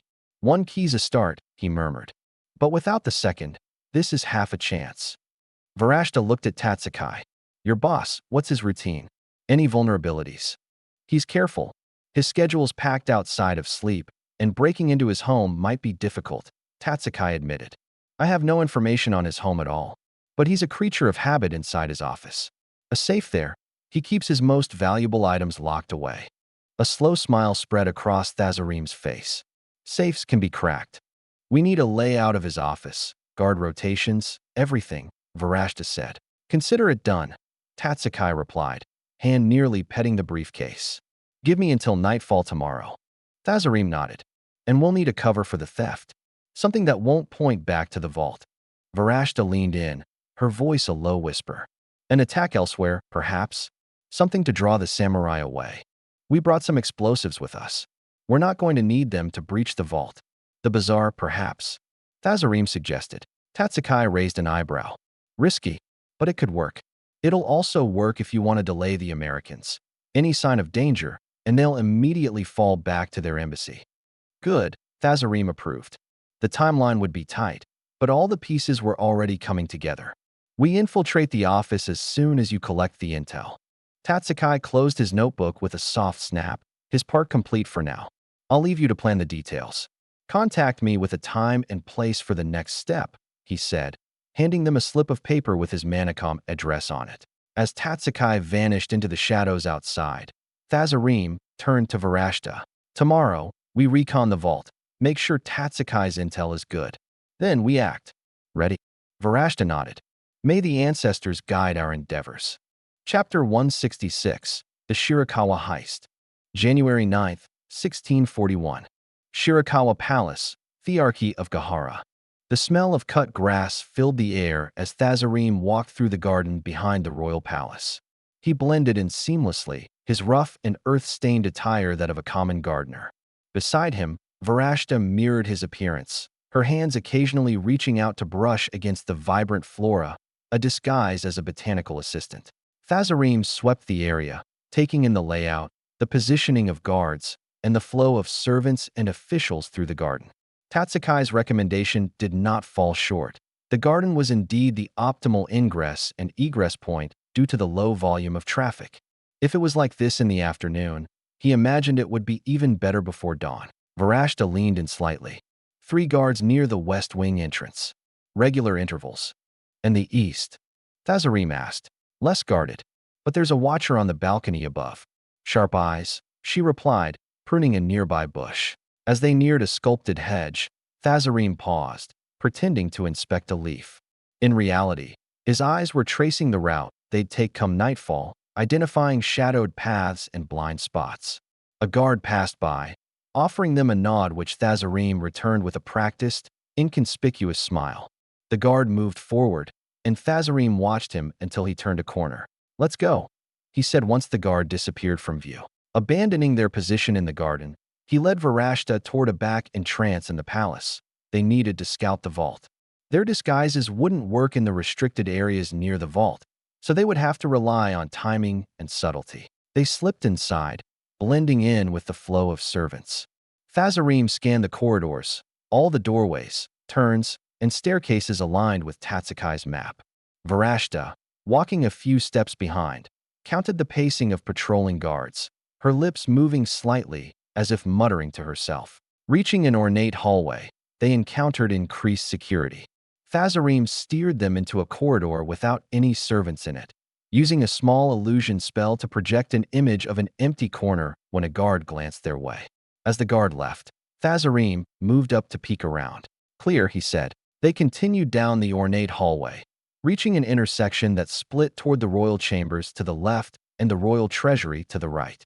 Turning right, they silently trailed a pair of guards, sticking to the walls and using nooks and empty rooms to evade detection. Soon enough, they found themselves outside a heavy wooden door, guarded by two samurai. This had to be it, the entrance to the vault. Projecting an illusion of an empty hallway in front of him, he stepped out and observed the guards. Their stance, their grip on their swords, their periodic communication with other patrols, all were cataloged in his mind. Varashta nudged him lightly, a signal to move on.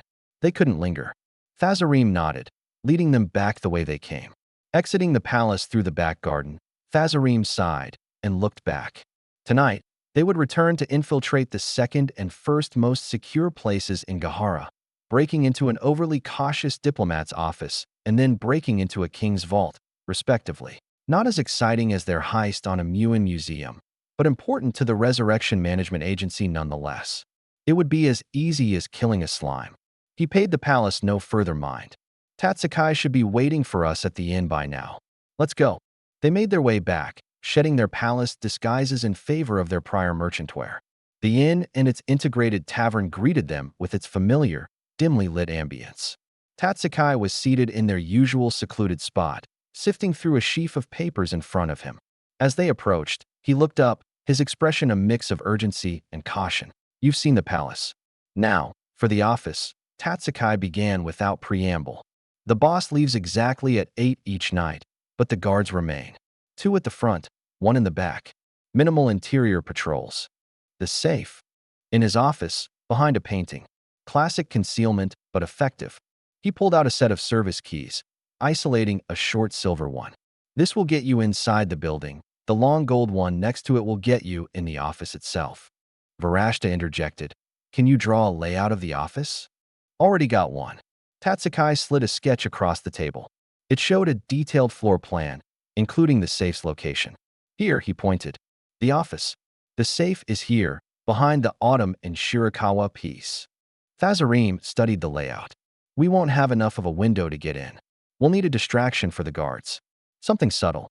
A noise, a false alarm. Simple illusion spell outside the building should do the trick, enough to draw them away without raising a full alarm." Tatsukai folded the papers and tucked them away. "I'll ensure the back entrance is clear. You'll have a 15-minute window before the night shift takes over and patrols become heavier. After that, your illusion magic won't be very useful."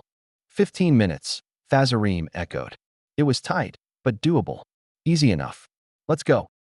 They approached the Gaharan Foreign Affairs building under cover of night, having waited half an hour until the boss confirmed departure. The building itself loomed before them, its architecture a blend of Oriental Gaharan grandeur and subtle foreign influences in its Parpaldian columns.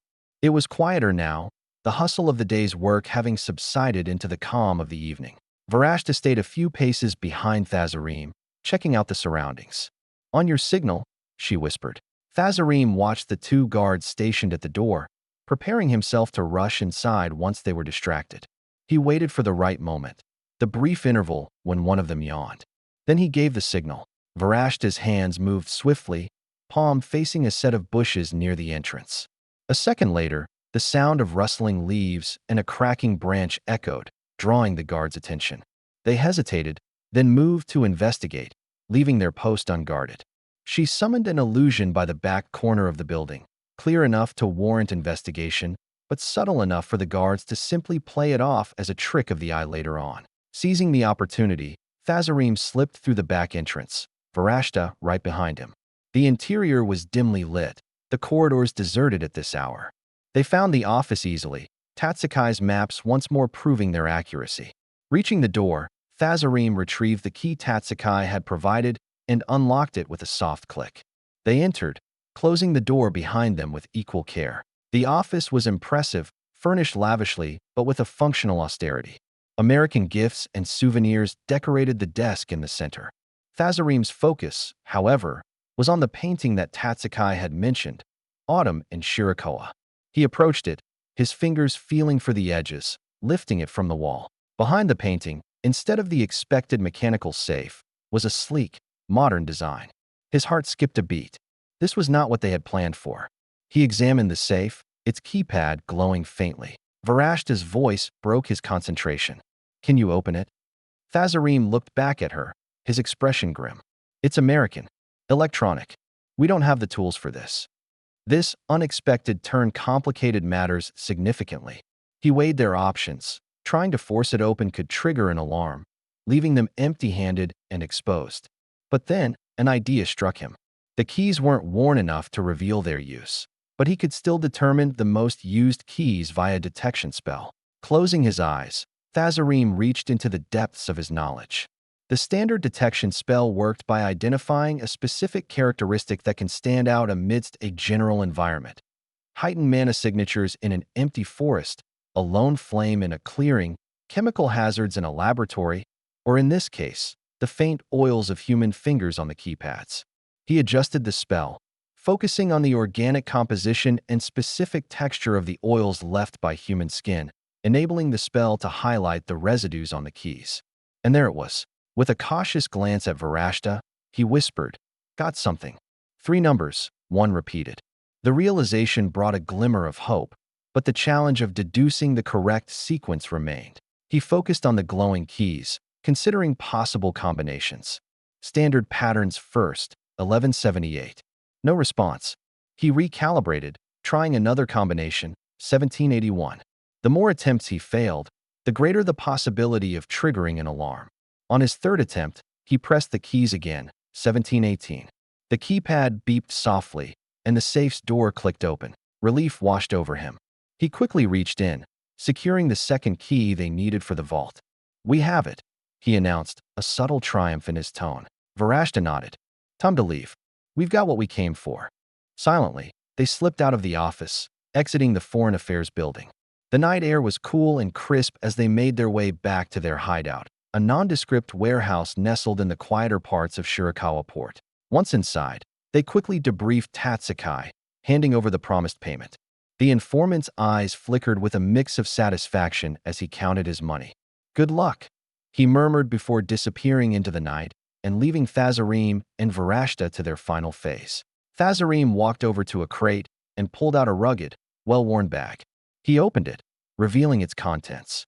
First, a palace servant's outfit, great for getting around, as long as the guards didn't see his face.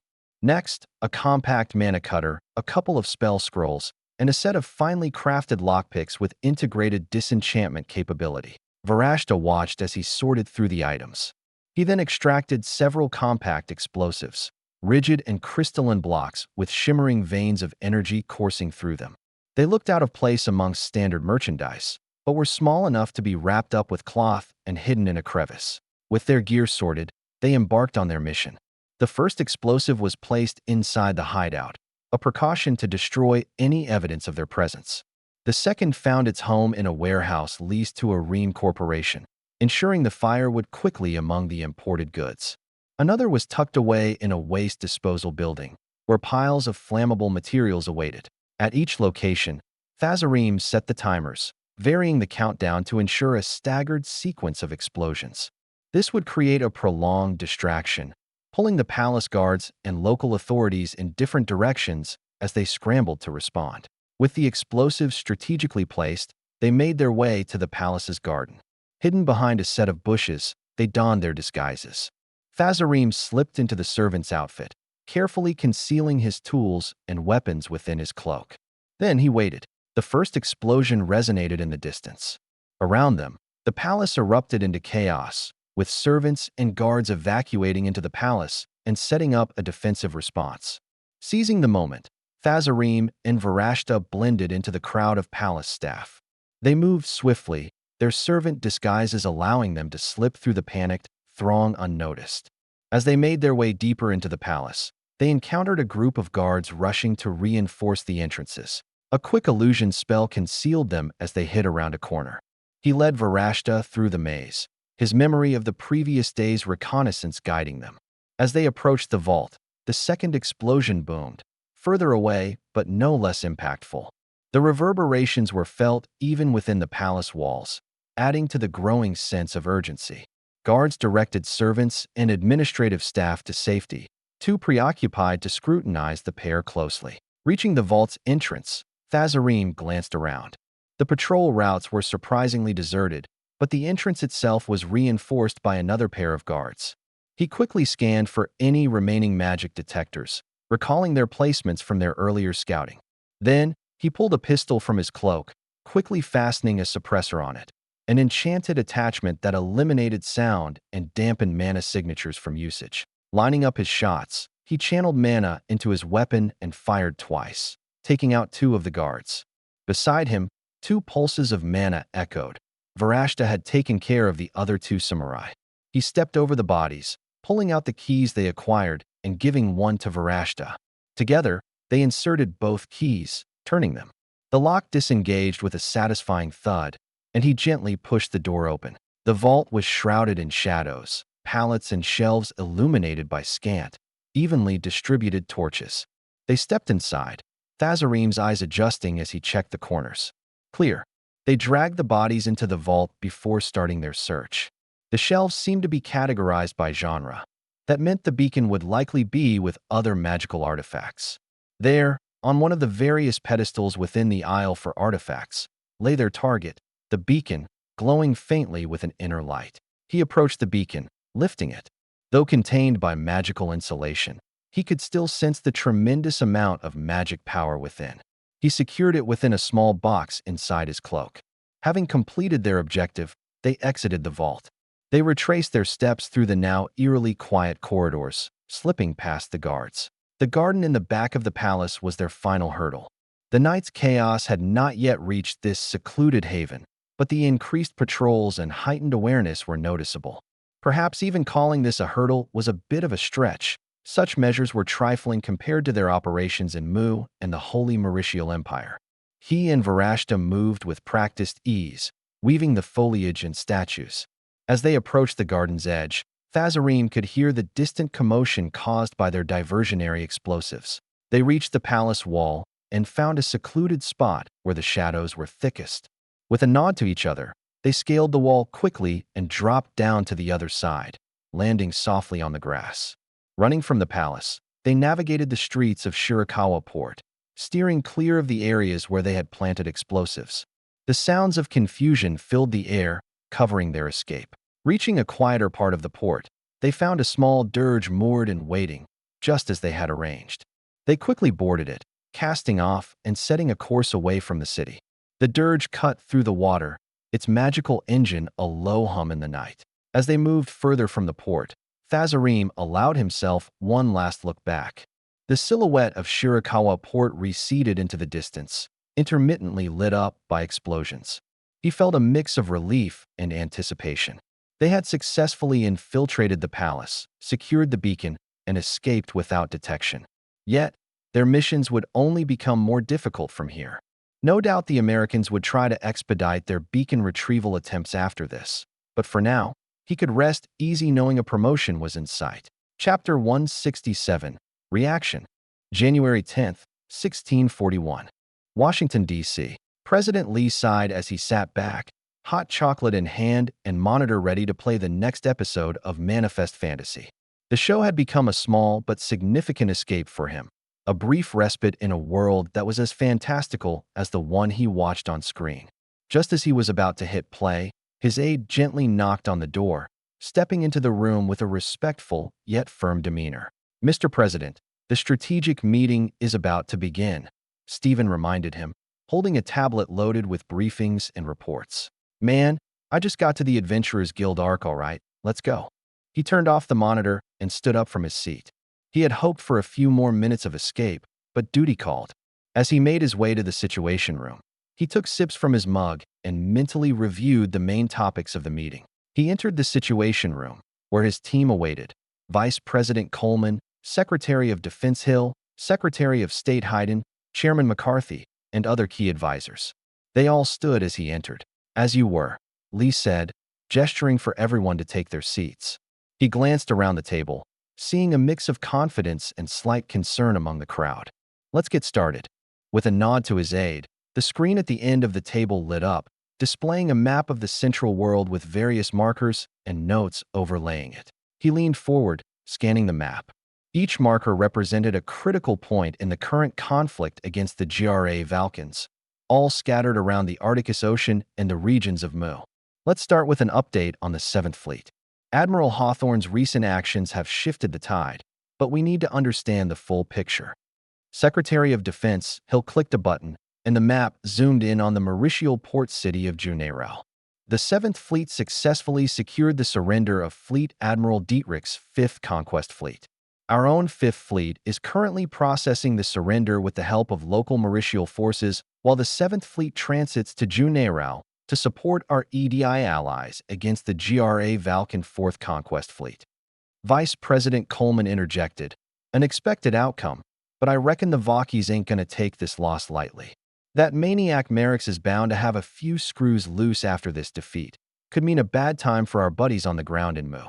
Lee nodded in agreement, turning his attention to Chairman McCarthy. "Brent, what's your assessment?" Chairman McCarthy leaned over the map, his finger tracing the intricate web of movements across the Malmund grasslands. The GRA Valkans' latest offensive isn't just a brute force push. They're using feint, diversionary tactics, and indiscriminate strikes. The Vice President is right. The GRA Valkans are getting desperate. They know we'll make landfall within weeks, and they're trying to secure as many objectives as possible. Unfortunately, our assistance to the Muans is limited. Our satellite coverage still has gaps, and it'll take years to fill them due to Alicia's sheer size. We're looking at about a 30 to 60-minute delay in real-time intel. The GRA Valkans don't know, but it's enough for them to reposition unseen and catch the Muans off guard. He tapped on the area around the Arctic Ocean. "Clearing this is our first hurdle. We have the 7th and 5th Fleets, but the GRA Valkans' naval presence has intensified. They've deployed another conquest fleet, their 4th, and it's a sizable force. Each fleet has 400 to 500 combat vessels." Lee's brows furrowed. Though they had enough missiles to wipe the board clean, the issue was coverage. A few dozen ships across the 7th and 5th would not be enough to maintain coverage over the entire region. And their current positions? 2 fleets are making significant moves, the Director of National Intelligence, Alan Fitch, stated. One is already sailing towards Otaheite, and the second just left their main base in the Conshal Islands, heading for Michael. The third is engaged at Juneirel, and the fourth remains at the base but could mobilize soon. "So, we're staring down the barrel of the Vakis' naval juggernaut," Coleman mused. "With only the 7th and 5th in play, how do we plan to level this playing field, Brent?" His gaze shifted to the chairman. McCarthy straightened up. "The 7th Fleet's recent engagements at Cartalpas, Galavit, and Pholicus have significantly depleted our long-range munitions. The Virginia-class subs are out of tomahawks, and Deesrone 15 is close to expending their last. Their other supplies are projected to be enough to take on several hundred more ships, but we're looking at a serious setback in capabilities if we don't resupply soon." Hill added, "Resupply is tricky. We've got the logistical capacity, but timing and fleet positioning are critical. The 7th Fleet's engagement at Juneirel needs to be swift to avoid depletion before resupply, and we won't be able to chase them down if they flee." Lee nodded thoughtfully. "And the 5th Fleet status?" McCarthy responded, perfect shape and at full capacity, but they're still tied up for a couple more days. We need to consider their positioning strategically to maximize their effectiveness. What about the natives? Can they bolster our efforts? McCarthy shook his head slightly. The EDI's surviving forces are primarily geared for coastal security. They're battered, and their tech isn't up to par against the GRA Valkans. They've got fleets defending Otahite and Michael, but we can only hope they're able to buy enough time for us. Lee's concern spilled out. It's looking like the 7th Fleet won't be able to get to Otahite and Michael in time. One of the cities might fall. Is there anything we can do to delay the GRA Valkans by more time? Hill answered, we're already employing hit-and-run tactics with subs and destroyers, but we can enhance our existing strategies based on what we've learned about GRA Valkan operations and tactics. McCarthy continued where Hill left off. We recently discovered that the GRA Valkans rely heavily on manicoms for communication, especially since our jamming has limited their conventional methods. While we can't jam these magic signals directly, we can exploit their reliance on them. Hill perked up. Are you suggesting we feed false information into their manicoms network? Exactly, McCarthy affirmed. We know they're maintaining communications through this method. If we can infiltrate and introduce misleading reports about our fleet movements, we could manipulate their response. We've got their codes, and the Mauritials have the tech, so it's certainly doable. Coleman smiled. A game of shadow puppets. Make him think we're somewhere we're not. Draw him out. McCarthy nodded. We can also take advantage of their data-gathering methods. They typically send radar-equipped scouts to survey an area. Rather than jamming them outright, which they'd expect before an attack, we can attempt to mislead them.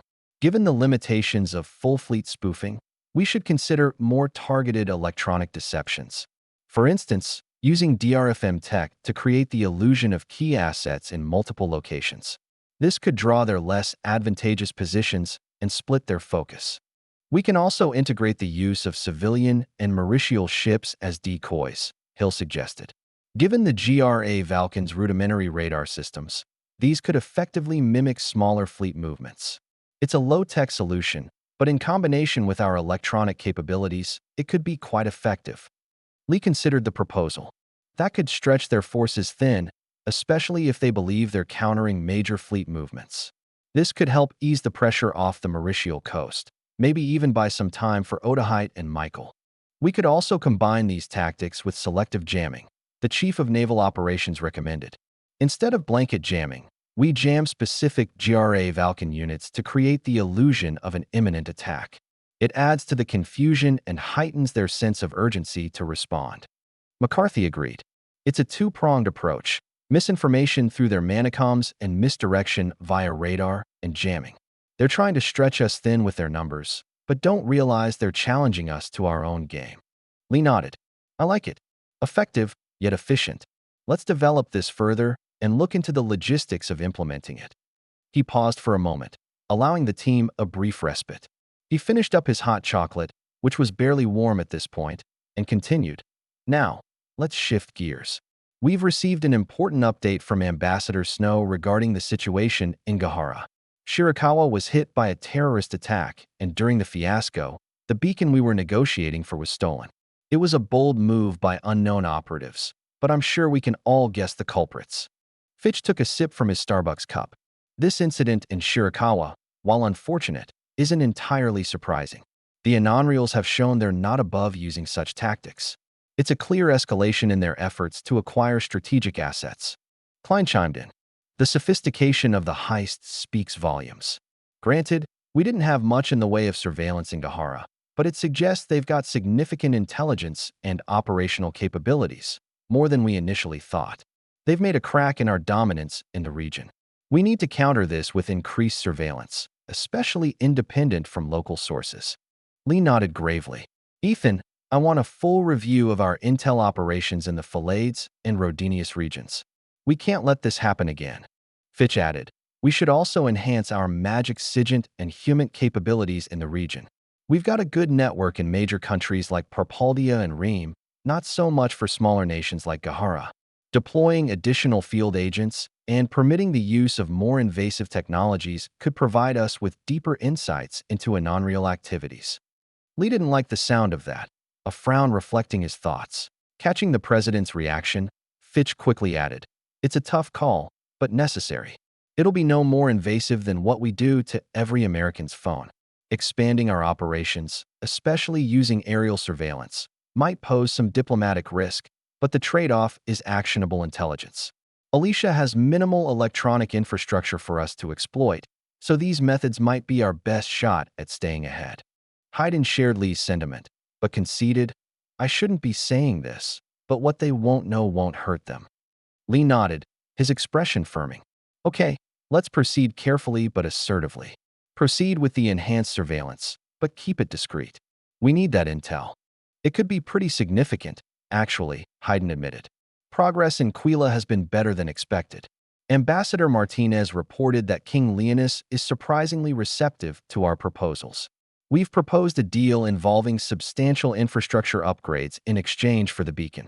Specifically, we're offering to modernize Quila's communication networks and energy grids, incorporating some of our advanced technologies. King Leonis seems particularly interested in these upgrades, viewing them as a path to elevate Quila's status regionally." Lee considered this. "That's a strategic win for us and for Quila. Strengthening their infrastructure could also help our own projects and resource extraction. Looks like our efforts to build trust are paying off." "They've paid off big time," Hayden concurred. He's even hinted at the Anonreal's attempts to sway him, which he's been declining. "Given the recent events in Shirakawa, we can't ignore the possibility of covert Anonreal interference. If they see Quila slipping from their grasp, they might resort to more direct methods to secure the beacon," he said, glancing at Fitch and Klein. Director Fitch nodded. "The Shirakawa heist sets a concerning precedent. They orchestrated a bombing as a distraction while executing a precise break-in. In Quila, they might attempt something similar, perhaps targeting our oil rigs or mining sites to create chaos." "Exactly," Klein said. "These diversions serve two purposes for the Anonreals. They weaken our infrastructure and create a smokescreen for their main objective. We should strengthen security at all critical facilities and increase our intelligence monitoring around them." Hayden suggested, "We should inform King Leonis about the potential for a non-real infiltration. Transparency could reinforce our partnership. Furthermore, Ambassador Martinez could propose a joint security initiative for the beacon, so we at least have some oversight over a possible weak link. I'll dispatch operatives from the Special Activities Center to Quila. They're well-equipped to handle covert surveillance and can provide an extra layer of security around sensitive areas." Lee mulled over their words. "All right, Ethan, get your team to Quila and start bolstering our intelligence efforts. Gordon, work with Ambassador Martinez to tighten our diplomatic and security collaboration with King Leonis. If the Anonreals want the beacons that bad, they're going to have to fight us for them." Chapter 168, Durnsbury. January 14th, 1641. Ori-san, Mu-jivi occupied. Flats felt his nose wrinkle at the thick scent of cigarette smoke, deciding to open a window in the town hall's conference room to air it out. As the morning air of the nearby forest swept in, it carried away the stale odors of overnight strategy sessions. He turned back to face his staff. Colonel Raditz was the first to break the silence. "General, the latest reports from Annelton and Carndale confirm our diversionary tactics are in play. The enemy's attention is divided." Flats nodded, his hands clasped behind his back. "And Durnsbury?" Major Meissner, with a map spread out on the table, pointed to several marked locations. "Reinforcements have arrived there. An extra battalion, likely a response to our movements in Ori-sun and elsewhere." Raditz interjected, "Their numbers have increased, but so has our momentum." Flats leaned over the map, his eyes tracing the lines and symbols that represented the battlefield. "Numbers alone don't win wars," he mused aloud. "It's how you use them, and we will use ours to maximum effect." Meissner adjusted his glasses, looking up from the map. "Our 4th Armored is ready, General. But with the added battalion, we'll need to adjust our approach for Durnsbury." "Adjust, but not relent," Flats replied firmly. "We have the advantage of armor and now, air superiority. With the American mercenaries distracted in the Northgard region, there shall be nothing to contest our Gudi-Mon units." "Indeed, General," Raditz agreed. "The 12th Sky Corps merely awaits your command." Flats turned to Meissner. "Detail the revised disposition of our forces." Start with the armored units. Meissner nodded, pointing to the map. Our reinforcements have filled the gaps in Ulfer Company and other units from the recent battle. We're at full strength now, with Schaefer's ready to lead the charge after the 12 THs finished up their runs. Good. Flats leaned over the map. Do we have any updates on the Central District? Meissner replied, We've lost contact with several agents, but a few managed to slip in, disguised as refugees. The Central District is confirmed to have anti-tank guns covering the major streets.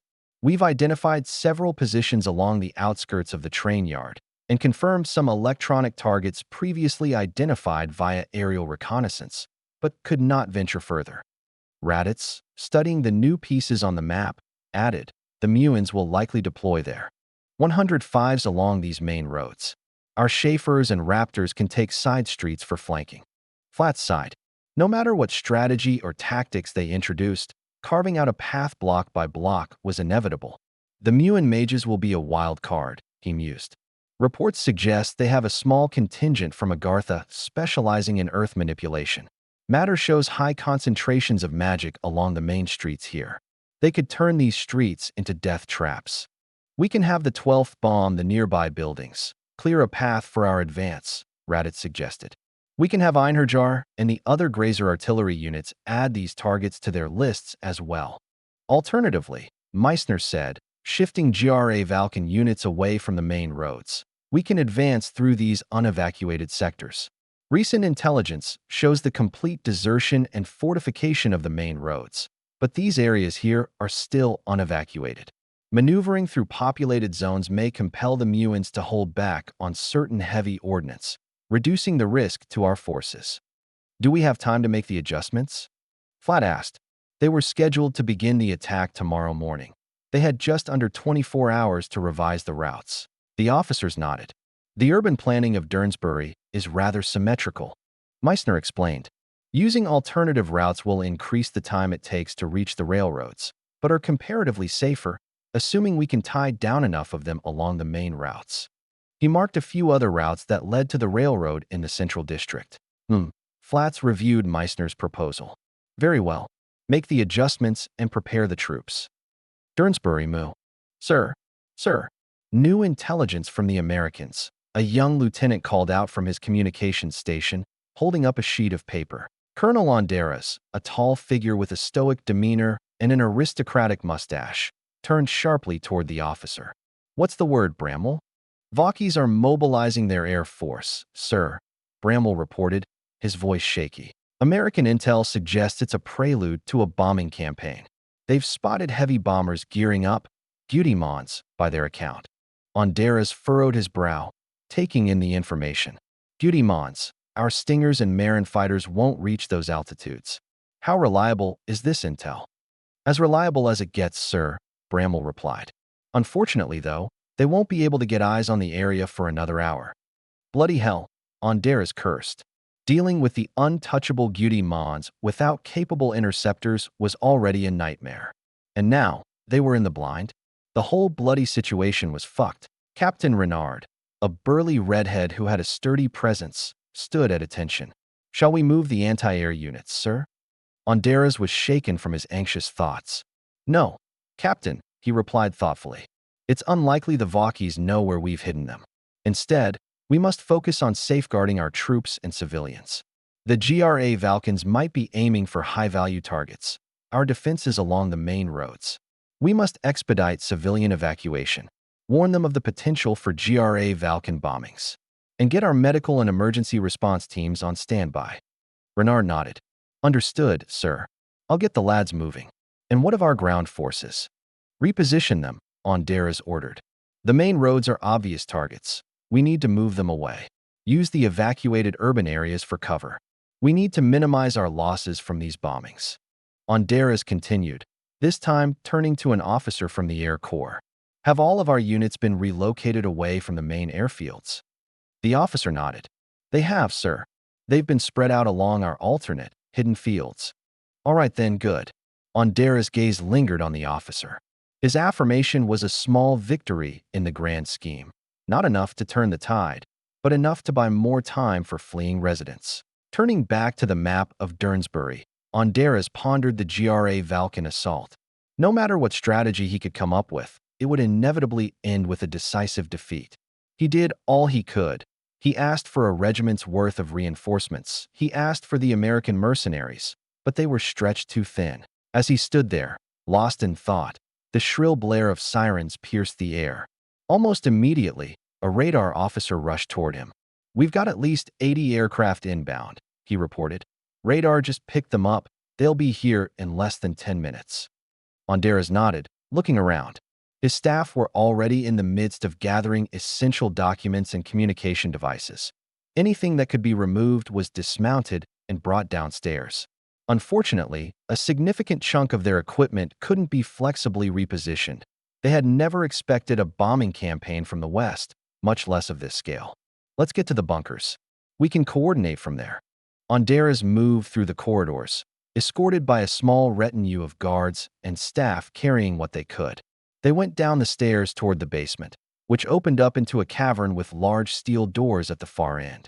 The bunker was a stark contrast to the bustling command center above, bare bones and lacking furnishings aside from what was necessary for survival and coordination.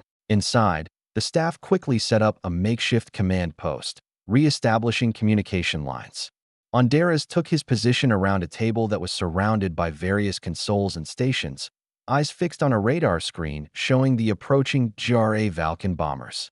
"This is it," he thought to himself, "the first true test of our resolve." Murmurs, the shuffle of chairs, and beeps from equipment did little to combat the deafening, anticipatory silence that now filled the room. It was the calm before the storm, crawling up their spines and striking fear into their hearts. Most of them, Ondares included, had never experienced such an event. They were sheltered, having only heard tales and reports of the horrors of the war against the GRA Valkans. They were supposed to handle logistics far from the front lines. Now, the front lines were here. The first impact hit like a shockwave, the bunkers shuddering slightly as distant explosions rolled over them. Dust sprinkled from the ceiling and the lights flickered, grim reminders of the destruction being wrought above. Lieutenant Bramwell's cracked slightly as he relayed the harrowing reports coming in over the radio. "Direct hits in the residential districts, sir. Evacuations weren't complete. Casualties are mounting." Ondares felt a cold knot form in his stomach. "Which districts, Bramwell? Be specific." Bramwell shuffled through his papers, his voice tense. "Primarily in the Eastgate and Marrowfield areas, sir. The shelters there were bombed. According to reports, there were still some civilians at the entrance trying to get in." Captain Renard, usually composed, slammed his fist against the table. "Damn those fucking brutes," he spat, face contorted and reddened in anger. "Eastgate, my sister's family." Ondares placed a firm hand on his soldier. "They probably made it through, Captain. They lived right next to the shelter, so they may have already taken refuge, no?" Renard calmed down. Right. Sorry, sir." Bramwell continued listening to his radio, jotting down as much as he could. "And our airfields?" Ondares asked the Air Corps officer, gritting his teeth. "Partially hit, Colonel. We've lost a few of our Marin fighters, the ones left on the main airfields. They haven't found the hidden ones yet." The bunker vibrated again, this time with enough force to unbalance Ondares and shake items off tables. A bomb must have hit the command center right above them. He could take heart in knowing that there was no loss of life directly above, but the damage to their infrastructure would be a significant disadvantage in the coming battle. More reports came in, ranging from expected losses to completely disheartening decimation of unprepared sectors. Radar across Durnsbury was now down, aside from a handful of units that were preemptively deactivated in anticipation of GRA Valkan SEAD/dead efforts. An officer spoke up. "Communications with the northern sectors are down, Colonel. We're switching to backup Manicom relays." More bad news continued to roll in, each report painting a grimmer picture of the situation above. Lieutenant Bramwell's hand stopped writing, eyes becoming distant. Ondares felt his heart sink at the sight, steeling himself for whatever the young lieutenant just heard. "What is it?" Bramwell looked up, relaying the recent report. "We've lost contact with the 3rd Infantry Battalion stationed near the Central Plaza. Most were able to evacuate, but one of the barracks took a direct hit. Estimated casualties, we lost an entire platoon, probably 2." Before Honduras could even think of a response, a new report came in from Captain Renard. Reports from Marrowfield are catastrophic. Residential buildings have collapsed, and emergency services are overwhelmed. We're estimating several hundred civilians injured, many still trapped. Honduras paced the length of the bunker. Everything was falling apart. This was nothing compared to the war games against Lifer, Magicariac, or the Holy Mauritial Empire. He didn't even know what he was supposed to do against a monster like this. He glanced around at his men. If he crumbled, so too would they. Taking a deep breath, he composed himself. The vibrations were becoming less frequent. That was a good sign. Update on the GRA Valken bombers? He asked, trying to maintain a focus on the broader picture. One of the mages waved a hand over a scrying screen, channeling mana into it. Their last wave is retreating, but the damage is extensive. Multiple fires across the city, with reports still coming in. Honduras absorbed the news, sighing. Send out the medical and emergency teams, he ordered. We need to get those fires and assist any civilians in need immediately. As the mage nodded and relayed the orders, Honduras turned to face the rest of his staff in the bunker. He could tell by the tired expressions and dreary eyes. Their morale was already on a steep decline, and the assault hadn't even begun yet. Captain Howell, in charge of the medical units, approached Honduras. Colonel, we're stretched thin. The number of casualties and the extent of the damage. We don't have enough personnel to handle all of this. Honduras paused, the conflict evident in his eyes. The choice was excruciating: aid the city and its people, or ensure his forces were in fighting condition for the inevitable ground assault. This was his first hard decision, triage, and it wouldn't get any easier from here. Prioritize our troops first, he finally said in a low voice, reluctant determination imbued into his words. We need our forces operational if we're to have any chance of buying more evacuation time. Howell acknowledged the order, though his expression mirrored the internal conflict they all felt. Understood, sir. I'll dispatch the teams to the barracks and key defensive positions first. Honduras turned back to the scrying screen, watching the flickering images of chaos and destruction. His heart ached for the people of Durnsbury, for the lives lost and the suffering endured. But as a military leader, his decisions had to be guided by strategy and the greater good of the city's defense. As soon as the first hard decision left his lips, another took its place. The mage from before approached again, this time bearing a complete report on the damage to their units. The fortifications along the main roads have been ruined. If we focus on rapid refortification, it'll put half of our mages at the brink of mana exhaustion and out of commission for a day. Honduras' eyes narrowed as he considered the dilemma. The GRA Valkens could attack any moment now. Rebuilding was essential, but exhausting their magical resources could leave them dangerously exposed to GRA Valken assaults. He needed every option on the table. Prioritize the key strategic points. If there's any place we can use the rubble to our advantage, then skip those. I don't know as much as you and your colleagues about the efficacy of magic, so I'll leave it at your discretion. He then addressed the rest of his staff. Prepare for a ground assault. I want our backup radar systems reactivated and all units on high alert. Defenses around the railway need to be bolstered as much as possible. Captain Renard stepped forward. Sir, some of our troops are still recovering from the bombing. Pushing them now could. We have no choice, Honduras cut in. Every soldier, every mage must stand ready. We'll do what we can to support them, but the GRA Valkens won't wait for us to be at our best. If need be, we'll show them just how much of a fight we can put up at our worst. Chapter 169, Durnsbury 2. January 15th, 1641. Durnsbury Moo. Captain Vin Kessler stood at the edge of Durnsbury, watching the first light of dawn cast shadows over the city's ruins. The air was tainted with the smell of explosives. The overnight bombing had reshaped the city into a wasteland. He felt a grim satisfaction at the sight. The might of the GRA Valka's empire was undeniable. Around him, Ulfer Company stood ready. They had been on edge for an hour now, anticipating the order to move out. Now, as the moment approached, a sense of purpose replaced their restlessness. Kessler's eyes narrowed as he scanned the horizon. Wolfhart, he called out to his corporal, what's the matter showing? Wolfhart looked up. It's cluttered, sir. The magic in the air is messing with the readings. Hard to get anything clear. Kessler grunted in acknowledgement. This was the challenge of fighting in a city thick with magic. Nothing was straightforward. Unlike Ori-sun and its few stragglers, Durnsbury's mages could pop up anywhere. Keep an eye on it. Alert me to any changes. He turned to the rest of his men. The coming fight was sure to be much more brutal than their engagement in Ori-sun. He glanced at each one of their faces, branding them into his memory so he wouldn't forget the fallen. He became lost in thought as he waited for the order when his radio technician approached, field radio in hand.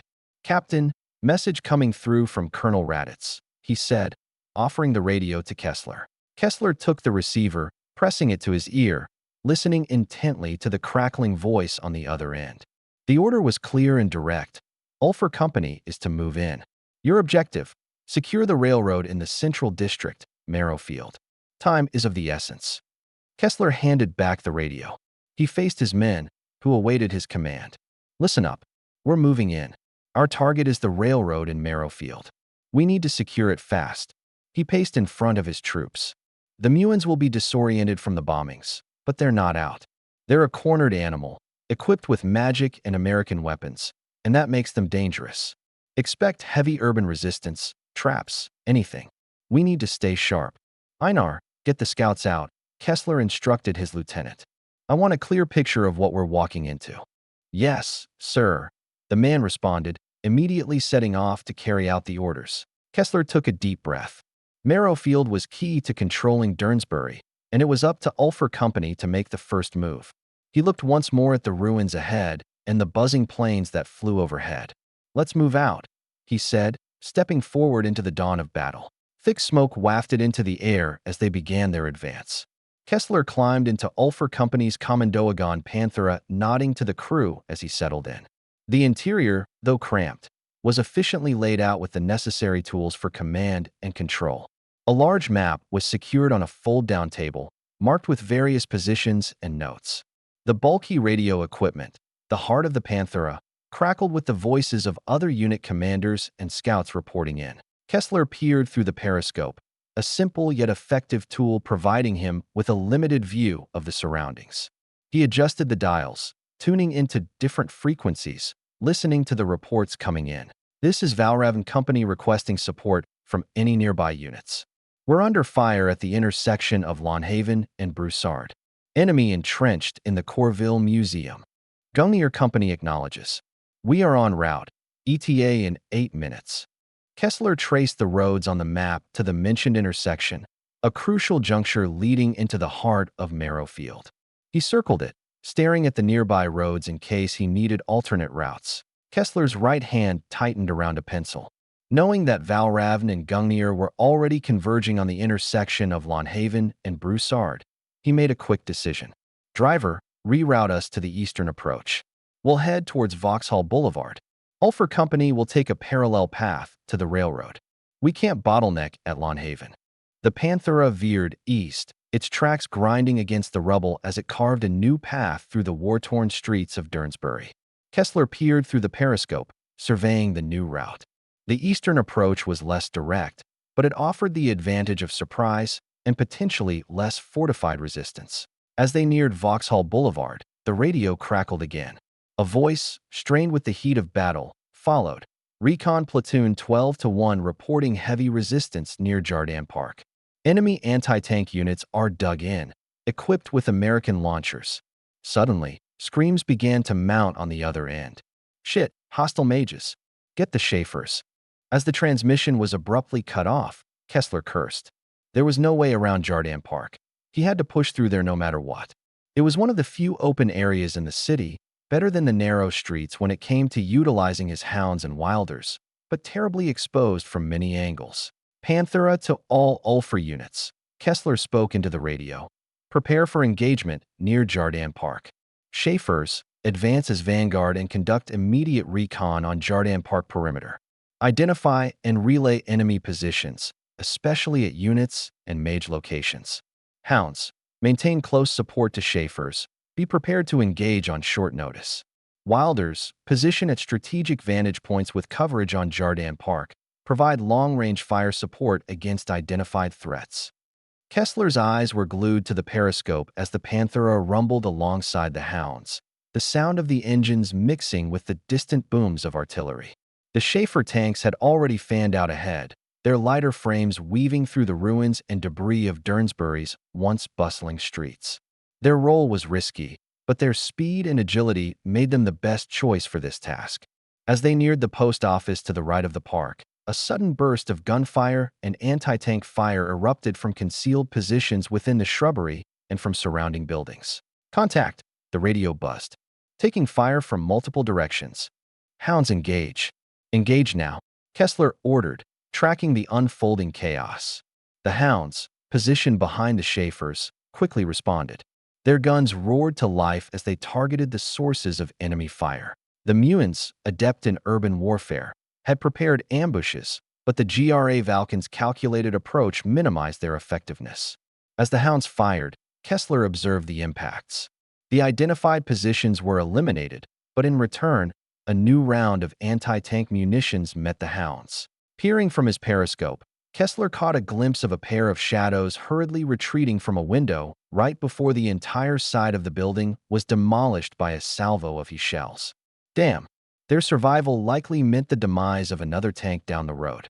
Though he knew that some of the American munitions were single-use, he had to assume the worst. The Schaefers lit up the surrounding buildings with their machine guns, suppressing the enemy to the best of their abilities. The Wilder tanks, sitting as far away from potential ambush sites as possible, began to methodically demolish the more fortified enemy positions using their superior firepower. The Panthera, at the heart of the formation, continued to advance alongside the Hounds and Raptor APCs. Kessler's fingers tensed around the periscope as the Schaefers nudged forward. The next attack came swiftly, a hail of gunfire from a half-ruined apartment block to their right. The Schaefers swerved, returning fire with their mounted machine guns, riddling the building's facade with holes. Then came the deeper boom of the Hounds. They targeted the source of the gunfire, blowing chunks out of the building's structure. A waste of munitions in the grand scheme of things, but well worth it considering the extensive supply lines they had established since their capture of Orisan. They could afford wasting shells on any probable target. They had more munitions than the Muons had men here in Durnsbury. As the Hounds advanced, a sudden explosion rocked one of them, a direct hit from a hidden anti-tank launcher. Flames and smoke billowed from the stricken tank as a mangled crew member crawled out of the hatch before being gunned down. "Damn it," Kessler muttered, his mind racing. One of his Wilders swiveled its turret toward the building on the left, where the projectile originated from. One blast, and half the building was taken out, parts of men flying alongside shattered bricks and wood. They pressed on. Infantry, following the tanks, darted between cover, engaging Muon soldiers who emerged from their hiding places. The sound of small arms fire was a constant crackle. With the way this battle was progressing, not even the cotton in his ears would prevent hearing loss. As they neared the end of Jardin Park, the landscape turned even more treacherous. Without warning, the ground beneath them churned and buckled, transforming into a viscous morass of mud. Kessler watched in alarm through the periscope as the lead Schaefer tank began to sink. It attempted to get out, its tracks turning futilely. "Ambush!" he barked into the radio. "It's a damn mud trap." The Hounds, trying to reverse, found themselves caught in the edges of the magically altered terrain. Trapped just as the lead Schaefer was, they became easy targets. From the ruined buildings lining the street, Muon soldiers emerged, hurling makeshift incendiary devices, Molotovs mixed with magic dust similar to the ones they had encountered before. Many of the Muon soldiers were mowed down before they could toss them, but a few made it through, completely engulfing Hounds and Schaefers in a sticky napalm that cooked their crews alive. The GRA Valkyn infantry, losing their cover, ran away from the searing flames and exploding chassis only to get gunned down. "Jotun Battery, this is Ulfer Company. Requesting danger close fire mission on Grid Frere Tier 649. Confirm over." Kessler spoke into the radio. As he waited for a response, Kessler switched to a different frequency, one designated for coordinating with the 12th Sky Corps. "Sky Corps Command, Ulfer calling. We need immediate air support at our location. Enemy positions marked for strafing run, Grid Frere Tier 650 through 652. How copy?" "Ulfer Company," Jotun acknowledges. "Rounds inbound, danger close. Out." "Ulfer, Sky Corps Command copies. Birds are in the air, ETA 2 minutes. Maintain your position and mark targets with smoke if possible. Out. Kessler relayed the information to his men. All units, brace for artillery. Infantry, mark targets with smoke for air support. The first artillery shells whistled over heel, striking with precision ahead of the trapped tanks. Kessler felt a grim satisfaction.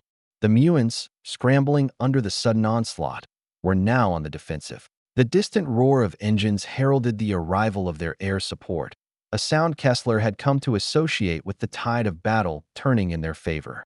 Through the periscope, he watched as a squadron of Centauri strikers descended upon the battlefield.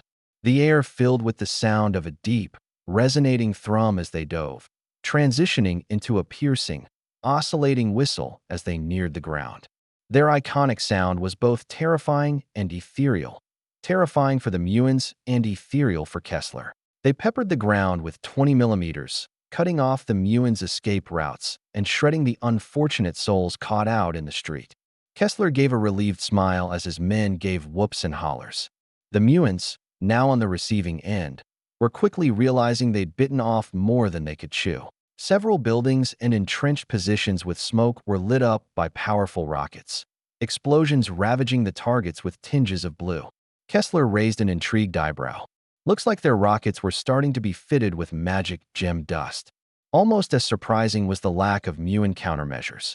Perhaps the Centauri strikers were fortunate enough to take out hidden Stinger teams with their first run, or perhaps the Muons didn't have any available anti-air at this location. With no means of fighting back, the Muons resorted to firing small arms or simply scurrying for cover. Above, a different battle raged. Muon Marin fighters, hoping to fill the anti-air gap and save their forces below, attempted to challenge the GRA Valkyns' air superiority. Despite how horridly their biplane designs were outclassed, they still rose in defiance, a stubborn yet respectable endeavor. They didn't even get close to the strikers before they were swatted down by a squadron of nearby Antares conducting combat air patrol. Their dogfight was laughably short. It was a display of complete aerial dominance, one that completely negated any skill on the Muon side. With the skies cleared, the relentless assault of the Centauri strikers continued, their presence on the battlefield emboldening the GRA Valkyns. Advance. Use the cover they're providing. Kessler commanded into his radio. His men surged forward, the ground no longer bogging them down. The surviving Muons retreated, disoriented by the sudden ferocity of the GRA Valkyns' combined assault. As the pilots above finished their mission and returned to base, Kessler called out to his men over the radio. Ulfer Company, halt advance. We're establishing a base at Jardin Park. I want a perimeter secured immediately. Squadrons within Ulfer Company fanned out as men attended to their respective duties, clearing buildings, setting up communication lines, assessing casualties, and treating the wounded. The tanks formed a protective ring around the park's perimeter, while infantry swept the nearby buildings and ruins. A handful of shots here, and there signaled the last of Muon resistance being rooted out. Get the engineers to start fortifying positions. I want heavy machine guns covering all approaches, he continued. And have the medics set up a field hospital in that sturdy-looking structure over there. He pointed toward a department store that had survived the battle relatively unscathed. The transformation of Jardin Park from a battlefield to a makeshift stronghold happened methodically. Tents sprung up while soldiers worked to salvage nearby structures as they set up the FOB. As Kessler stepped out of the Panthera to survey the progress, he could see the beginnings of what would soon be a bustling nerve center for the GV's operations in Durnsbury. We'll rest and resupply here, he announced to his officers. Once we're set, we push for Marrowfield. We'll take that railway from those bastards by the end of the week. Chapter 170, Sabotage. January 16th, 1641. Durnsbury, Mu. A sniper's shot cracked through the morning air, the resulting bullet kicking up dust next to one of Kessler's men up ahead. Fucking snipers. Kessler growled into the radio. Einar, sharpshooter in that 4-story apartment up ahead. Flush him out. Through the periscope, he watched Einar's squad spring into action. A grenade flew into a shattered window, and a room on the 3rd floor erupted in a cloud of dust and debris. That's how we do it, Kessler muttered.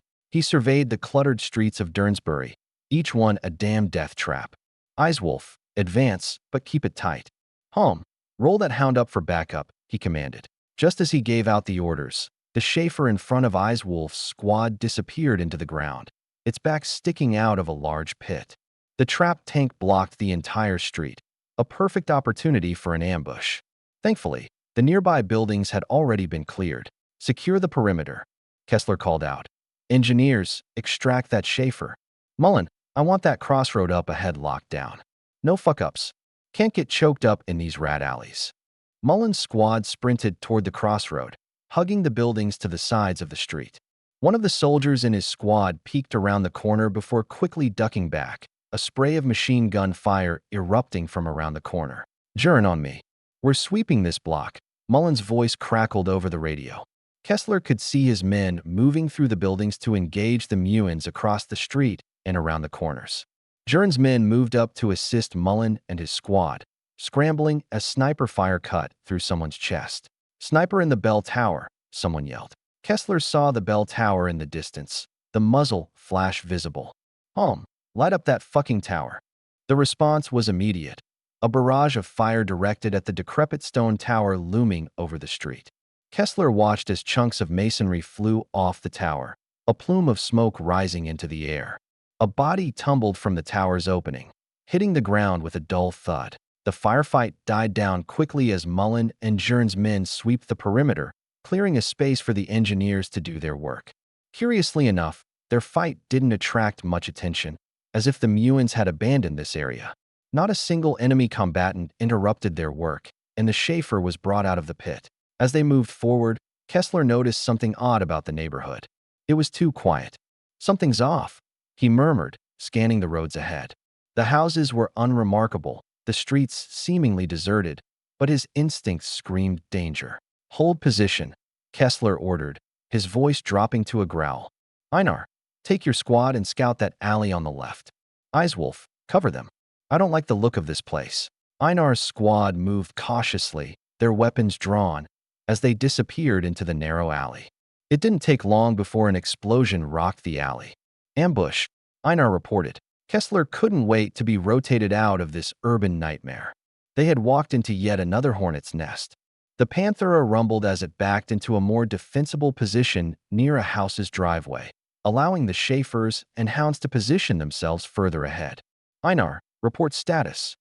Multiple hostiles, sir, offices directly across from the alley. Were pinned down in a grocery store outside the alley. Acknowledged, Kessler responded. Give them some backup, 2 rounds he. Einar, pull your squad back on my mark. Holm's hound struck the target building, causing debris to rain down. Einar, move now, Kessler shouted. Einar's squad retreated from their exposed position, darting back through the smoke-filled alley before regrouping behind the cover of a half-destroyed wall.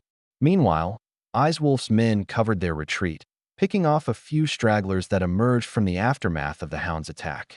The battle rhythm shifted as Kessler's units tightened their grip on the neighborhood, additional squads reinforcing Einar and Eiswolf.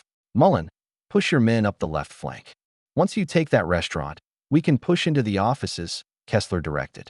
Mullen's squad secured the restaurant, sporadic gunfire emitting from it, while Schaefers watched the cross between the office and the restaurant, blocking any Muin attempt at reinforcement. Hounds sat back, occasionally lobbing shells wherever a machine gunner or mage popped up, silencing them permanently.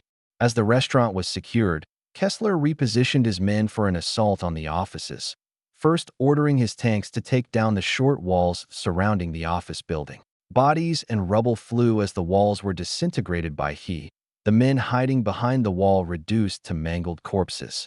Hold your fire. Infantry's moving in, Kessler commanded. Schaefers, suppressing fire on the windows. Machine guns rattled, punching hundreds of holes into the windows above and providing cover for the infantry under Kessler's command to rush the entrances of the building. The squads moved swiftly, taking cover along the debris outside the building as they shot inside, methodically clearing the bottom floor from Muin presence. First floor clear. Watch the stairs. More sounds of close-quarters combat resounded through the building. Short bursts of gunfire, small explosions from grenades, shouts, the crash of bodies against walls. Einar led a team up the stairs, grenades preceding their ascent. Schaefers, cease fire. Kessler ordered as he watched his men push to the next floor, their figures silhouetted as they cleared rooms. He saw figures crumpling on both sides, the Muons putting up one hell of a fight. He heard sounds of unfamiliar gunfire and saw explosions that couldn't be compared to their standard-issue frag grenades, likely elements of American equipment.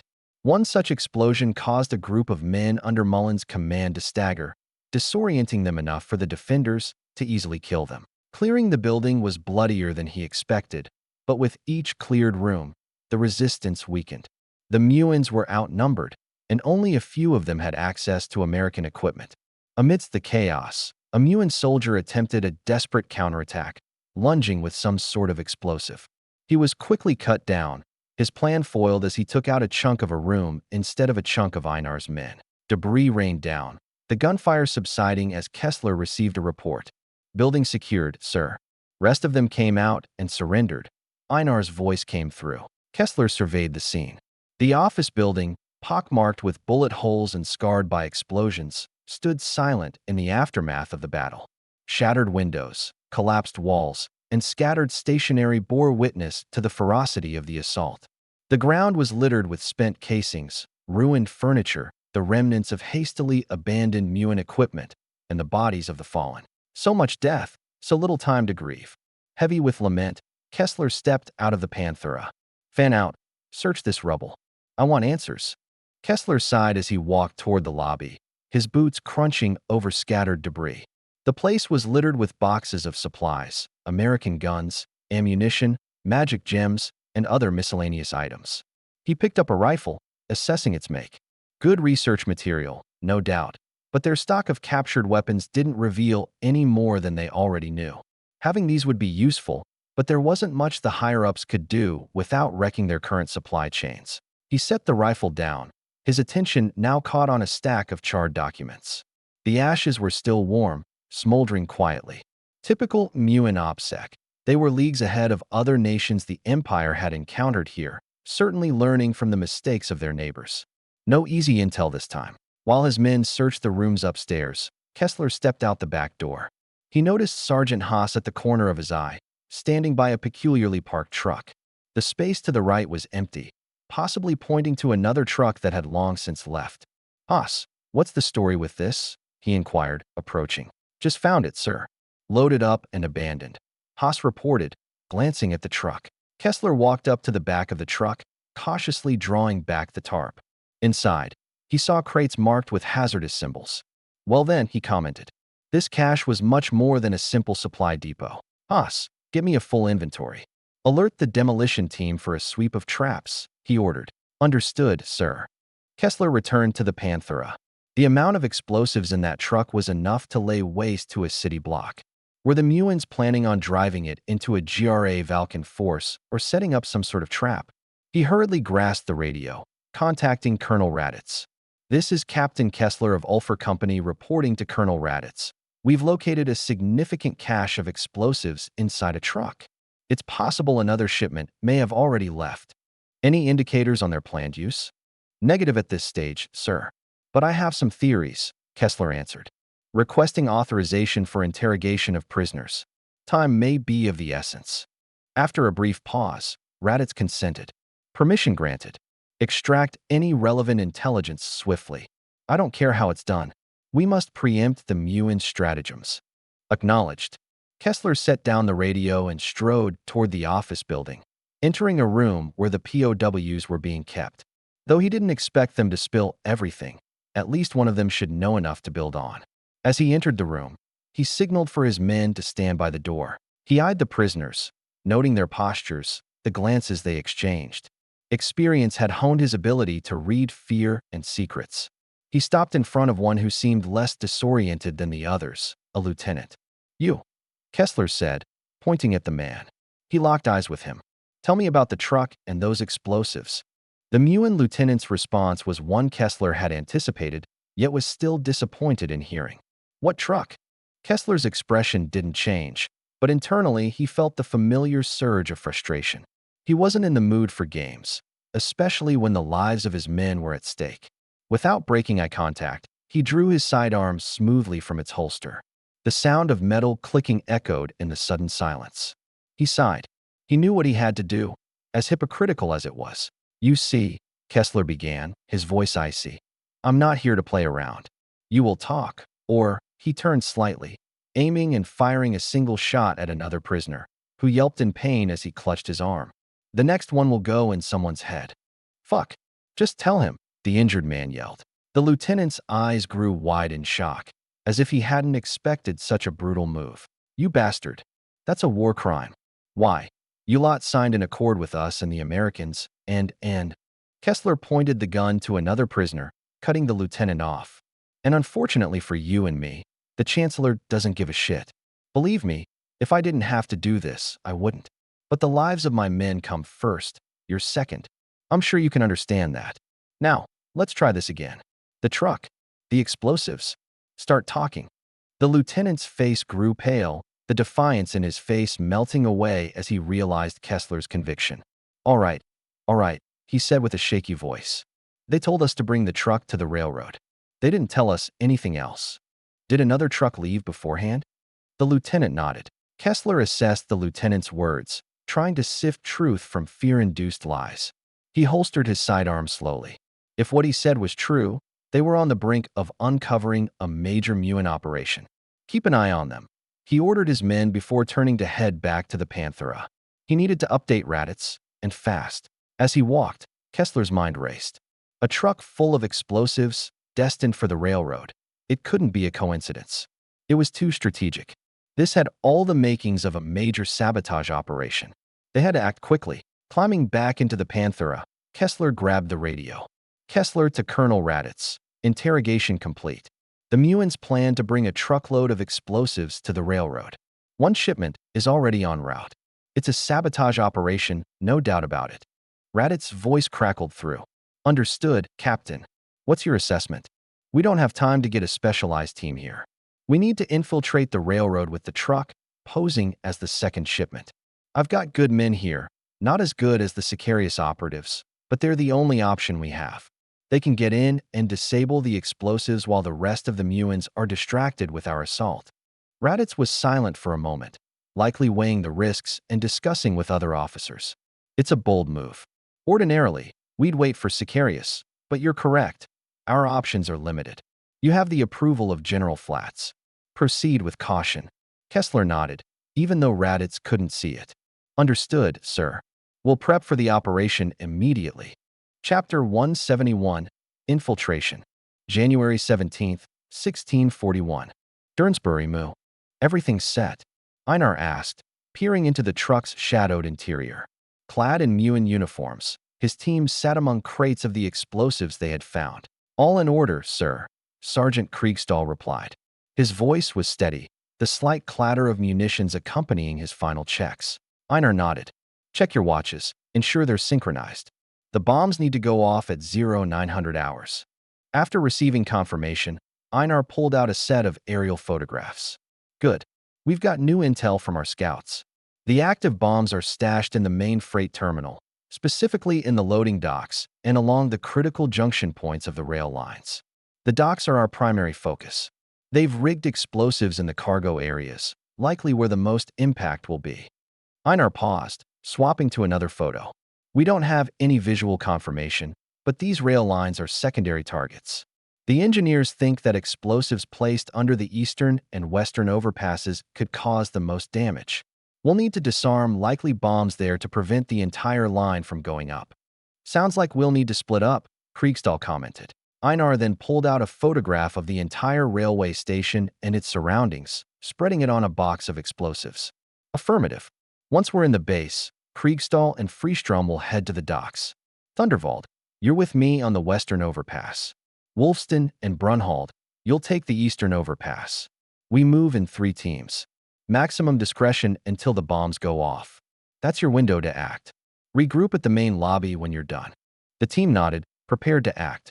Satisfied with the review, Einar stepped out of the back of the truck and made his way over to the driver's seat. He took one last look at the shattered office building behind him, the shadows of its forms stretching toward him. With a sigh, he eased out of the garage, merging into the empty, early morning roads. The ambience of distant artillery felt almost calming to him. as if reminding him of the raw experience and power that backed him, his men, and Kessler's forces. As they neared the railroad station, the first hints of dawn began to touch the sky. Einar's gaze hardened. "Stay sharp," he murmured, more to himself than to Thunderbolt. The checkpoint was up ahead, manned by Muin guards whose silhouettes were barely discernible in the low light. Einar slowed the truck as they approached, rolling to a stop before a Muin guard. "Mornin'," he greeted. "Delivery for the docks, delayed by the skirmish at Jardin Park. Had to circle wide to avoid the GRA Valken mess." The guard looked up from his notes. "Supposed to be here yesterday, this was. What's the cargo?" "Bombs." Einar replied promptly, a hint of urgency in his voice. "For the railroad. Couldn't risk the Vakis catching wind of this." The guard's eyes narrowed. "Bloody Vakis, the lot of them. Causing more trouble than they're worth," he muttered, then walked toward the back of the truck. Einar kept track of him through the mirror on his left, heart pounding as the guard stayed for seconds longer than he had expected. The guard's expression softened. The sight of the crates seemed to ease his doubts. Finally, the guard turned around and began walking toward the driver's seat. "All right, move along. Make it quick.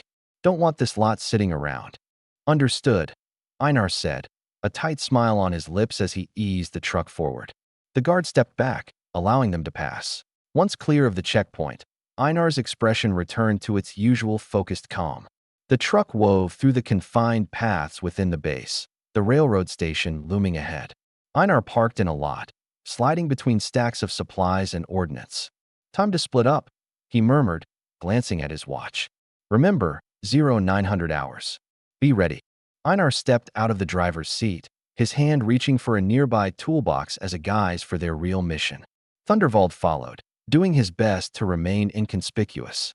The early morning bustle of the station and defense preparations provided a chaotic backdrop, helping them blend in. As they approached the western overpass, Einar searched for the explosives.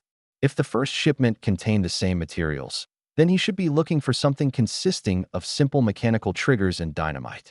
He stopped by a bench, setting his toolbox down to both scan its contents for anything possibly useful and scan his surroundings without seeming like some sort of spy. It wasn't long before his eye caught sight of a Muin team positioned on the tracks near the base of the western overpass. He nudged Thunderwald, gesturing subtly towards the Muins. Thunderwald gave a nod, understanding the unspoken order. They looked around, finding not a single soul. No witnesses. Perfect. Thunderwald quietly unholstered his knife. Einar followed suit, both men creeping up on the soldiers at the tracks. Einar reached the first man, covering his mouth with his hand as he jabbed the knife into the soldier's neck. He twisted the blade, blood gushing forth from the ugly wound. The soldier struggled for mere seconds before going limp from Einar's efficient wetwork. He looked to his right, seeing Thunderwald wipe his blade on his victim's shirt. With the immediate threat neutralized, they dragged the bodies away from the rails, hiding them behind a tarp. Einar returned to the tracks, crouching beside the first bundle of explosives. The setup was rudimentary, a series of fuses twisted together, each leading to a cluster of dynamite. With a steadying breath, he reached into the toolbox and pulled out a pair of wire cutters. The fuse wire was old, its coating frayed and brittle. Einar held it between his fingers, feeling the coarse texture. He positioned the cutters carefully, ensuring he was cutting the right section to prevent ignition. With a precise snip, he severed the connection, the tension in his shoulders easing slightly. Thunderwald, keeping watch, whispered, "Next one." Einar moved to the second set of explosives. This one was slightly more complex, the fuses interwoven to create a redundant system. He traced the path of each fuse, identifying the critical junction where they converged. Here, a single cut could disarm multiple connections. He adjusted his grip on the cutters. Another clean cut, and the threat was diminished. They proceeded to the last bundle. It looked like a mess. The dynamite was packed tightly, the fuses wrapped around them haphazardly. Thankfully, this was not a bomb he had to defuse. It hadn't been armed. Without disturbing the sticks, he carefully moved the inert mass and dumped it next to the bodies. "Done," Einar said, placing his hand on Thunderwald's shoulder. "Let's head to the main lobby." Reaching the main lobby, they spotted Wolfston and Brunhald waiting near a wall, their postures rigid with tension. Einar approached them swiftly. "Report." "Eastern overpass cleared. Wolfston replied. Got lucky and found the charges right away. They're disarmed now. And no sightings of Kriegstall's team? Einar asked, brow furrowing with concern. Negative, sir, Brunhald interjected. They should be here by now. Einar's hand instinctively went to his side to reach for his radio, but he stopped, remembering that they didn't carry any radios with them for this mission. He cursed at the misfortune of this situation, but such was the way of war. Anything that can go wrong will. He glanced at his watch. It wouldn't be long before the explosives in their truck detonated and signaled the start of the main assault. We can't wait. Thunderwald, take point towards the docks. Wolfston, Brunhald, flank. Move out. The men nodded and began making their way to the loading docks. They walked at a brisk pace, keeping their hands near their pockets while trying not to draw any attention to themselves. As they neared, the distant but unmistakable sound of suppressed gunshots momentarily halted their advance.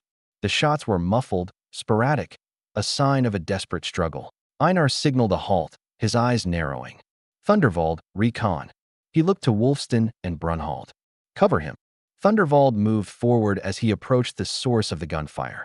Einar watched intently, his hand resting on his own sidearm.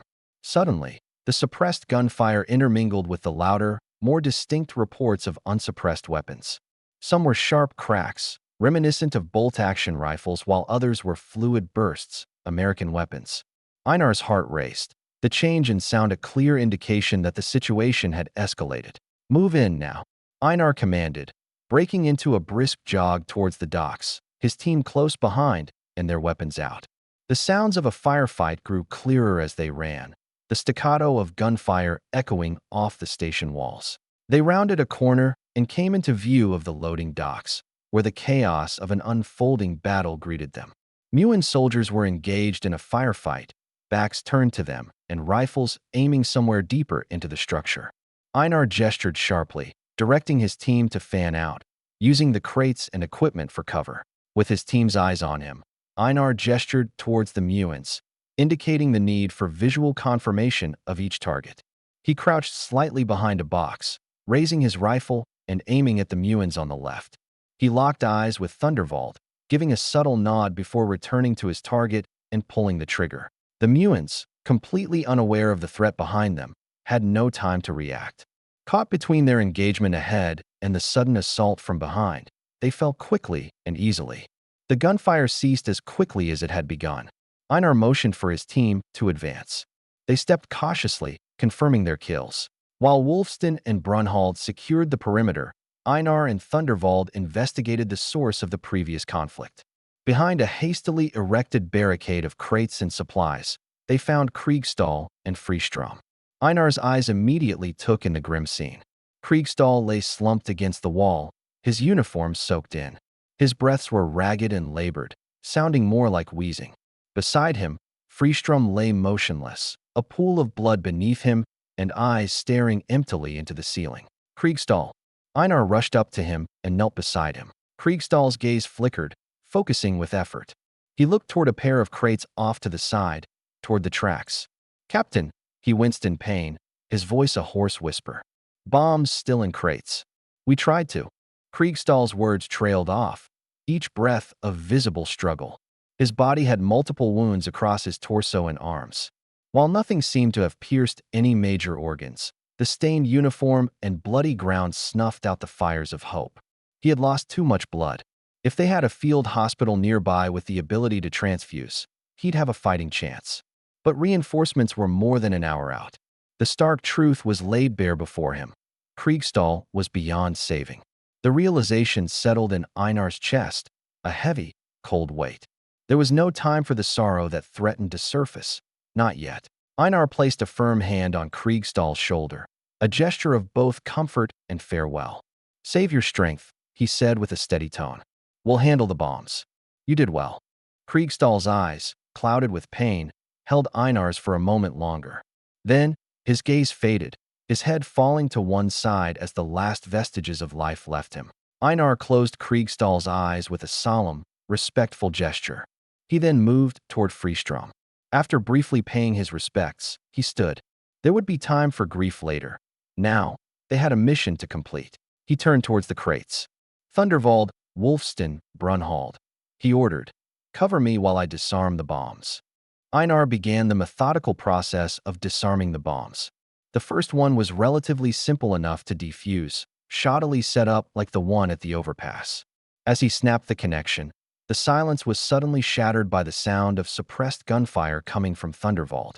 A new wave of Muin soldiers had descended upon them and gunfire erupted once more. He flinched as a bullet whizzed past his right before piercing through a crate. It was a close shave and the danger was omnipresent, but he trusted his men to stem the tide. Steadying his hands, he took a deep breath and defused the next bomb with unyielding concentration. Amidst the chaos of bullets and shouts, the station shuddered as a distant explosion reverberated through the walls, the truck's explosion. It was now 0900 hours, which meant the main assault was now underway. Reinforcements wouldn't be too far away now. As Einar disarmed the final bomb, he looked up see Wolfston and Brunhald wounded, their situation growing increasingly desperate. They were outnumbered, the Muins pressing in. Bombs defused, Einar announced, grabbing his rifle. He wanted to retreat into the station, but that wasn't an option. He couldn't risk the Muins attempting to sabotage the train station again. Hold your positions. He positioned himself behind a stack of crates, heart racing as he suppressed a squad of soldiers stacking behind a wall. Meanwhile, Thunderwald tossed a grenade at the same squad he was suppressing. He watched as the grenade rolled past the wall before detonating. Though he could not see past the wall, the cries of the enemy soldiers confirmed the grenade's effectiveness. Einar paused to reload, arm aching as he did so. For every Muin soldier they took down, it seemed two more took their place. He was aware of the dwindling ammunition, the growing fatigue of his team, and the seemingly endless wave of enemies. It was a last stand, but one with a way out. They just had to last a bit longer. Just as their situation reached its tipping point, an explosion rocked the wall near one of the loading docks. Debris flew, a cloud of dust and smoke billowing into the air. Einar shielded his face, coughing, his ears ringing from the blast. Through the settling dust, silhouettes emerged. They came in guns blazing, firing at the disoriented Muin soldiers. "Hold positions," he ordered his team. "Weapons down, stay put." They complied immediately, lowering their weapons and remaining stationary to avoid any sudden movements that might be misinterpreted as hostile. Einar watched the approaching figures with keen eyes. As they drew closer, he called out clearly, "Frost." The lead soldier promptly responded, "Fjord." "Oh, thank heavens," Einar said. "I'm Lieutenant Einar from the infiltration team."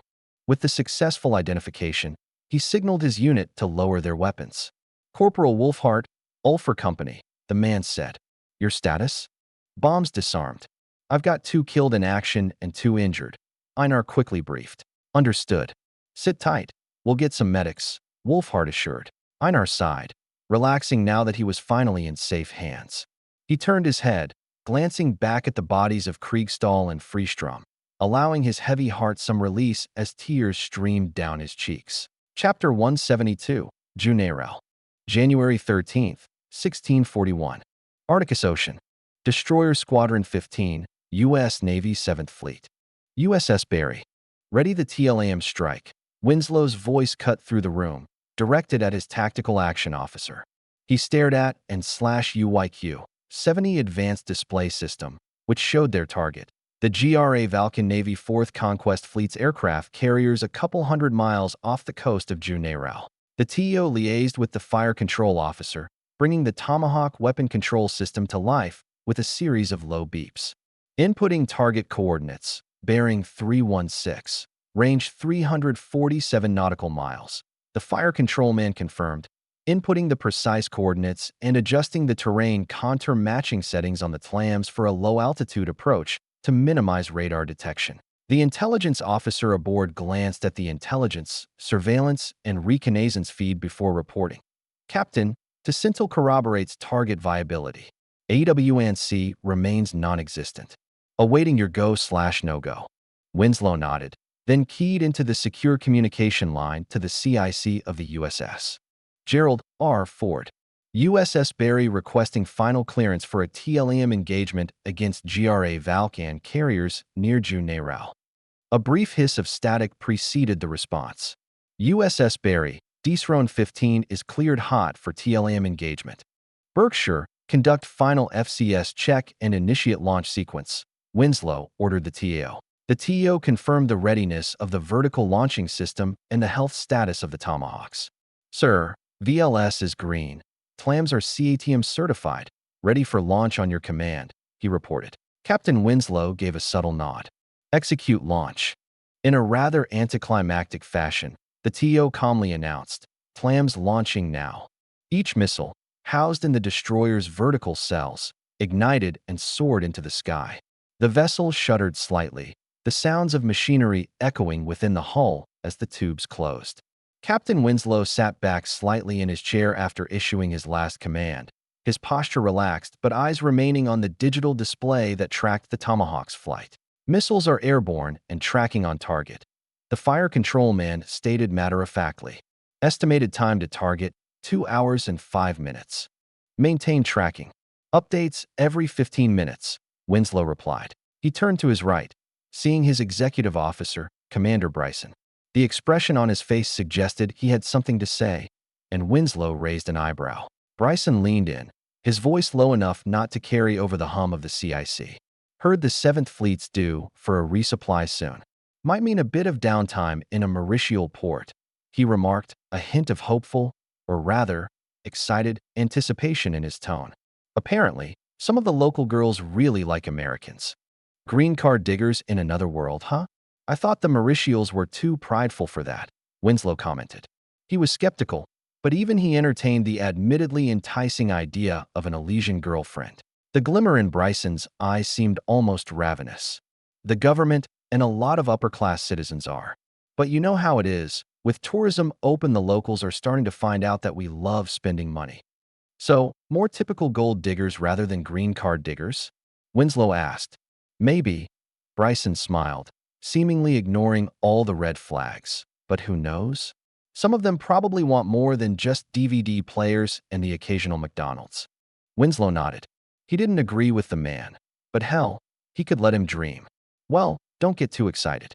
If they need us out there, especially since we've still got most of our armaments, they might just send Drone 15 ahead of the others. Bryson sighed, and understandably so. Ever since the Lurian War, Drone 15 has probably been the busiest unit in the fleet. Knowing our luck, I wouldn't be surprised. But hey, don't jinx it, Captain. Ah shit. Winslow raised his hands in mock surrender. My bad. Arcticus Ocean, off the coast of Juneirao. IGVN 4th Conquest Fleet. Grade at Laster-class battleship, GVS Boötes. Fleet Admiral Merkins leaned over the map-strewn table, her eyes tracing the latest report's lines like a hawk circling its prey. The cramped quarters of the flagship's command center were awash with the low hum of hushed conversations and the occasional clink of metal. Her campaign against Juneirao, a mix of brute force and cunning, was nearing completion. But the progress, she mused, was as slow as a crippled frigate. Supply shipments from the Conshal Islands had been delayed for weeks due to higher priority deployments, leaving her fleet with little ammunition and enforcing a blockade rather than bombarding city infrastructure. Damn it, she muttered under her breath. Her success was stifled not by stubborn EDI resilience, but by her own navy's overstretched logistics. She had petitioned to switch to shore bombardment using the battleships, and it would have made sense, since she would have pulled back at any sign of approaching Palchimerae or plasma dragons. However, Karlman shut down her authorization requests every time. Perhaps the man was too cautious for his own good. Her contemplation was abruptly shattered as a junior officer approached. His face was etched with urgency, not a good sign considering she hadn't seen any urgent matters in the past week. Admiral, urgent report from the Southern Patrols, he said, out of breath. She snapped around, her gaze steely. Report, Lieutenant. He swallowed hard. Incoming missiles, Admiral. Just over the ocean and fast, faster than a Kaiser. A cold dread settled in Merkins' stomach. There were no Mauritial ships for hundreds of miles. They couldn't have launched them. There was only one culprit, the Americans. Her knuckles turned white. She knew the disparity between their fleets, the cruel technological gap that loomed like a chasm. Missiles, she whispered, her voice laced with a bitter realization. Retreat, immediately. Northward, opposite from their trajectory. Have the submarine screen for us. And launch every aircraft. Now, the lieutenant nodded. Orders relayed, Admiral. Fleet is moving. The lieutenant's confirmation was a fleeting comfort to Merksons's as the flagship's engines roared to life, propelling the massive vessel forward. As the sirens screamed their warning, Merkens's mind was clear, icy. This was a fight against a phantom, an enemy that struck from afar without showing its face. She cursed the Americans for their technological wizardry, their ability to wreak havoc from a distance. Status on intercept? VF 44 through 48 are currently en route, but the officer trailed off. Merkens knew what he would say next. Most of the planes in those squadrons were standard Antares. It would take extreme luck for any of them to successfully take down a single incoming missile, and the few Kaisers among them fared marginally better. Status on aircraft? Carriers are launching all available planes, Admiral. Another officer reported, his voice strained over the shriek of alarms and the rumble of the ship. We're trying to get them airborne before. His report was cut off by a bright flash outside, which engulfed a Cygnus-class escort carrier in a devastating fireball. The room shuddered violently, the unmistakable concussive blast of the Tomahawk making contact. Before the first carrier could even start sinking beneath the waves, more flashes erupted around them, each one completely decimating a carrier. The crew took shelter behind consoles and under tables, some likely praying they wouldn't get hit. Merkens, in contrast, stood firm. She knew what the Americans were trying to do: eliminate their air power and leave the rest of her fleet as sitting ducks. It wouldn't be long before she faced the same fate as Dietrich and his 5th Conquest Fleet. Yet, she couldn't help but hold out a sliver of hope. Damage report, she demanded, steadying herself against the table as another shockwave rocked the Boötes. Initial reports coming in, Admiral. Several carriers hit. Casualties expected. The communications officer called out, continuing to jot down information as he listened to more incoming reports. Merkens' jaw clenched. Each report was a blow, not just to her fleet, but to her pride as a commander. She knew there was little she could do, but as one of the only women to achieve an officer's rank in the Imperial Jure Valka's navy, she felt like her reputation was on the verge of being irreparably tarnished. She had known they were outmatched, but seeing the brutal efficiency of the American strike firsthand was a bitter pill. Keep moving north. Full speed, she ordered, her voice a mix of exasperation, anger, frustration, and resolve born of necessity. Ensure our aircraft rendezvous at the designated coordinates. Keep me updated on every movement. I want to know the moment we're out of their reach. Arcticus Ocean, operational airspace near Juneau. EA, 18G Growler, call sign Blackout. U.S. 7th Fleet. Lieutenant Commander Alexandra Rains glanced at her instruments. She adjusted her headset, tuning into the frequency that connected her with the E-2D Hawkeye, Bandog. Beside her, Lieutenant Marquez, the electronic warfare officer, busied himself with the ALQ-99 tactical jamming system. Bandog, this is Blackout. We're approaching the AO. Ready to commence EW ops on your mark, Rains communicated. The response crackled through her headset. Blackout, Bandog acknowledges. CAP is in position and you are clear to proceed. Initiating EW sequence, Marquez said, activating the jamming systems. The screens in front of them, normally displaying a variety of tactical information, now included real-time electronic warfare feedback. They were now actively disrupting the GRA Valkan fleet's radar and communication systems, save for whatever Manicom and Matter systems they had online. Blackout to Ford CIC, Rains began. Jamming operations have commenced. Awaiting. SIGINT confirmation on disruption effectiveness. Blackout. SIGINT confirms disruption in GRA Valkan comms. Continue with current operations. Blackout copies. Maintaining current jamming protocols, she responded. In the distance, she could make out the faint silhouettes of fighters from the Ford's air wing, streaking alongside her own jet. She watched as they climbed to a higher altitude before leveling out, a technique designed to maximize the range and accuracy of their air-to-air missiles. The F divided by a -18S and F-35s launched their missiles almost in unison, the AM-120 AMRAAMs darting toward their targets beyond the horizon. Rains glanced at her systems, then back to the jets. There wasn't much else to do aside from admiring the fighters' brilliant engineering and sleek designs. They maintained their courses, ensuring locks to maximize the probability of kill. The fact that the targeted Antares and Antares Kaiser units could hardly fight back meant that the fighters could maintain locks for longer, essentially guaranteeing their kills, save for malfunctions. It wasn't a pretty thought, especially not for the men whose death knell they just signed, but it calmed Rain's nerves. She had heard rumors about the possible foes they might have to face in the future, from the magically advanced Anonreals to their Ravernal ancestors. She imagined it would probably be akin to World War III, if Earth was still around. Nothing like the current breezy operations against the Jare Valkans, and especially nothing like the operations against the Lurians and Parpaldians, who didn't even have any electronics to worry about. But for the time being, she could at least find solace in the guaranteed victories they would find over the Jare Valkans. Bandog, blackout here. Status on strike package delivery?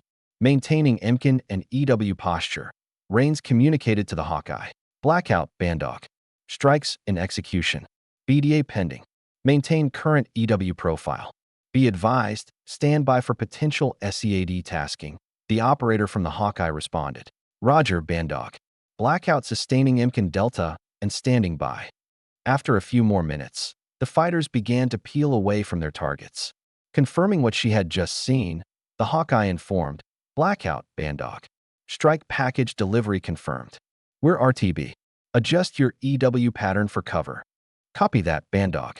Adjusting for CAP recovery. Rains acknowledged, swiftly relaying the update to Lieutenant Marquez. There wasn't really anything to worry about in terms of the GRA Valkans' capabilities, but it didn't hurt to maintain procedure in preparation for real threats. EW pattern adjusted for CAP recovery, Marquez confirmed. Rains trailed behind the other fighters, maintaining the Growler's protective electronic umbrella. The silence of the radio and the hum of their equipment accompanied their return to the fort, punctuated occasionally by Marquez's updates. No sign of enemy radar lock-ons.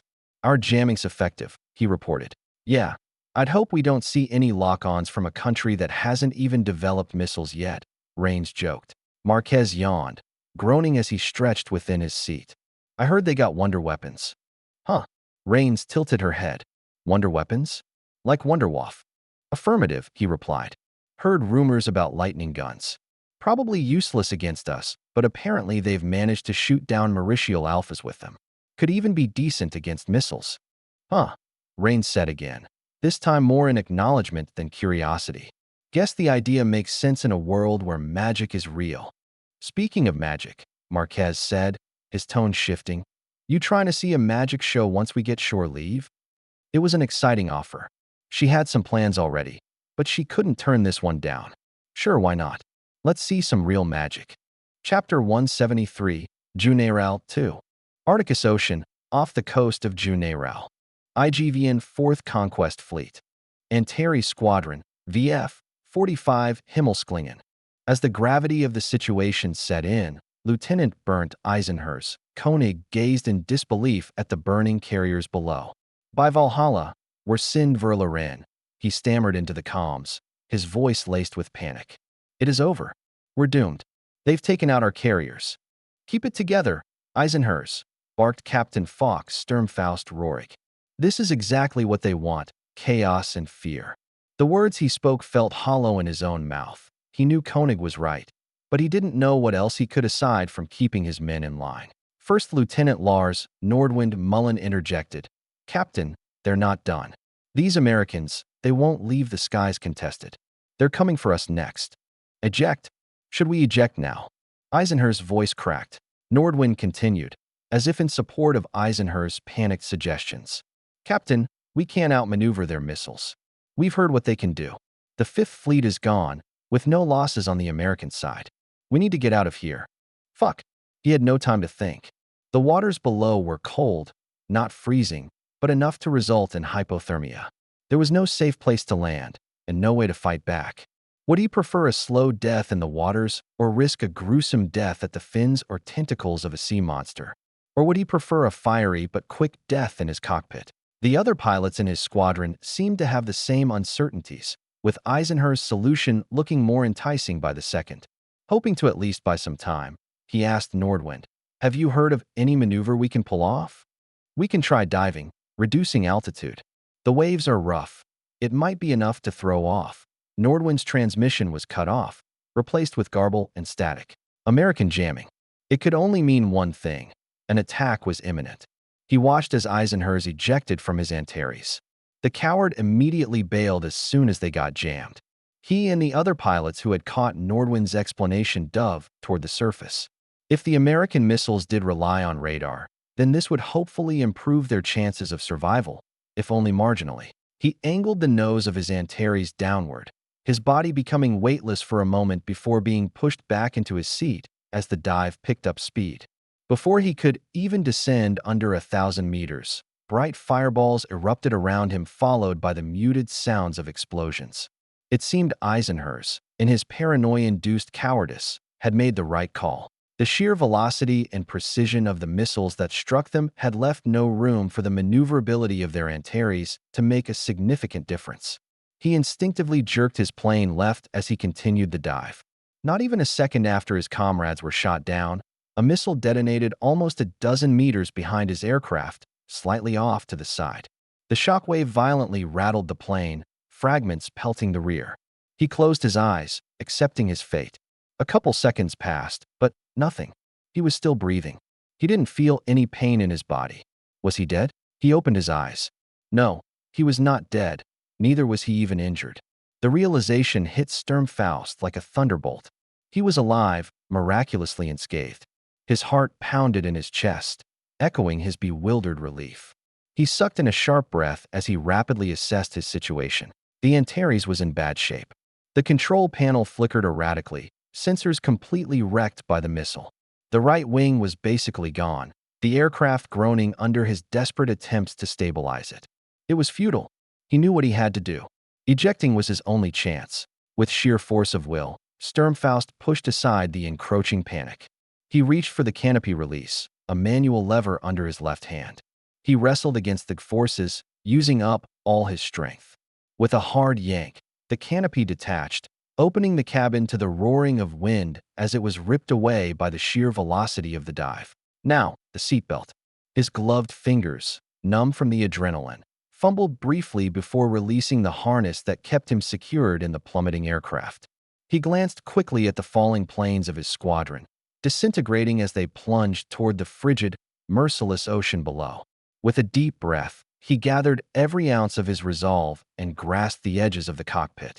Then, with a quick burst of energy, he propelled himself out into the open sky, leaving the doomed aircraft behind. The tail, once sleek and sturdy, was now a mangled mess of metal, its rudders obliterated by the missile's impact. The wings were now asymmetrical, the right one almost completely shorn off, leaving jagged edges. Below him, the remains of his squadron's planes fared far worse, twisted metal careening uncontrollably towards the ocean. Some were engulfed in flames, others eerily silent, but all suffering far more damage than his own. From the looks of it, the only survivors were likely him and Eisenherz. As he cleared the tumbling wreckage, he grabbed the ripcord of his parachute. His heart raced as he plunged through the cold, thin air, the vast expanse of the ocean rushing up to meet him. The seconds before pulling the parachute felt like a lifetime. He yanked the cord, the parachute flowering open and tightly jerking him upward out of the freefall. Now, all he could do was hope that the fleet would spare a ship for rescue operations. Great Atlaster-class battleship, GVS Boötes. The skies above burned, more literally than figuratively. Gleaming squadrons of Antares fighters, once the pride of the GRA Valka's empire, were now cascading down in flames. Fireballs dotted the horizon, each one marking the brutal end of another plane, another pilot. Shimmering fleets of ships, once rulers of the high seas, were now rendered blind, deaf, and mute. The radio chatter had been cut off and the radar was now useless. American electronic warfare had ensured that. Fleet Admiral Merkenses had studied enough reports and heard enough rumors to know what would happen next. Her fleet was nothing more than a set of large, vulnerable targets that had no way to fight back. She scanned the horizon for the inevitable flock of missiles. "Admiral, visual assessment indicates complete annihilation of our Antares squadrons," a junior officer reported. Merkins stifled a sigh, feeling a tightening in her chest. It was as if every new report brought them closer to the edge of a precipice. Everything was falling apart, the situation becoming more unsalvageable, more fucked by the second. The loss of the Antares squadron stripped them of crucial air cover. There would be no intercepting the missiles. They were now at the mercy of their ship's anti-aircraft guns, a meager, almost useless, defense against the overwhelming onslaught. Her mind raced, grappling with the grim reality.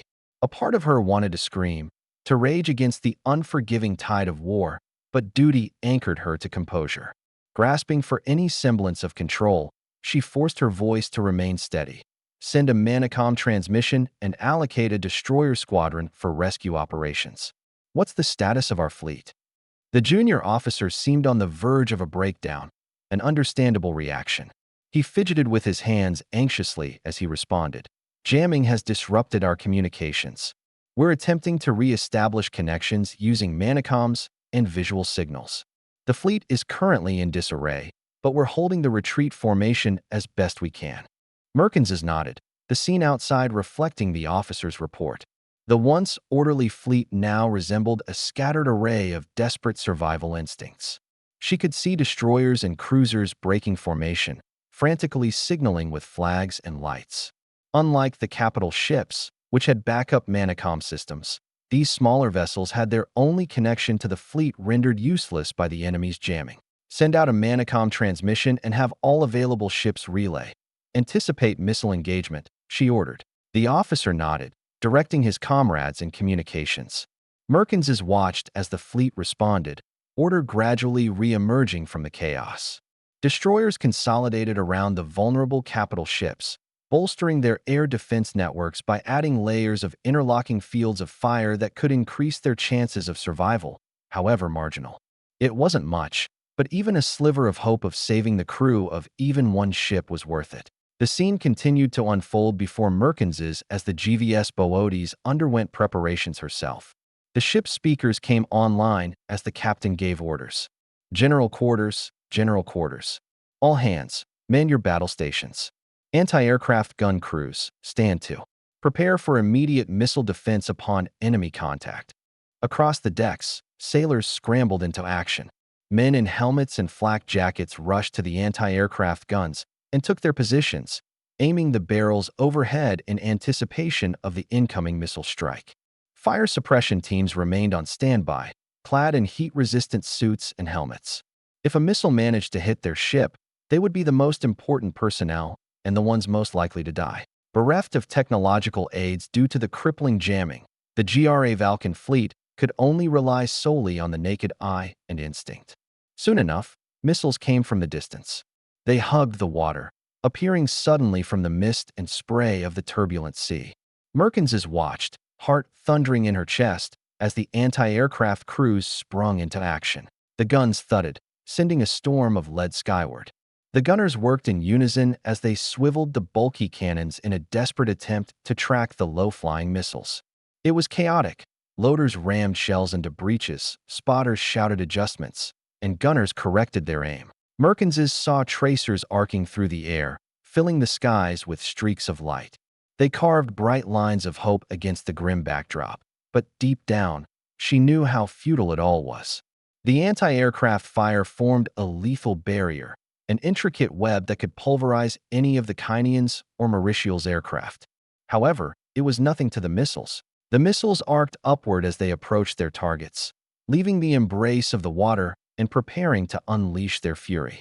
Each missile was designed for stealth and destruction, skimming the sea surface to avoid early detection, complete overkill, Merkins thought, especially combined with jamming.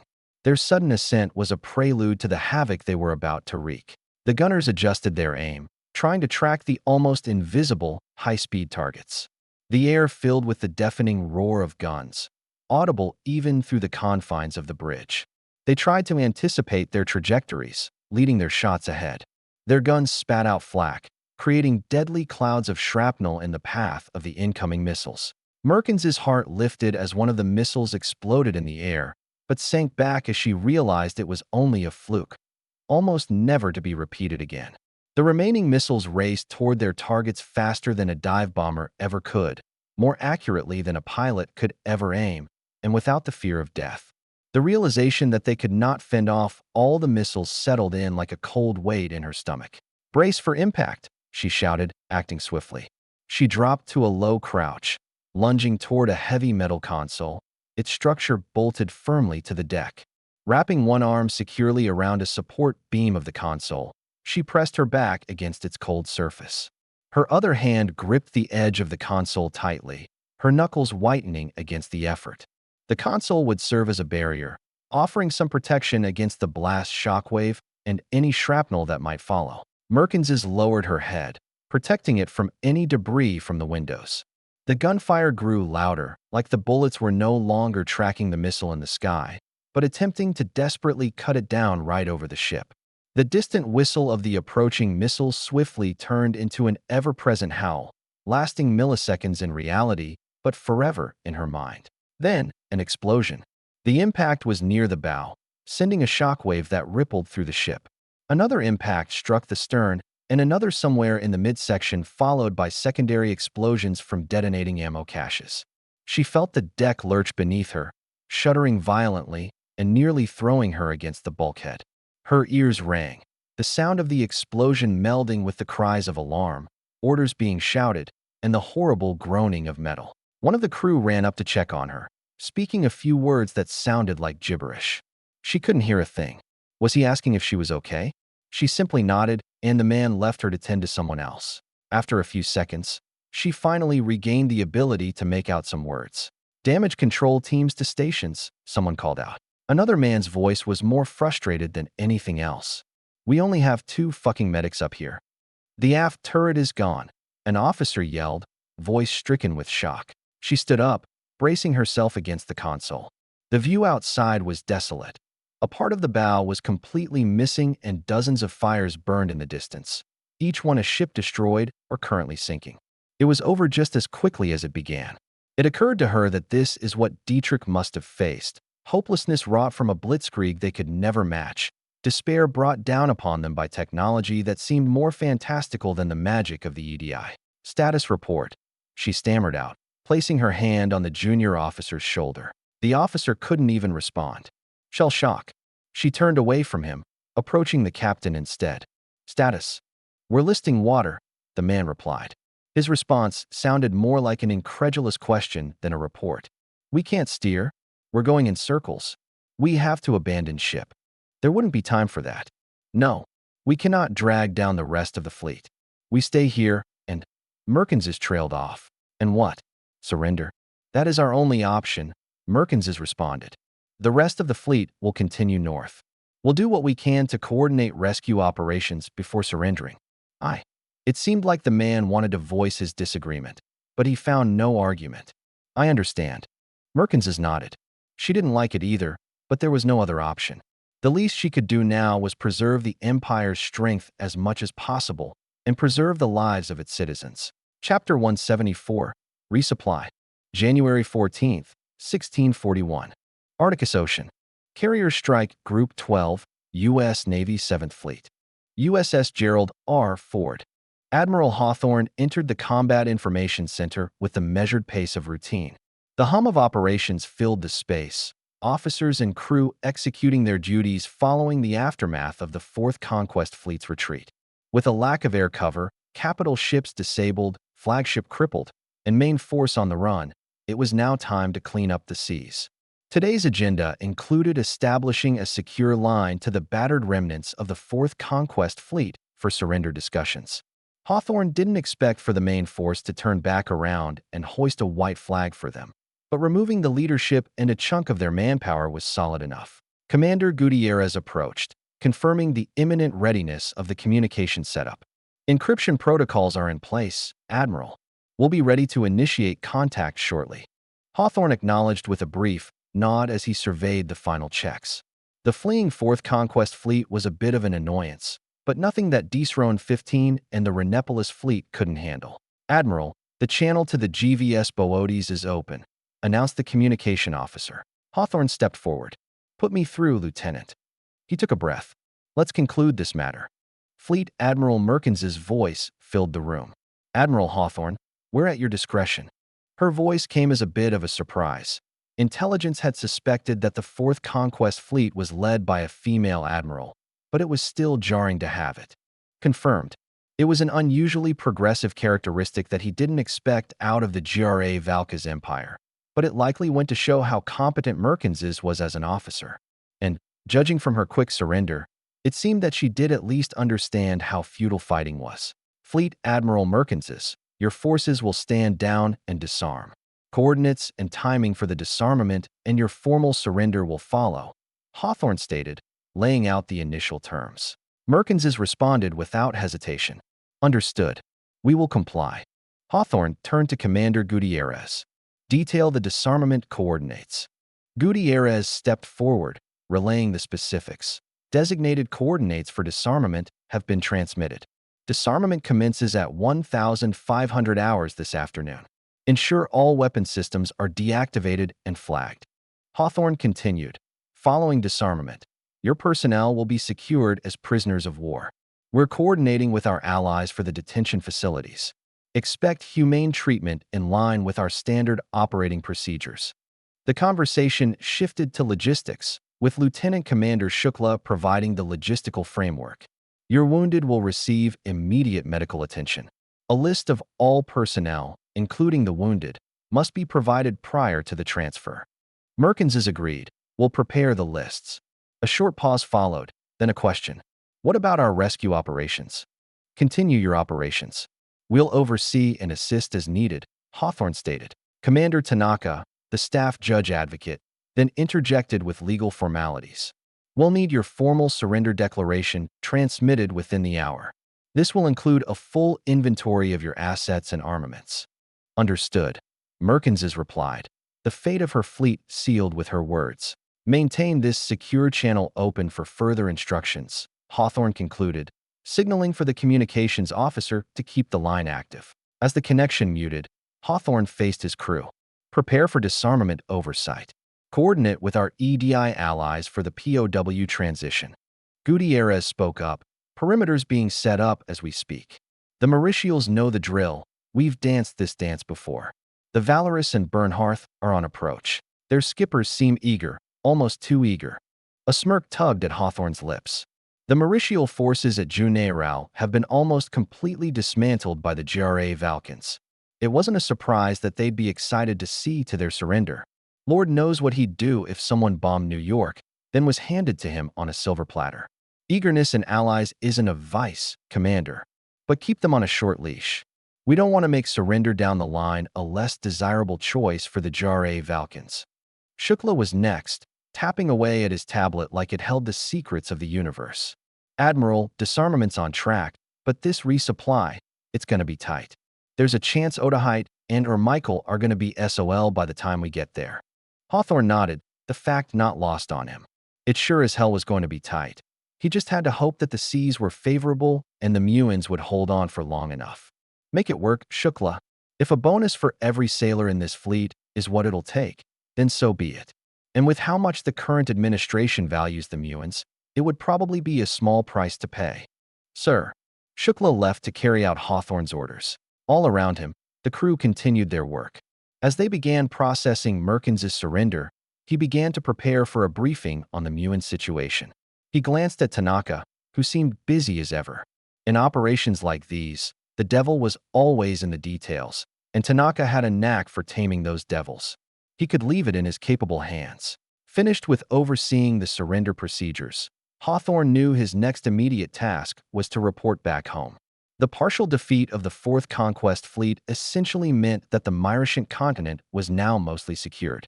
It also represented a significant, almost capitulation-worthy loss for the Valka's empire. Why the Valkans have not surrendered yet was a mystery he couldn't fathom, nor was it a mystery he currently had to worry about. Within the hour, his staff had arranged a secure video conference with the Office of the Chief of Naval Operations back in the States. He stood before the main screen in the ship's conference room, surrounded by key officers, waiting for the connection to be established. As the screen flickered to life, Hawthorne wasted no time. "Good day, sir," he began, Addressing the CNO and his staff, we've just concluded a significant engagement with the GRA Valkan Navy's 4th Conquest Fleet. Most of their capital ships have been neutralized, and the remaining forces have initiated a retreat. We're dispatching Drone 15 to pursue. He continued, detailing key aspects of the report: the successful disarmament and surrender negotiations, coordination with the EDI, and numbers like expended assets and enemy casualties. UNREP should take 4 days at most. We're estimated to be in range of Otahite and Michael within 11 days, by January 25th. The CNO nodded, more interested in the transit estimates than the details of the battle which, to be fair, were rather expected. Understood. Good work, Admiral. Keep us posted with any updates. Ragna, GRA Valka's Empire. Chief of Naval Operations Arnold Karlman rubbed his face with his hands, sighing. The weariness of war weighed on him more than any physical burden. He should have never supported Merrick's. But he did. And now, his hands were stained with the blood of tens of thousands more men. As the door to the briefing room creaked open, he straightened up in an attempt to mask his concern. A stream of personnel filed in, the room filling up quickly. Every seat was taken, and some officers leaned on the walls, their attention fixed on Karlman. He glanced at the clock on the wall, then looked away. If he had stared at it any longer, he probably would have gone insane, or at the very least looked the part. Clearing his throat, he prepared to address the room. What could he say about the 4th Conquest Fleet surrender, which happened almost immediately after the complete surrender of the 5th Conquest Fleet? There were no excuses, only regret. This was no briefing. It was a reckoning, a moment to confront the hard truths of their situation. Chancellor Merrick's finally strolled in, head held high like he expected a good report. Oh, how disappointed he would be. Oh, how disappointed Karlman already was in Merrick's leadership, and in himself, for believing in Merrick's to begin with. As the last whispers died down, he took a deep breath. He stood up and began. At 0900 hours local time, the 4th Conquest Fleet faced an unprecedented assault. Initial long-range missile strikes decimated its carrier group, followed by a systematic dismantling of the fleet's remaining fighter aircraft. After achieving air superiority, the Americans sent another missile strike targeting our capital ships. All 25 Cygnus-class carriers and 9 Pegasus-class carriers were lost, alongside several battleships and supply ships. The surviving Pegasus-class carrier is severely compromised. Most of the fleet remains intact, but the 4th Conquest Fleet no longer can project any air power. The silence was loud. The officers, each grappling with the scale of the defeat, showed a mix of shock and disbelief on their faces. Some exchanged incredulous looks, while others simply nodded, the news confirming what they already knew. Whispers soon began to break the silence. All Cygnus and Pegasus carriers? Impossible, muttered one, shaking his head. Another murmured, this is a disaster. We've made the Empire of Torellia surrender for less. General Siegs, sensing the growing unrest, raised a hand. The room fell quiet again. He nodded at Karlman, signaling for him to continue. Karlman continued. Given these developments, the Myrician theater is closed. We do not have the ability to deploy any forces to the Myrician continent. Neither technology nor numbers will work against the Americans. It is imperative we consider a strategic recalibration. He glanced over the room, appearing to gauge the audience's reactions. Really, he wanted to see how Merrick's reacted. His words hung in the air, his proposal of a recalibration echoing around the room. The officers exchanged uneasy glances. In their eyes, Karlman read both the acknowledgement of the desperate situation and the lingering hope for a different course, the best they could currently obtain this far down the rabbit hole. Merrick's, however, reacted differently. His face twisted into a sneer, his eyes narrowing as he listened. When Karlman finished, Merrick stood up, his voice dripping with disdain. A recalibration? Because of one fleet's failure? He shook his head, his tone mocking. Let's not forget, this was a girl leading our forces. What did we expect? Karlman felt his face souring, an expression he had to tame. Merkins was a brilliant tactician on par with Caesar. Even in the male-dominated hierarchy of the GRA Valkan military, her talent alone proved enough to warrant such a high position.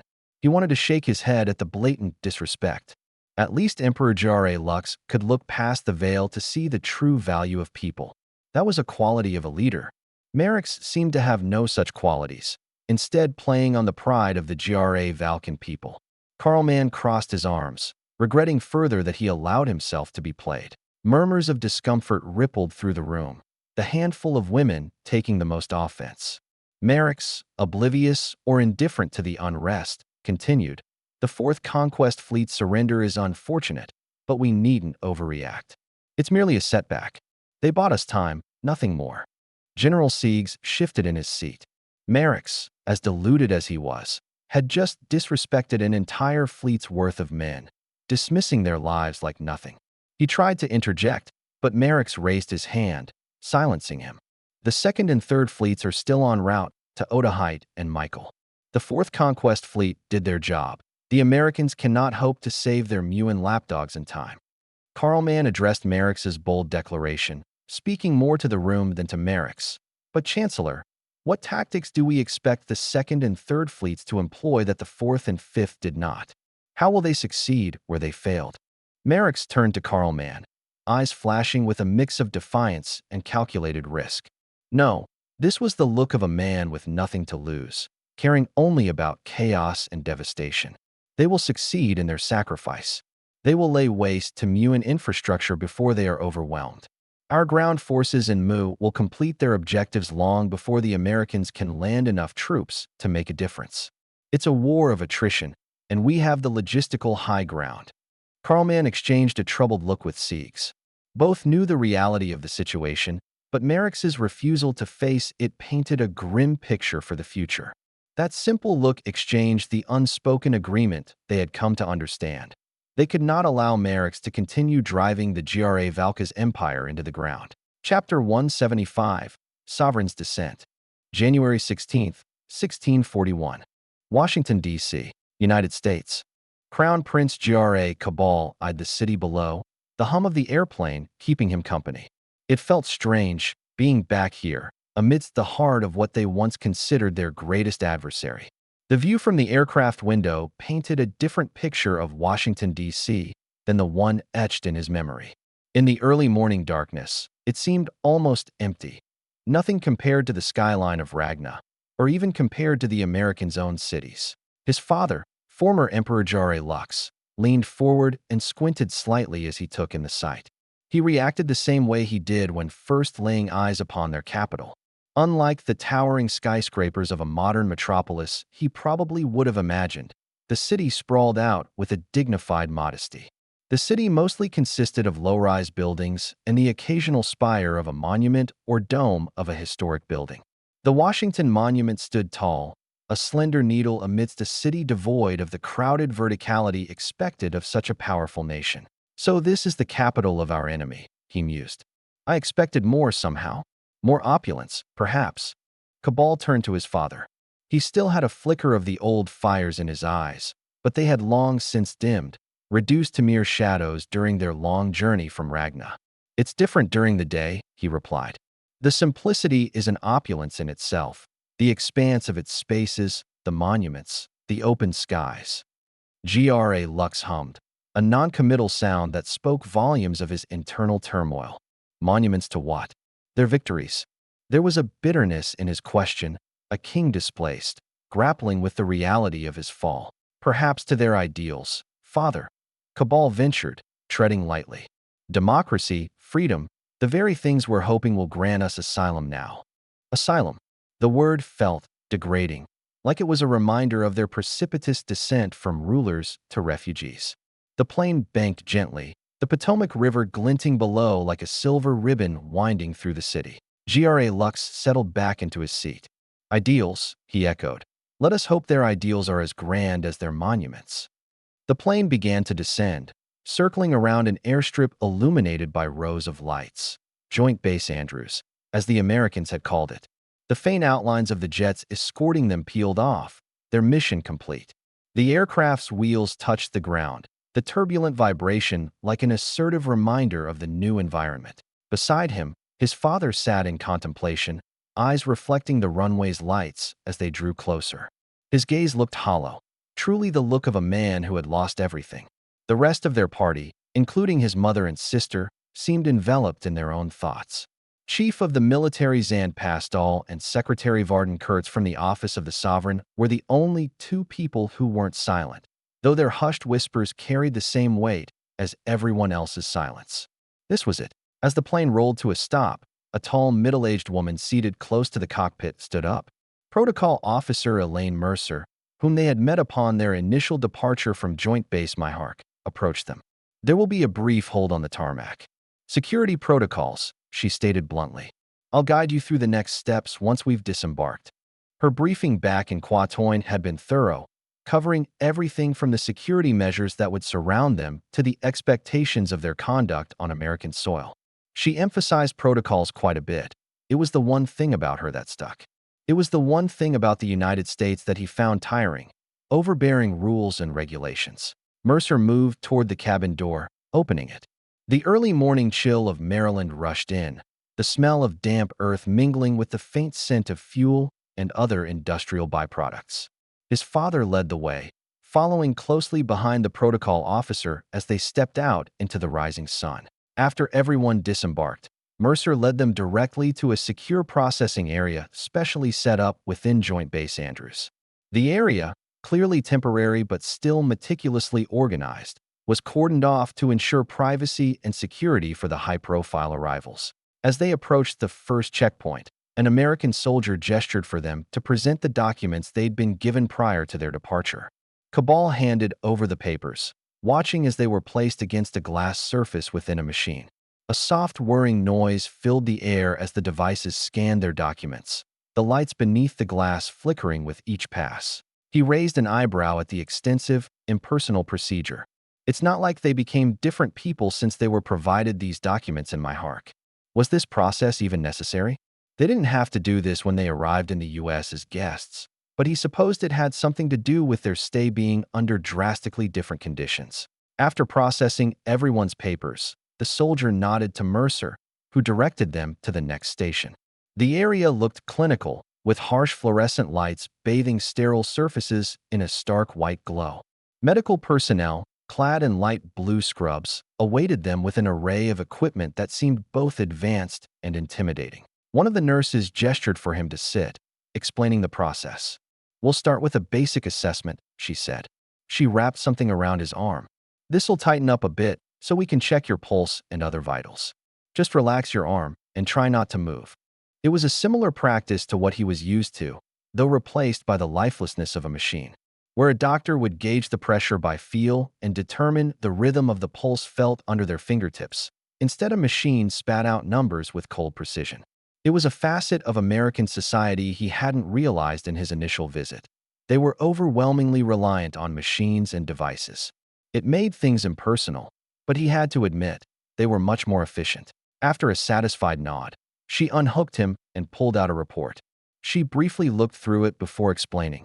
These are the results from the blood samples tested in Myhark. Looks like there aren't really any issues, but your blood sugar levels are on the higher end of the normal range. It's nothing alarming, but it's something to keep an eye on. I'd recommend a diet lower in simple sugars and more complex carbohydrates. Cabal was familiar with the terms from his university lessons on biology, but he didn't understand the significance. He raised an eyebrow, more out of confusion than curiosity.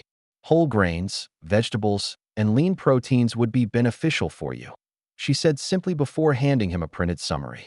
Thank you, Cabal said as he received the papers and moved on to the waiting area. Tabulated numbers and terms like hemoglobin leapt off the page, as foreign and alien as the technology that produced them. He thought of blood tests as limited to simple types and counts, nothing quite like the comprehensive panels he found himself staring at. The thought that a few drops of blood could yield such an abundance of information was almost unfathomable. It was scary to think that the Americans could characterize him, or any individual, for that matter, with such precision. As the last member of their group completed the medical procedures, he folded his report and stuffed it away in his coat pocket. Everyone's cleared, Mercer announced. If you'll follow me, we have transportation arranged to take you to your temporary accommodations. The group filed outside. Squinting against the brightness of the early morning sun, the sky shifted hues from purple to a lively blue. A convoy of black SUVs with tinted windows waited for them, an emblem on each door. It was a shield of sorts, adorned with what appeared to be an eagle with a set of scales below it. He recognized it from his first time here. Mercer led them to this convoy, explaining along the way, "These vehicles are part of the Diplomatic Security Service's protective motorcade. They'll ensure your safe transport to the accommodation. Please, make yourselves comfortable." Cabal settled into the plush interior of one of the SUVs alongside his father and protocol officer Mercer, while everyone else split into their own vehicles. He couldn't explain it, but getting into the vehicle was a significant separation from the processing he just went through. Now, as the convoy pulled away from Joint Base Andrews, it felt even more surreal. He knew they were no longer a sovereign of his own land, but dependents of a foreign power, their fate intertwined with the strategic interests of the United States. He tried to take his mind off such thoughts, focusing on the scenery outside. He could only imagine that his father, gazing out the window, felt the same. Mercer's tone became more like a tour guide as she pointed out the sights for them. They approached a particularly scenic stretch along the Potomac River, the site of the Capitol Wheel, offering a momentary respite from their thoughts. "We're passing by the National Harbor now." As they neared the heart of the city, the iconic silhouettes of the Washington Monument and Capitol Dome came into view. "Those are some of our most significant landmarks," Mercer explained, tone imbued with healthy pride. She briefly talked about the history, but it wasn't anything he hadn't already heard from his first time here. His father simply nodded along, asking basic questions about the United States as if to confirm what he was presented with when the Americans' ambassador first made contact with their Foreign Affairs Department. And now here they were, in the heart of what was once enemy territory, gawking at tourist attractions in this foreign capital. She continued her running commentary. "To your right is the Jefferson Memorial, and beyond that, you can just catch a glimpse of the Lincoln Memorial." Winding through the streets of Washington, D.C., they eventually passed by Embassy Row, a stretch known for housing the diplomatic missions of various nations, including those from EDI member countries. Most of the buildings were simply renovated, former embassies of Earth nations given new purpose. However, some looked newer, as if recently constructed. Among these, Cabal recognized a few from the most prominent EDI member states, their designs familiar from briefings and intelligence reports. He spotted one immediately. The Mauritial flag, with its intricate gold and blue patterns, hoisted high above an opulent building that incorporated spires of elven artistry. Elves and other humanoids dressed in elegant suit robe hybrids walked along the base of the building, chatting with one another. A group of men and women in suits and trench coats from decades past walked out of one of the former embassies. He looked up at the flag and sure enough, it belonged to Mu. An increasingly diverse array of pedestrians glanced at their convoy as they drove past. Beastmen, dragonfolk from Ymir, dwarfs, all wearing a mix of clothing traditional to their home countries or the sleek suits that he often saw Americans wearing. Gra Lux, observing the same, turned to Mercer. "Are we to be housed amidst our adversaries?" he inquired. Mercer, anticipating the question, shook her head subtly.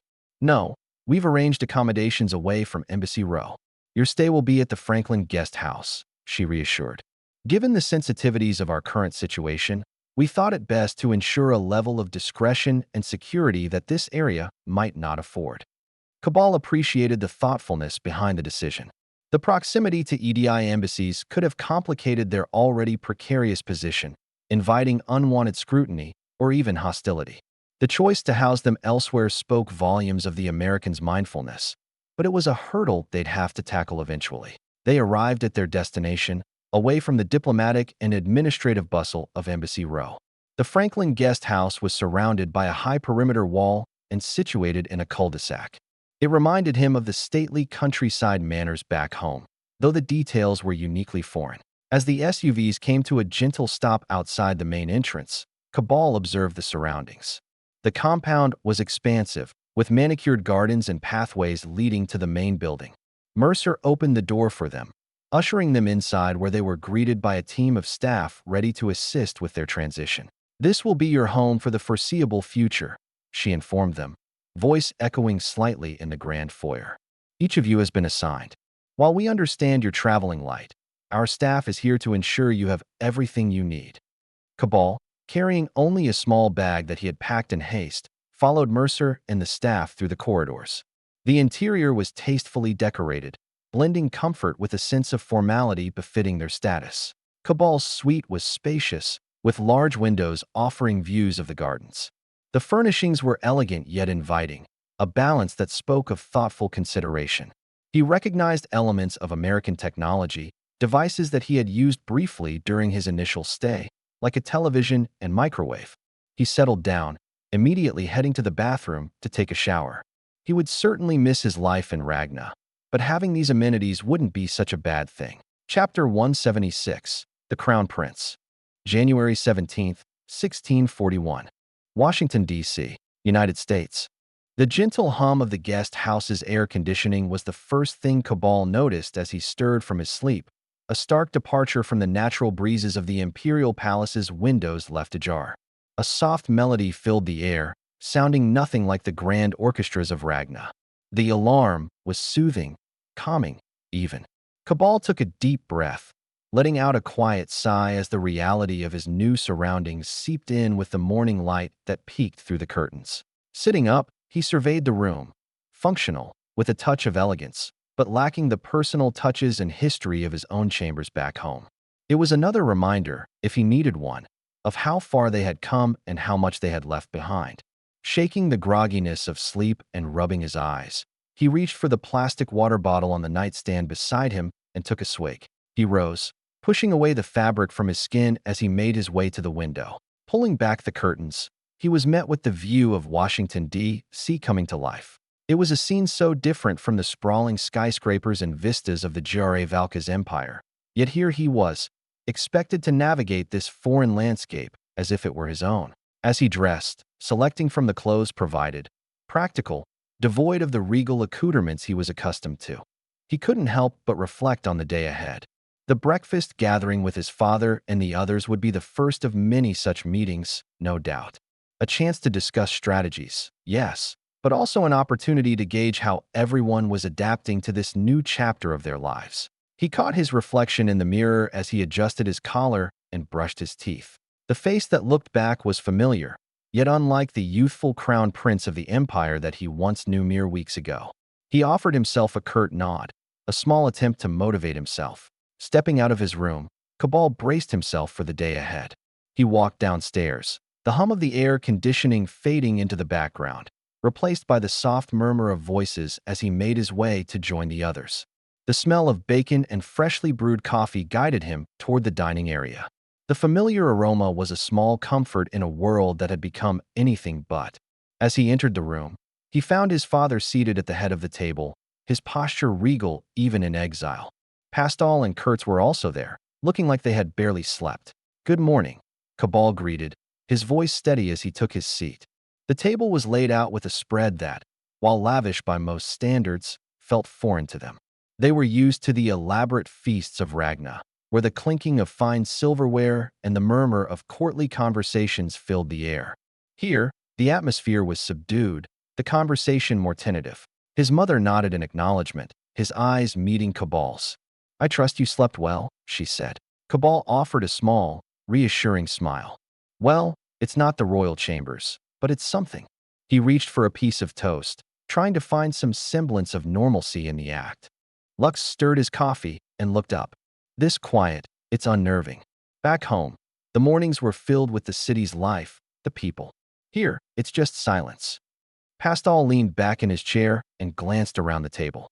"Never thought I'd miss the sound of Ragna's morning bells," he mused, rare nostalgia seeping through his normally stoic demeanor. "The quiet here is indeed different." Kurtz wiped his mouth with a napkin before adding softly, "It's the little things, isn't it? Though, I can't imagine how much more stressful it is for Carlman and Siegs. Or Gesta," Cabal thought. The director of their foreign affairs apparatus was one of the key staff who hadn't escaped with them. He never expressed his sentiment as a dove, so he was sure he'd be fine, but his protégé, Celia, was rather outspoken. Hopefully, she wouldn't have to worry about anything more than Dallas replacing her position, if Merrick's even cared for the state of foreign affairs at this point of the war. Cabal swallowed a piece of bacon as he listened in. It tasted great, throwing away all of his preconceptions. Something as simple as meat from a pig seemed to taste better than a fair amount of extravagant dishes back home. This upheaval has cost us dearly. We've all lost something, he said in response to Kurtz's comment. But in loss, new possibilities emerge. We must find our place here, learn from our hosts, and carve our future. And what future do you envision from this, Cabal? Lux inquired. The way he said it made it seem like a test of his vision and resolve, not simply a question out of curiosity. Cabal met his father's challenge head-on. Opportunity. The Americans did not rescue us for intelligence. They have all the intelligence they need. If their history is any indicator, they need us for the new GRA Valkan government. Thus, Louis our opportunity, a platform to share our narrative, to distinguish ourselves from the shadow of Merix's ambition. It's a chance to redefine the legacy of our empire. Redefine, yes, Pastel added on with a cynical tone, but under the Americans' terms. What good is our legacy if predetermined by another? What good is our future if not carved on our own? Their military cannot be beat, and we have no leverage for negotiations. We made a mistake and now can see only one end to this war: unconditional surrender and the installation of a puppet. Have you studied what the Americans did to a nation on their world, the nation of Imperial Japan? Lux folded his arms, answering before Cabal could even open his mouth to respond. Reclaiming my throne is one aspiration, but the precedent set by Hirohito is not lost on me, he conceded. Should the Americans propose a ceremonial role, I'd embrace it for the greater good of our people. Pastel slunk back in his seat, nodding. He recognized the honor of Lux's concession. It took strength to step down from power, strength to favor humility over pride. Cabal set down his utensils, contemplating the parallels of their situation with Earth's history. Look at Japan's resurgence after their crushing defeat, a mere few decades, and they emerged as a global military and economic force. A similar revival may very well happen to us. Patronage under the Americans needn't strip us of our glory. He watched as his father stared at the empty plate before him, breaking the silence. Well, let's see what our hosts have prepared for us. They walked to the adjacent room where Protocol Officer Elaine Mercer awaited them. The briefing area was utilitarian, designed for function over form, but had some modest aesthetic touches. Mercer greeted them with a professional nod. Good morning. We have a full agenda today, she said, her tone businesslike. As they settled into their seats, Cabal glanced at the documents in Mercer's hands, a detailed itinerary of meetings and briefings. She began. Your first meeting is with the Bureau of Political Military Affairs at the Department of State. They're keen to understand your perspective on the current situation in the GRA Valka's empire and are willing to provide updates on the ongoing conflict. Since their rescue, they hadn't been able to keep informed on the war. The devices in the house were of no help, either, despite their efforts to connect to a news channel the night before. It was enticing, something that the Americans knew they'd jump at. But there were other concerns, and his father recognized them. And our standing in this place? Lux asked, his voice firm. Are we esteemed guests, captives, or perchance something more ambiguous? Mercer met his gaze. For now, consider yourselves protected persons. Refugees seeking asylum, if you will. That aside, you're under our protection. Her assurance was diplomatic, yet it left room for interpretation. Cabal noted the subtle nuance. It was just another point of evidence that confirmed his suspicions about the Americans' plans for them. As for security, she continued, turning to a page in her binder, you'll have a detail from the Diplomatic Security Service with you at all times. It's for your protection, given the delicate nature of your presence here. Pastel shifted in his seat, a frown crossing his brow. He was clearly uncomfortable with the notion of being under constant watch, even if to protect them from the Elysians around here. His mixed reaction of understanding and barely concealed frustration was relatable, a sentiment Cabal shared yet chose to mask behind a veneer of diplomatic composure. Mercer straightened her papers. Let's discuss your schedule. Today, we'll divide our approach to ensure each of you can engage where your insights will be most valuable. She first addressed Lux and Cabal together. This morning, both of you are scheduled to visit the Bureau of Political Military Affairs. The Bureau combines elements from the Department of State and Department of Defense, our branches for foreign affairs and the military. It's a vital meeting, as your insights into the GRA Valka's empire's governance and the recent changes are invaluable to our understanding." It sounded like it could be an interrogation. "And the nature of this engagement?" Lux asked, sharing Cabal's unspoken concerns. "It's a dialogue," Mercer replied. "An opportunity to share your insights, which could prove crucial in understanding the current dynamics within your nation.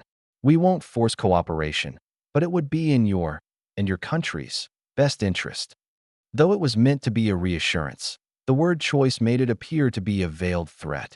Nothing he didn't expect from the Americans already, Cabal thought. It aligned with the saying that they had come to associate these people with: "Speak softly, but carry a big stick." Mercer then turned her attention to Pastal. "Chief Pastal, given your military background, you'll join the latter part of the meeting at the Bureau, where the focus will shift more towards military affairs." Pastal's brow furrowed. "What is there to discuss that you don't already know? Is there something you haven't yet figured out? Or perhaps your logistics are stretching thin and you need to probe for weaknesses?"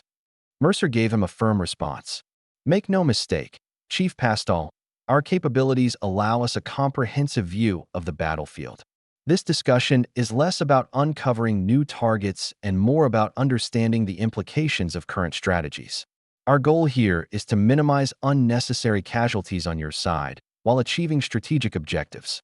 Even if the war has one outcome, we'd prefer not to reduce the working-age population of the GRA Valka's empire too drastically." Mercer's tone, though respectful, left little room for doubt about the Americans' capabilities. The underlying message was clear. Cooperation was in the best interest of the GRA Valkan side if they wished to navigate this conflict with minimal loss. Cabal shuddered to think of the losses the Americans were capable of inflicting. It was a thinly veiled threat, one that an industrial nation of their standing was certainly capable of understanding. He shuddered to think of the losses incurred during Earth's Second World War and how much worse the devastation could be given almost a century's worth of a technological gap. Pastal simply nodded, remaining silent. Mercer continued, detailing the afternoon plans. "After lunch, we'll split into more specialized discussions. Your Majesty and Your Highness will have separate sessions with the Department of State, the Office of the Director of National Intelligence, and the Central Intelligence Agency. These will carry on throughout the rest of the week and will more closely cover diplomatic relations and the potential for your involvement in future governance structures. For you and your staff, Chief Pastal," Mercer added, "the afternoon will involve a briefing at the Pentagon with the Joint Chiefs of Staff alongside intelligence personnel. They're eager to discuss the GRA Valka's empire's military posture and any strategic initiatives you were part of." Mercer then outlined the broader scope of their visit. "Over the next few days, we've arranged meetings with various other departments and intelligence agencies, like the ODNI and CIA, to gather and share intelligence that could be beneficial for both sides." Cabal scoffed internally at the mention of both sides. The United States would receive all the benefits, while the only benefit to be received by the GRA Valka's empire was, frankly, a way to lose the war while losing as little as possible. A truly lopsided deal if he had ever seen one, but nothing he could argue against given the hole Merrick's had dug themselves into and the lack of leverage they had. She concluded things succinctly and rather bluntly. "As I stated earlier, we won't force cooperation, but you'll find that cooperation is the best alternative. Your transportation is waiting outside. We'll depart in 15 minutes. Chapter 177, Tamu.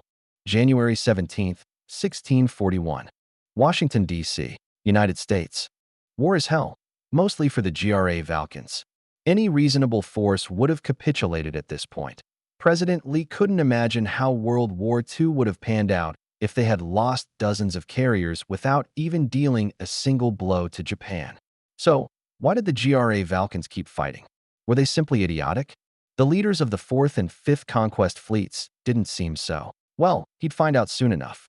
He sighed as he walked down the hallway, making his way to the Situation Room.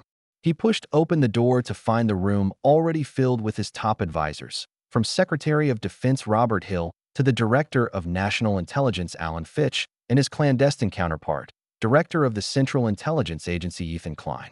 "I don't want to keep everyone waiting any longer. Let's begin," Lee announced, commanding the room's attention as he took his seat at the head of the table. A large screen to the side was already active, revealing Admiral Hawthorne's visage.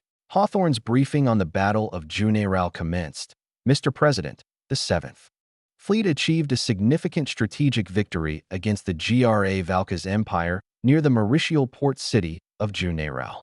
The complete neutralization of all enemy carriers has effectively diminished the 4th Conquest Fleet's operational capabilities. Following the surrender of their commanding officer, the remaining escorts retreated north. Lee's brow furrowed slightly at the mention of the retreat. It was a victory, yes, but the fleeing remnants of the enemy fleet were like wounded animals, potentially more dangerous in their desperation. Hawthorne seemed to anticipate his concern, continuing, though they lack the necessary range to pose a threat beyond visual engagement distances, they can still potentially threaten Mauritial assets. Thus, Desrone 15 has been tasked with containment and neutralization efforts against these remaining enemy units. Their objective is to eliminate any potential for enemy regrouping or counteroffensive actions within the Mauritial sector. I'm pleased to report that our forces sustained no casualties during this operation. Our logistical operations are proceeding as planned. The 7th Fleet's underway replenishment is on schedule, with completion anticipated by no later than January 25th. In the meantime, we will be overseeing rescue efforts and the processing of the Valken POWs. The Valken's tenacity was as much a curse as it was a commendable trait. What drove them to continue, in the face of such losses? What did they hope to achieve? Thank you, Admiral. He gave a respectful nod to the screen. Keep us updated. As Hawthorne's image faded from the screen, Lee returned to his circle of advisors. Lee focused on the last part of Hawthorne's report. So, January 25th? Do we have any updates on the Valken fleets? The Chief of Naval Operations, Admiral Jonathan Richmond, rustled his papers as he responded. Yes, Mr. President. Our latest intelligence indicates the Valken's 2nd Conquest Fleet is currently navigating the Arctic Ocean with an adjusted ETA to Michael on the 27th due to our selective jamming operations. The 3rd Conquest Fleet is projected to approach Otaheite by the morning of the 29th. Lee absorbed the information, considering the effectiveness of their little decoy. So we've bought a couple days, and it still wasn't enough. Think they'll fall for it a second time? Richmond weighed the question, but the look on his face suggested that the short answer was no. It's possible, Mr. President. However, the Valkens might have adjusted their protocols after the last incident. I'd say it's unlikely they'd fall for the same trick twice. Hill interjected, the additional time has allowed Mu to enhance its coastal defenses. The PAL Chimera that got shot down months ago is still operational, but the rest of their forces are prepared for round 2. If anything, they should be able to last long enough until our fleets arrive. Yeah, Lee nodded. So about our fleets, what are we looking at for the 5th and the 7th? The 5th Fleet, currently near Pholicus Island, is set to depart immediately, with an ETA around the 28th to support the defenses around Michael. Assuming the 7th Fleet departs post-unrep on the 25th, they'll likely reach Otaheite by the 30th, Richmond detailed. That didn't sound too promising for the 5th Fleet. And our munition stockpile? Lee asked. Given the scale of the Valken fleets, there's a chance we might run low, especially with the 5th possibly engaging 2 different conquest fleets. Richmond nodded, though he seemed more confident than concerned. Yup, the 5th Fleet will be engaging in extensive combat operations. We've calculated that their ammunition could run low, but they should have enough to decisively engage and rout the Valken fleets. Hill added, our analysis shows that while the 5th Fleet might deplete a significant portion of its munitions, it is much more probable that the enemy fleets will surrender after the loss of key targets, namely their carriers. Come to think of it, the other fleet admirals they'd encountered were mostly reasonable. Dietrich and Merkens's surrendered fairly quickly, albeit at the cost of their capital ships. If all they had to do was take out the enemy's carriers, then both fleets could capitulate with a small salvo of a few dozen missiles. Satisfied with their current plan, Lee moved on. Very well, I'll let you handle the rest. Keep me updated on the progress and any changes in the Valken's fleet movements. After receiving a nod from Richmond, Lee continued, once we secure Otaheite and Mu, what will the 5th and 7th Fleets do next? Richmond pulled up a presentation, showing a digital map of the Arctic Ocean overlaid with various indicators and icons. Post-stabilization of Otaheite and Mu, our focus will shift to the Oster front. The GRA Valkyns have made significant progress on the Oster Plains and are almost halfway to Michael from the border of Sonal. The 31st and 26th Marine Expeditionary Units are prepped for rapid deployment. Their primary objectives will be to secure the strategic locales of Brouillard Heights along the halfway point and the verdant fields adjacent to it. Brouillard Heights, the name was familiar. If he recalled correctly, it housed an important train station like the one in Durnsbury. It was certainly an objective they needed to secure, but he didn't like the idea of throwing his Marines into the grinder that was the Oster Plains. They wouldn't have the same level of advantage on the ground as they do at sea or in the air, and the support from our EDI allies. The presentation swapped to an image of unit deployments around the Oster front as Hill responded. The Mewen 4th Cavalry Division and the 7th Regiment de Fusiliers will be joining our forces alongside new reinforcements from the Mauritials. Our Marines will focus on armor support, deploying their Abrams, Bookers, and new Strikers to counteract the GRA Valkyn armored units. Richmond assured further, Brouillard isn't too far inland. It's close enough to the shore for air wings from both fleets to provide close air support. Past Brouillard, though, we'll only have cruise missiles for support until we get our bases up and running. How long will that take? Lee asked. Hill responded, we're establishing forward operating bases at Marchfield Pass and New Dunwich, leveraging Mewen strongholds as close to the front line as possible. Construction and initial foundations should begin within a week after landfall in Michael, with supply lines maintained by the 15th Combat Logistics Battalion. In the meantime, we're having the Mewens retrofit their airfields and other facilities to accommodate our equipment. Richmond continued to the next slide, which zoomed out a bit and brought attention back to Michael. The map depicted arrows and icons pointing toward Michael. And to further bolster our ground operations, we're scheduling the arrival of Army and Air Force units to support the Marines. The presentation then brought up a list of all deployed units, starting with the 101st Airborne Division's 1st Brigade Combat Team, the 82nd Airborne Division's 3rd Brigade Combat Team, and the 1st Cavalry Division's 2nd Armored Brigade Combat Team. The 101st Bastogne will be the first to make landfall, followed by the 82 Indies Panthers and the 1st Black Jack, Hill explained. The presentation listed a general number of units to be deployed, including multiple dozens of JLTVs, Humvees, and Strykers for troops transport and deployment. HIMARS, Paladins, and other howitzer units for artillery, Bradleys, Bookers, and Abrams to support infantry and fight against GRA Valkyn armor, and Apaches alongside Blackhawks for air support and air mobility. Hill continued, they'll then be supported by elements from the Air Force, which include A-10s, A-29s, Reapers, F-16s, F-15s, B-52s, C-130s, C-17s, and support aircraft for ELINT, general surveillance, refueling, and other logistical concerns. Lee nodded along, reading the corresponding units the equipment belonged to. The 355th Wing, the 432nd Wing, the 20th Fighter Wing, the 5th Bomb Wing, and more. The slide then changed as the topic shifted to scheduling and timelines. Hill glanced up at the screen, then back to Lee. Thankfully, the Mewens' efforts in renovating their airfields have been completed, so this means our airborne elements can be airlifted relatively quickly using the C-130s and C-17s. Smaller units will start arriving about 48 hours after deployment orders, departing from our base in Galavit. We've secured availability for dozens of EPFs, LSDs, and other transport vessels, but it'll still take up to 3 weeks for all armored elements to be deployed. On the other hand, units from the Air Force should start streaming in immediately, with MU agreeing to let us use their bases for our equipment and personnel. That pretty much covered their next steps for their objectives on the ground, but there was still a huge thorn they needed to deal with. What about the Conshal Islands? Admiral Richmond initiated the next part of their briefing with a strategic overview displayed on the screen behind him. After the 7th Fleet deploys the 31st Marine Expeditionary Unit to MU and finishes their resupply, they'll immediately transition to focus on the GRA Valkyn presence there. As he spoke, The screen lit up with a detailed map of the Conshal Islands, pinpointing the GRA Valken naval base and its proximity to Michael.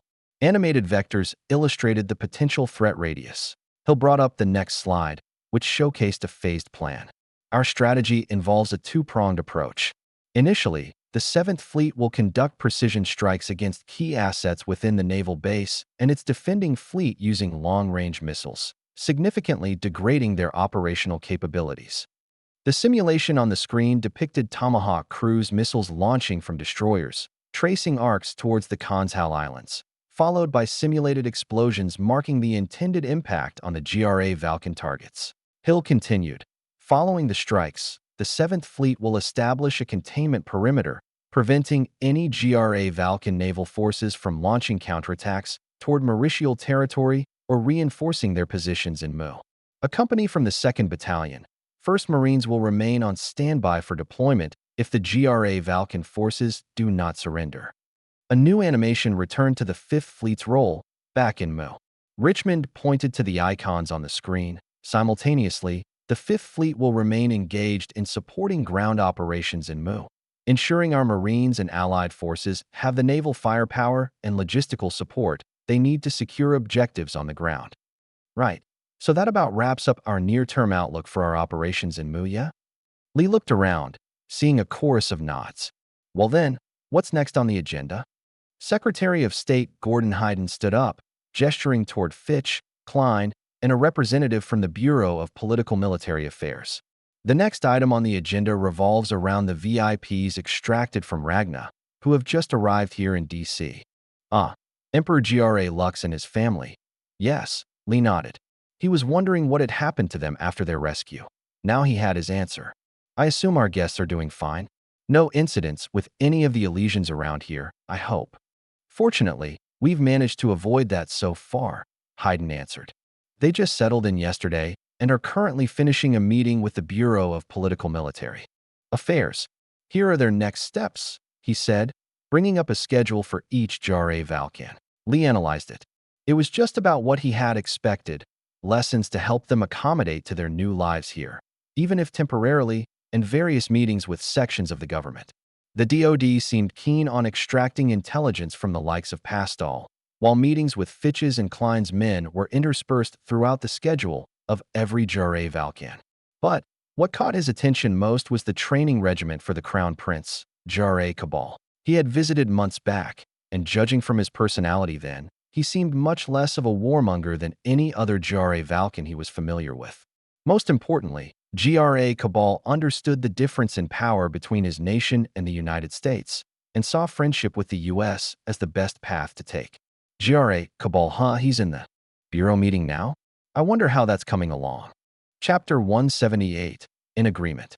A tall man who surpassed Merrick's heavy-set build awaited them as they entered the small conference room.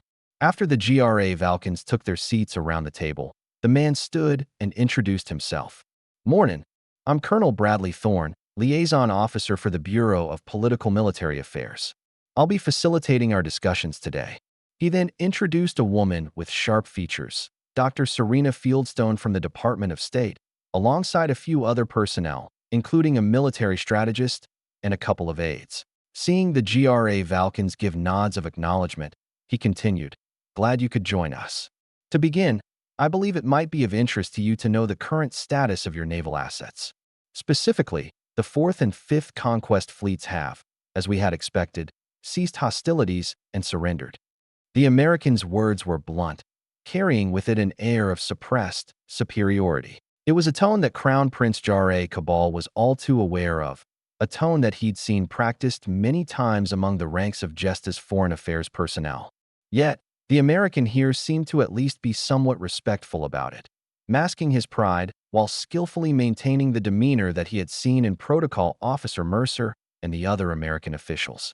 Though, it wasn't the bluntness of his statement that was most shocking, it was the implication of it. Yes, he had already suspected as such, but hearing it confirmed and seeing the accompanying portraits of the captured fleet admirals on screen, it hit him differently. And, judging by the look plastered on the face of his father, it was disheartening news that drew them out of their blissful ignorance. Now, I'm sure you're curious about the reasons behind your presence here today and why we extended our resources to ensure your safety and your family's safety during the recent upheaval. The rationale is straightforward. Thorn paused, turning to look Cabal directly in the eyes. We recognize you as the legitimate authority of the Jare Valka's empire. Your potential leadership, in our assessment, aligns more closely with the principles we prefer to engage with, especially when juxtaposed with the current regime's irrationality. This acknowledgement, naturally, leads to an anticipation of, reciprocal cooperation moving forward. To lay the groundwork for this collaboration, I propose we start with a candid recounting of the events leading up to and following the coup. Your insights here are invaluable. Your Excellency, Thorn said, beckoning the Emperor to answer. This man, Thorn, had a way with words Cabal couldn't ignore. The man basically told them to cooperate not just for the benefit of their nation, but also as thanks for saving their asses, all with the diplomatic finesse of Gesta's top-ranking personnel. He looked to his father, who recognized the same skill he did. His father seemed hesitant, even reluctant, to answer. The facade of orders was a shot through his prideful heart, but he knew that there was indeed no better path for the Jare Valka's empire, so he answered nonetheless. It was never my intention to drag my great empire into a war with your nation. I was acutely aware of the tremendous toll it would exact. Unfortunately, the war hawks, blinded by their belligerence, failed to grasp this wisdom. I'm certain that their leader, Guinea Merix, had long disapproved of my methodologies. The incident with the GVS revolution, I believe, was the last straw for him. You're familiar with the affair, I presume? Thor nodded. One of your ships went rogue and tried to attack one of our convoys. Gra Lux sighed. Put bluntly, yes, he responded, his tone dropping but an octave lower. It was clear he didn't appreciate the way Thorn said it, but he brushed it aside and continued. We decided to destroy the rogue ship to prevent war. Following that incident, Merix and his cohort began to openly defy me in strategic meetings. It wasn't long after the Battle of Heidel that I received word of his plots. I prepared contingencies to deal with him and ensure my own safety, but it seemed that his influence had much more reach than I expected. I loathe to admit this, but I fear for our fates had your people not rescued us. Thorn paused and considered Lux's revelations about Merix's defiance and the subsequent coup. It seemed Merix's ambitions extended far beyond mere military aggression. Could you elaborate on the extent of his influence within the empire? Specifically, how did his views resonate with the military and civilian sectors? Merix was not a popular figure until recently. It is my belief that his fame was a result of opposition to me, rather than allegiance to him. We identified your assistance to Mu as critical to their defense. I preferred to continue the offensive until Mu surrendered, before suing for peace with the Mauritials. Merix, on the other hand, thought to tackle the issue at its source by, as we've seen, attempting to strike at convoys. Lux answered. Thorn listened intently while his aides jotted down some notes. Lux continued. You see, our people are prideful.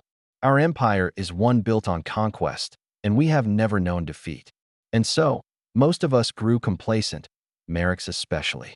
He laughed, as if grappling with the irony of his situation. It seems that our own propaganda ended up working against us.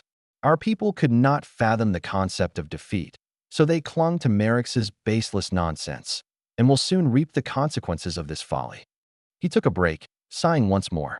To answer your question, his influence is as strong as the prevailing sentiment. Naturally, this is stronger among our warriors. The civilian sector, in contrast, cares more for their livelihoods. They are good Jare Valkans, indeed, but nationalism can only go so far when their families are shattered and the cost of basic goods climb to heights we've never seen before. For now, the people agree with him, but it won't be long before they start turning against him. The losses of tens of thousands of men and entire conquest fleets. This is too significant to be suppressed, even with heavy censorship and propaganda. This time, Thorn didn't simply nod. He looked toward Dr. Fieldstone, as if he were now broaching a topic where their disciplines intersected. Given Merix's influence, particularly within the military ranks, how stable do you judge the loyalty of your forces to be? And, should the situation evolve favorably, what kind of framework do you envision needing to? He paused, making eye contact with Jare Cabal briefly as he continued. reassert control, and reestablish governance in line with your principles. You will find that I am in agreement with what you truly seek, Colonel. J.R.A. Lux answered without hesitation. My people, military included, are loyal to the Empire alone. They will do what is best for the Empire. Their current dedication is a complete and utter travesty, built upon Merix's misguidance. They truly believe that his leadership is better for the Empire than my own, but they don't realize how ill-prepared we are to face a contemporary force with superior technology to our own. When they do realize, they will seek a leader who understands this, he explained, turning to Cabal. If you seek such a leader, I entrust my son to the task. Your Highness, Thorn asked. Cabal eyed the man. It was clear the Americans were using him, hoping to turn him into a sympathetic puppet, but what other alternative was there? Sure, there were others in the Empire who understood the technological discrepancy and championed peace, like Celia, but none were as historically popular as he was among the citizens. Puppet or not, this was still the best possible path for him and the Empire, considering that Merix's ambition extinguished all other routes. He collected his resolve, exhaling deeply before responding. If the Empire needs me, then I shall be there to lead it. Thorn looked to Dr. Fieldstone, who took over the discussion. Are you sure, Your Highness? This was an opportunity to back down and pass the mantle and the responsibilities and concerns that came with it to another person. It was a daunting task, becoming the next emperor, but it was one that he was quite literally born and raised for. I am certain, Cabal affirmed.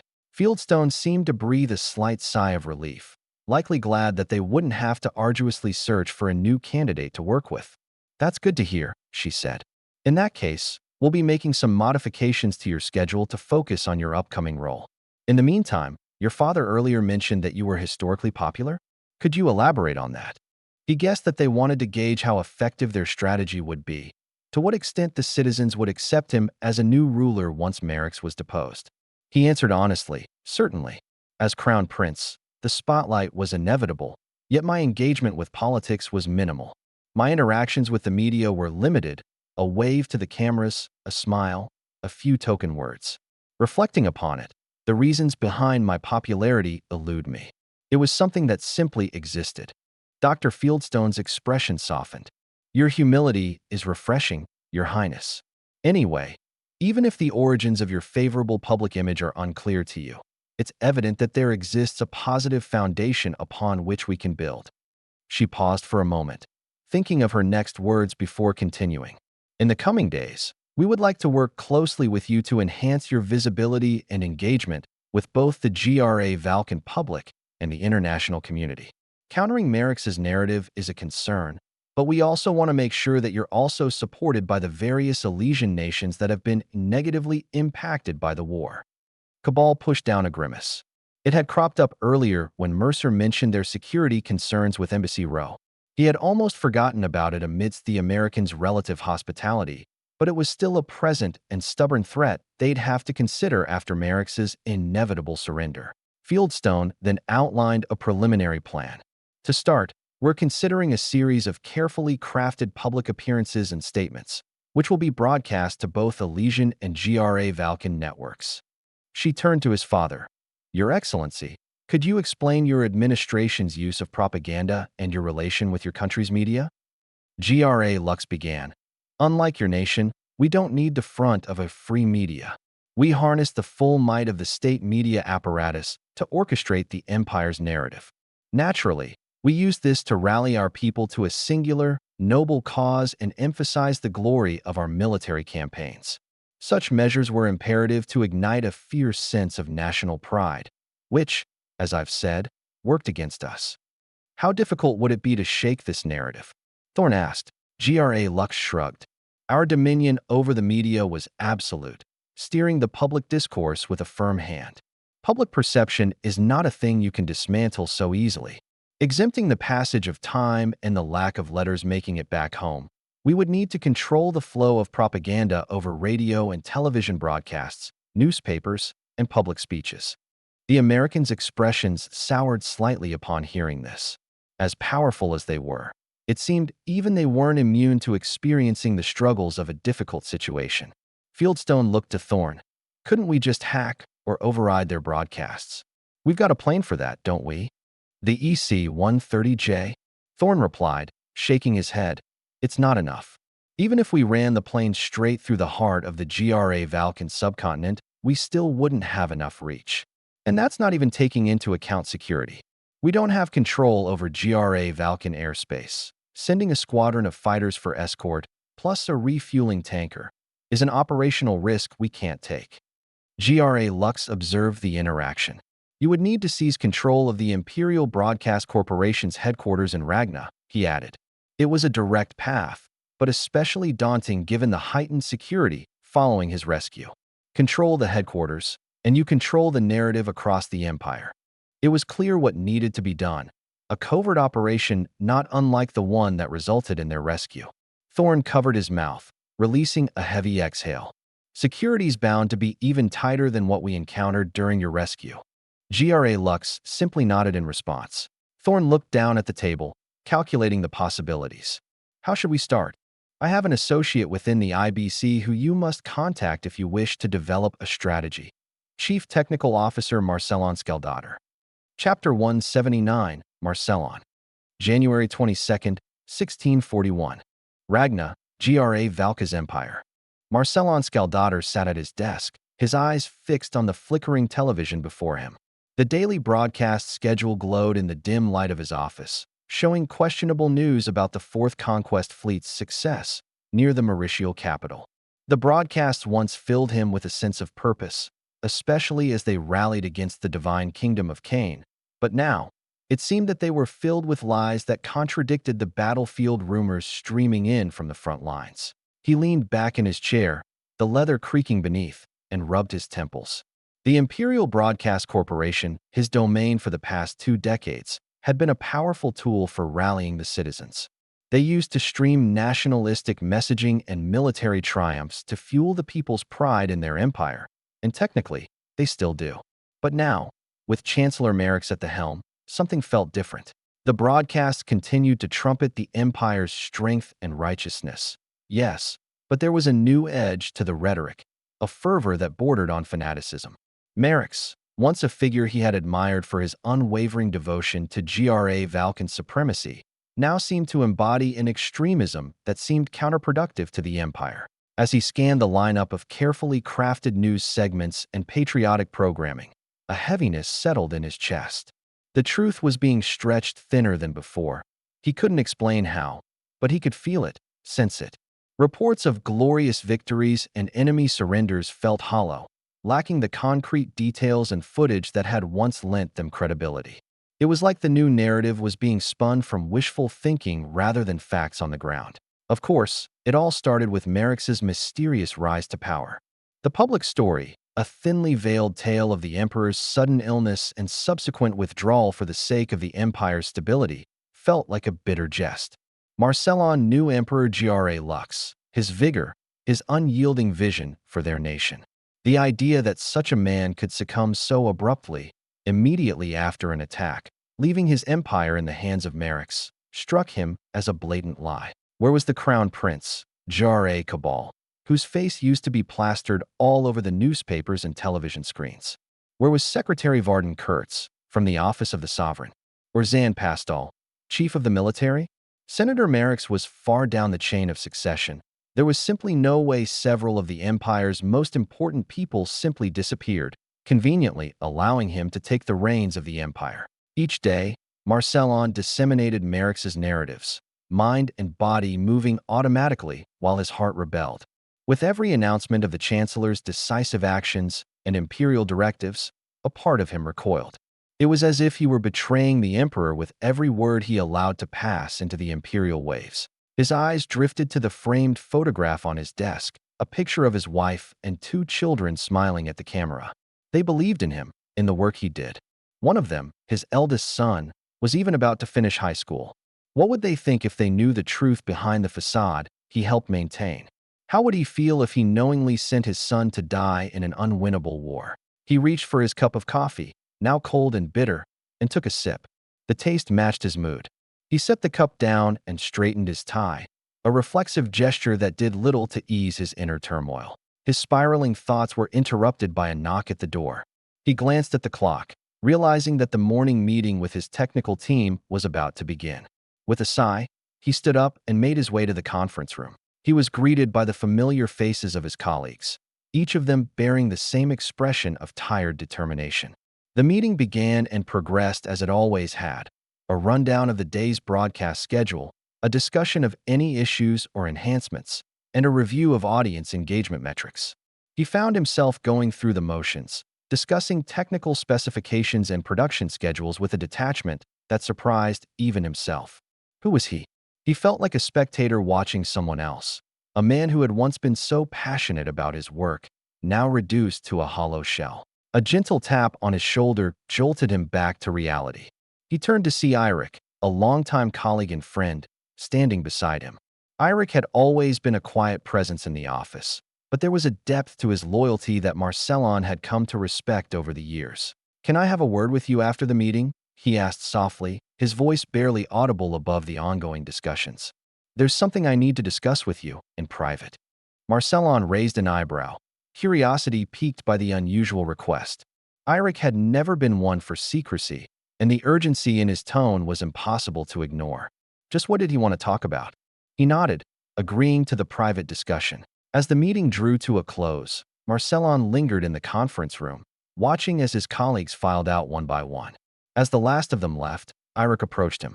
He seemed nervous, hesitant, almost. Eirik glanced around the empty room, ensuring they were truly alone.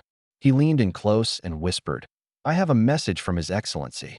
He wants to know Raldr Tharnvik's stats from the Ragnar Raptors championship game." Marcellon's eyes widened. Raldr Tharnvik, the legendary forward his eldest son idolized. This was a detail he had shared with Emperor Gra Lux in a private conversation less than a year ago. "What's this about, Eirik?" he asked. Eirik's expression grew serious. "The person who contacted me, they claim that His Excellency is in need of our aid. The official story about his health, his stepping down, it's all a lie." Marcellon felt a chill run down his spine. If this was true, if the Emperor was reaching out for help, then everything he had been told, everything he had been broadcasting, was nothing more than a facade. "And Chancellor Merrick's?" he asked, almost dreading the answer. They didn't say it outright, but the implication was clear. Eirik replied. "His rise to power, the changes in the Empire, there's something sinister going on." Marcellon's mind raced. "Why come to me?" he asked, though a part of him already knew the answer. "Your position, your skills, they think you're the key to unraveling this." Eirik replied. "They believe you can find a way to get the truth out, the real truth, and counter whatever narrative Merrick's is spinning." What Eirik just proposed was daunting, with incalculable risks. If he was found out, there was no telling what would happen. Yet, his conscience couldn't overlook such a prospect. He almost felt compelled to follow through, as if it were the right thing to do. I need some time to think this through," Marcellon said. "I can't make a decision like this lightly." Eirik nodded. "Of course, but don't take too long. Every day that passes, Merrick's grip on the Empire grows stronger." He glanced around again. "If you decide to move forward, go to Jellick's Steakhouse tomorrow evening at 7 o'clock. Ask for a table under Tharnvik. The contact will be there." Marcellon's eyebrows shot up at the mention of the restaurant. Jellick's was a well-known establishment, frequented by the city's elite. It was the last place he would have expected for a clandestine meeting, but then again, he supposed, hiding in plain sight was often the best strategy. Eirik took his leave, shutting the door behind him as he melted back into his daily routine in the broadcast center. Marcellon sat and stared at the ceiling for a few short moments, mind whirling. He returned to his office, retreating to his chair. The familiar space, once a sanctuary of productivity and pride, now felt like a cage, a gilded prison of lies and deceit. To act, to risk everything in the name of truth and loyalty, or to remain silent, to continue his role in the grand deception that had ensnared the nation. It was a decision that could define not only his own fate, but the fate of the Empire itself. Oh, how he regretted even being the IBC's chief technical officer. Yet as much as he wished for blissful ignorance, he knew it would never happen. This was his reality now, and he needed to make a choice. Hours passed as he grappled with the dilemma, the shadows lengthening across the floor of his office. He thought of his wife and children, unaware of the dangerous game he'd been drawn into. He thought of his colleagues, the men and women who worked tirelessly to bring the news to the people, never suspecting the lies they were peddling. Then, he thought of Emperor Jare Lux, the man he'd sworn to serve, the leader who had earned his respect and admiration. If there was even a chance that His Excellency was in danger, that he needed help, how could Marcellon turn his back on that? As night fell, Marcellon came to a decision. He would go to Jelix, would hear out this mysterious contact, and assess the situation for himself. It was the least he could do. He owed it to the Emperor, to the Empire, to unravel this conspiracy, no matter the cost. January 23rd, 1641. Marcellon glanced at the clock on his office wall, the hands inching towards the end of another long day at the Imperial Broadcast Corporation. They were scheduled to air victory footage from Juneirao that never came. Instead, they aired reruns of the supposedly successful Battle of Otahite and various ongoing ground campaigns. He shuffled the papers on his desk, his mind only half focused on the day's tasks. The other half was preoccupied with the impending meeting at Jelix, a rendezvous that held the potential to change everything. He rose from his chair and reached for his coat. As he shrugged it on, he couldn't shake the feeling of unease that had been his constant companion since Irik's revelation. The weight of the secret he carried tore at him, growing heavier with each passing hour. Marcellon made his way out of the building, nodding to colleagues as he passed. He was glad he had a fairly convincing poker face. Otherwise, he didn't think he'd be able to mask the stormy thoughts in his mind. What would this meeting bring? What truths would be uncovered? And what price would he have to pay for his involvement? The streets of Ragna bustled with the early evening crowd as Marcellon walked the familiar route to Jelix. The restaurant was a popular haunt for the city's elite, a place where deals were made and secrets traded over prime cuts of steak and expensive wines. He calmed himself. What he was doing today wouldn't be that much different from the meetings he'd had in the past. He arrived at the restaurant a few minutes before the appointed time. He gave his name to the maitre d', his voice steady despite the subtle hammering of his heart. "I have a reservation." "Tharnvik." The maitre d' nodded, recognizing Marcellon as a regular customer. "Of course, sir. Your table is ready. Please follow me." As Marcellon wound his way through the tables, he scanned the faces of the other diners, wondering which one was his mysterious contact. He was led to a booth in a quiet corner, away from the main bustle of the restaurant. He slid into the seat, his nerves thrumming like live wires. A waiter approached. "Good evening, sir. Can I start you off with something to drink?" Marcellon glanced up, momentarily caught off guard. "Ah, yes. A glass of your house red, please." The waiter nodded. "Of course. And would you like to hear about our specials today? We've new items made from Elysian livestock and seafood." Marcellon shook his head. "Not just yet. I'm waiting for someone." As the waiter departed, Marcellon returned to his anxious scanning of the restaurant. He didn't have to wait long. A man in a nondescript suit approached the table, his face unfamiliar, but his bearing unmistakable. This must be the contact. The man slid into the booth opposite Marcellon just as the waiter returned with the glass of wine. He smiled politely at the waiter. "I'll have the same, please." The waiter nodded, placing the wine in front of Marcellon. "Very good, sir. I'll be right back to take your orders." As the waiter departed once more, the contact turned to Marcellon, his expression now serious. "Mr. Skeldottir, thank you for meeting with me. I understand the potential risks involved in a conversation like this." Marcellon took a sip of his wine, hoping it would calm his nerves. "Your message through Irik was quite cryptic. What exactly is this about?" The man answered plainly. "We've been monitoring the situation in the Empire closely, and certain developments have raised concerns at the highest levels. Your name has come up as someone who might be able to provide valuable insights." The waiter returned, pad in hand. "Are you gentlemen ready to order, or do you need a few more minutes?" The contact glanced at the menu, then looked up at the waiter with a smile. "What would you recommend from your specials tonight?" "We've recently added a new dish, grilled basilisk steak, served with a side of mashed cardon and our house sauce." The contact nodded. "That does sound tempting. Anything else that stands out?" "If you're in the mood for seafood, we have a delightful Kraken calamari appetizer.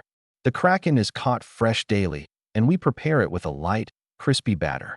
It's served with a zesty lemon herb dipping sauce." "Kraken calamari, huh? Yeah, why not?" the man said. "I think we'll start with that." The waiter jotted down the order. Excellent choice, sir. And for your main course? The contact glanced at Marcellon. His words seemed too confident, like this wasn't a clandestine meeting, but simply an outing between friends or colleagues. He talked like he owned the place, or at the very least, like he wasn't afraid of being caught in the slightest. What do you think, Mr. Skeldadder? The basilisk steak, or are you leaning towards something else? Marcellon scanned the menu quickly. He couldn't decide, so he simply went along. The steak sounds perfect. Medium, please. The operative nodded. Make that too. As the waiter left to place their order, Marcellon returned to their conversation. Insights into what exactly? The man's demeanor shifted. The official narratives surrounding recent events, particularly those related to the leadership of the empire. The public story is an affront to His Excellency, as you may have already realized. Marcellon sighed. It was as he expected. He took a sip of his wine, gathering his thoughts. You mean the Emperor's supposed stepping down and Chancellor Merrick's ascension? The contact nodded gravely. Among other things, your position within the IBC gives you a unique vantage point. I'm curious about your perspective on these matters. Marcellon hesitated. This was it. I've had my own doubts about the official story. Things don't add up. But to say more, I need to know that I can trust you. I understand your hesitation. In my line of work, trust is a rare and precious commodity. What I can tell you is that my interests align with those of His Excellency's. There is a reason that your recent broadcasts have aired more reruns and commentary than actual combat footage, especially naval footage. His Excellency, of course, does not approve of the way Merrick's is currently handling the war, and neither should the public. Confirming his suspicions did little to ease his uncertainty. Marcellon considered his next words carefully. And if I were to help you, what would that entail? The waiter returned with the food, which the mysterious man across from him seemed to rather enjoy. For now, we're simply looking for information. Your insights into the workings of the IBC, the mood within the corporation, any inconsistencies you've noticed, the works. Of course, the first priority is to ensure your safety and security, and that of your families. Marcellon downed several pieces of calamari as he listened to the man's explanation. It seemed he had access to extensive resources. Was he perhaps an operative working with Sicarius?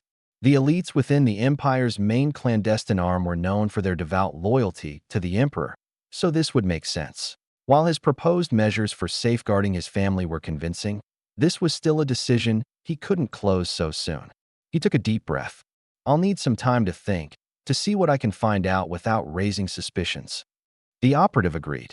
Of course, proceed with caution and maintain your normal routines. We'll establish a secure method for you to share any findings. I'll see what I can do, Marcellon said. The operative finished his meal quickly. Your courage and commitment are admirable, Mr. Skeldadder. Remember, discretion is paramount. We'll be in touch, but for now this conversation never happened. As the man stood to leave, he reached into his wallet and pulled out a wad of cash. He placed it on the table, a casual gesture that caught Marcellon's eye. For a moment, his heart raced. Was this a bribe? An attempt to buy his loyalty? But as he looked closer, he realized the amount was too small for that. It was, he suddenly understood, a tip. For the waiter, it was a peculiar action, one that Marcellon wasn't used to seeing. In the Empire, tipping wasn't a common practice. But the operative, it seemed, played by different rules. Whether it was a habit picked up from his travels or a quirk of his own, Marcellon couldn't say. And in the grand scheme of things, it hardly mattered. What mattered was the truth and what it would take to unveil it. He knew he didn't have a choice, but he preferred to convince himself that the truth was calling, and he had to answer. Chapter 180, Venstrom, January 23, 1641. Arcticus Ocean, en route to Michael. IGVN's Second Conquest Fleet. Great Atlaster-class battleship GVS Laniakea. Fleet Admiral Falk Venstrom stared at the orders from Chancellor Merrick's, his jaw clenched tight. The instructions were as clear as they were audacious. Proceed to Michael, engage the enemy, and secure the city for the GRA Valka's empire. Venstrom tapped his finger on the edge of the console, a habit he had developed over years of contemplating tough decisions. He turned his gaze to the map, eyes flitting from the markers denoting his fleet to the edge of the Muin coastline and the circles that indicated their cities. The EDI fleets were formidable, their magical capabilities a wild card, he couldn't fully account for. The lessons learned from the reportedly crushing victory in Cartalpas were significant and could help his submarines stave off assured death, but there were more pressing matters to worry about. Though lacking any impactful command over magic, the Muants, as had been reported by Fleet Admiral Caesar's first conquest fleet, had deadly Lobberg-class destroyers. He shuddered at the thought of facing destroyers better equipped in anti-air operations than his own. And then there were the Americans. Their technology was leaps and bounds ahead of anything they possessed, and their recent tricks had thrown the fleet into chaos on more than one occasion. Yet, Merrick's decrees seemed to pretend like the Americans weren't an issue. The Americans knew their every move, and he was to believe that they wouldn't be waiting for him at Michael? Venstrom shook his head, a mirthless chuckle escaping his lips. What? Did the Chancellor seriously want them to just waltz into Michael, without any consideration for the potential threats lying in wait? It seemed reckless, even by Merrick's standards. A knock at the door broke his train of thought. "Enter," Venstrom called out. His communication officer, Morik, stepped into the room holding a message. "Sir, a transmission from the Chief of Naval Operations. It's marked as Priority 2. Venstrom took the message, eyes narrowing as he read the contents. It was a standard report on the disposition of the fleet, but something about it felt off. Karlman's usually detailed accounts of the other fleets and joint operations were conspicuously absent, replaced by vague statements about ongoing operations and fluid situations. It concluded with warnings that he hadn't noticed before, a call to exercise extreme caution and a note to consider the lives of his men. He drummed his fingers on the console, wondering if this had any deeper implications. As he thought, he realized that the 4th and 5th Conquest fleets had been silent too long. Following the media's excitement over the Battle of Cartalpas, it didn't make sense for their forces in the Myricant continent to simply vanish. In the heat of a campaign, that could only mean one thing. They had been neutralized. It aligned with the Americans joining the war, and if they were capable of taking out 2 entire conquest fleets without so much as a word, what chance did the 2nd Conquest fleet have? He crumpled the message in his fist, the paper crumpling under the force of his grip. Karlman's warning was clear, even if he couldn't say it directly. Openly defying Merrick's orders was treason, and the punishment for that was death. Venstrom paced the length of the bridge. The Americans were out there, waiting, and they had already proven themselves formidable foes. To charge headlong into their trap would be suicide. He stopped, his decision made. "Morik, gather my officers," he said. "We have much to discuss." He waited in the Lanikia's briefing room as his fleet's top officers and personal advisors gathered. As the last of them streamed in, Venstrom stood up. "Gentlemen," he began, "I've called you here because I have concerns about our current mission, and I believe they are concerns that you may share." He pointed to the map on the table. "Our orders from Chancellor Merrick's are straightforward. Proceed to Michael and secure the city. However, I've noticed inconsistencies between these orders and our recent experiences." The officers exchanged glances, unease settling in. "The recent jamming incidents by the Americans have left me questioning the reliability of our intelligence," Venstrom continued. "The Chancellor and our superiors have told us not to expect engagement with American forces, despite the fact that they've managed to conduct electronic warfare on us. It would be foolhardy to think that we won't encounter them, and our contingencies should we truly face them in battle." He paused, lifting up a stack of papers, "are woefully ill-prepared." "You think the Americans are setting up a trap for us, sir?" Captain Brunder hypothesized. Venstrom nodded. "I believe they already have." He pulled out a binder containing the fleet's communication logs. "There's also the matter of the 4th and 5th Conquest fleets. We've had no contact with them for an extended period. We have no idea whether the Mauritials are sending reinforcements or if any American assets are in the Arcticus. In the midst of a campaign, this silence is deeply concerning." Commander Elric broke the silence, almost stuttering. "Why you suspect they've been, or neutralized, sir?" "I can only speculate," Venstrom replied, adopting a grim tone. "But if the Americans have the capability to continue their jamming operations so effectively, it's not a stretch to consider they may have already engaged our other fleets." He turned to face his officers. "Gentlemen, I fear we are sailing into a situation that we do not fully understand. Chancellor Merrick's orders seem to disregard these potential threats, and that concerns me greatly." His officers considered his words, some of their reactions looking like how a commissar would see treason. Others seemed to agree, begging him to wonder if his fellow fleet admirals had ever had to face such a divide in their own fleets before. A few seemed uncertain, unsure of what he was implying or how substantiated his concerns were. Before anyone could say a word, though, a bright flash illuminated the briefing room, followed a couple seconds later by a deep, resonating boom that rattled the portholes. The officers stumbled, grabbing onto the table for support as the deck trembled beneath their feet. Loose objects clattered against the tabletop and floor as the room's lights flickered momentarily. Vinstrom's heart pounded. What just happened? He noticed the looks of shock and horror on his officers' faces. Their eyes were wide, fixated on something behind him. He spun around, gaze locking onto the small windows that lined the back wall of the room. There, in the distance, a massive fireball erupted from the deck of one of the fleet's Pegasus-class carriers. A towering column of water shot up alongside the flames, the explosive force displacing the surrounding sea. The carrier listed heavily to one side, its hull obscured by the shimmering heat and the rapidly expanding plume of black smoke. As the smoke began to clear and the alarms aboard the Lanika began to blare, the true extent of the damage became apparent. The carrier's deck was a twisted mass of metal, the once-ordered rows of planes now scattered and burning. Some had been thrown clear of the ship by the blast, wings crumpled and tails shattered.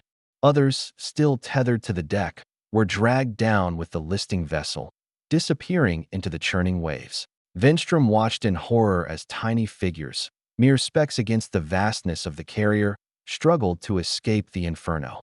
They tried leaping from the deck, preferring to take their chances in the water rather than face the flames, hoping that one of the lifeboats would come back for them. Those within were worse off, likely trapped by the twisted wreckage and left to cook, suffocate, or drown within the confines of the devastated carrier. The surrounding carriers were in chaos, crews desperate to avoid the fate of their stricken sister ship. Planes, hastily loaded with pilots and crew, raced down the decks, fighting for speed to get airborne before the inevitable second strike. He prayed for them to make it, but another torpedo claimed the second victim and turned the pilot's desperate takeoff into a plunge into the unforgiving sea. Vinstrom's eyes darted from ship to ship, his mind struggling to process the unfolding catastrophe.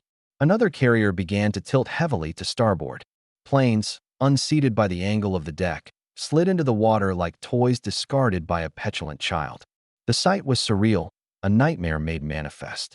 As he watched, a third explosion bloomed in the distance, another pillar of water and fire marking the grave of yet another ship. He could see no enemy planes or vessels. Considering what he'd just witnessed, it must have been the work of submarines. To think that 3 carriers were decimated in less than a minute, he couldn't imagine the scale of the ongoing attack. Morik, report. Morik rushed to the communications station. His face paled as he read the latest report. Sir, the Falkenhorst, Wolfhart, and Ernstrud have all been sunk by torpedoes. It was plainly obvious. Damage report, he said, the life drained from his tone. He didn't even need to ask, given the 3 ships unceremoniously crumpling in the distance. He just needed something to do, something to set his mind on autopilot. Extensive flooding on all 3 ships, Morik responded. Crews are abandoning ship. Bernstrom nodded grimly. He had lost 3 of their most prized carriers without having even seen the enemy. They couldn't afford to lose any more ships, not if they hoped to complete their mission at Michael. Have some destroyers begin rescue operations, he ordered. Outside, the fleet already began their anti-submarine operations, but he doubted they would find anything. Let me know if we find the enemy. Vinstrom turned to his other officers, who were still gathered in the room. Gentlemen, we need to assess our options. The recent attack on our fleet leads me to believe that my suspicions were correct. The 4th and 5th Conquest fleets may have been neutralized. Preposterous, one of the older officers blurted. With all due respect, Admiral, we can't let this setback deter us. We have a mission to complete, and the Empire is counting on us. Another officer stepped up, agreeing with the older man. Admiral, I must express my reservations. Splitting our forces could not only leave us vulnerable, but introduce delays to our schedule. If the Americans are truly as frightening as some say, then shouldn't we rush to secure Mu as quickly as possible? Vinstrom held up a hand, silencing the murmurs of agreement from some of the other officers. I understand your sentiment, Commander, but we must also consider the realities of our situation. We are sailing blind, having just now lost a significant portion of our aerial strength, and we still haven't even laid eyes on the enemy. Not once. He continued, yes, we have a mission to complete. Yes, the Empire is counting on us. These duties we fulfill through sound decisions. Blindly charging forward, without understanding the true nature of the threat we face, would be a dereliction of those duties. Do not forget that we are no longer facing primitive natives. We must now contend with an equal force. Well, I hate to say this, a more powerful force. We cannot fight the Americans as if they were merely the Ravernal Empire. No, we must consider them a foe surpassing even the Kynians. He paused, taking a deep breath before sighing. He knew some of the hardliners under his command wouldn't like a retreat, so he needed to compromise. I plan to split our forces. We'll send out a scouting party, a small battle group of destroyers and submarines, led by one of the escort carriers. Their objective will be to gather intelligence on the situation in Michael and confirm whether or not American forces are present and assess the situation. In the meantime, the main body of the fleet will hold position and await further orders. The proposal was met with mixed reactions, though, after witnessing the devastating spectacle that claimed 3 of their Pegasus-class fleet carriers without so much as a whisper, those caught in the middle easily agreed to Vinstrom's decision. I know this feels like a step backward, he acknowledged, but we cannot afford to rush headlong into a trap. It is clear that the intelligence provided to us is invalid, outdated, incorrect, or otherwise. And if we discover that the Americans are present, the older officer asked. Vinstrom met the officer's gaze steadily. If our scouts confirm the presence of American forces, he began, choosing his words carefully, then we will have to reevaluate our strategy. He let the words sink in before continuing. Our powerlessness against their missiles is no secret. Yes, to think that a foe possesses greater power than us is damaging to our pride, but pride is not what wins wars. He tapped the side of his head. Intelligence is. If we were to engage the Americans directly, we would be putting the entire fleet at risk. It would be a gamble with the lives of our men. I might even go so far as calling it a lottery. That's how precarious our chances are. He looked into the officer's eyes, refusing to back down. So, to answer your question directly, if we find that Americans are present, we will gather what information we can, and then we will make a decision based on that intelligence. And if that decision is to withdraw, then that is what we will do. Not because we are cowards, but because we are servants of the Empire. And our duty is to ensure her ultimate victory, no matter the cost to our own pride.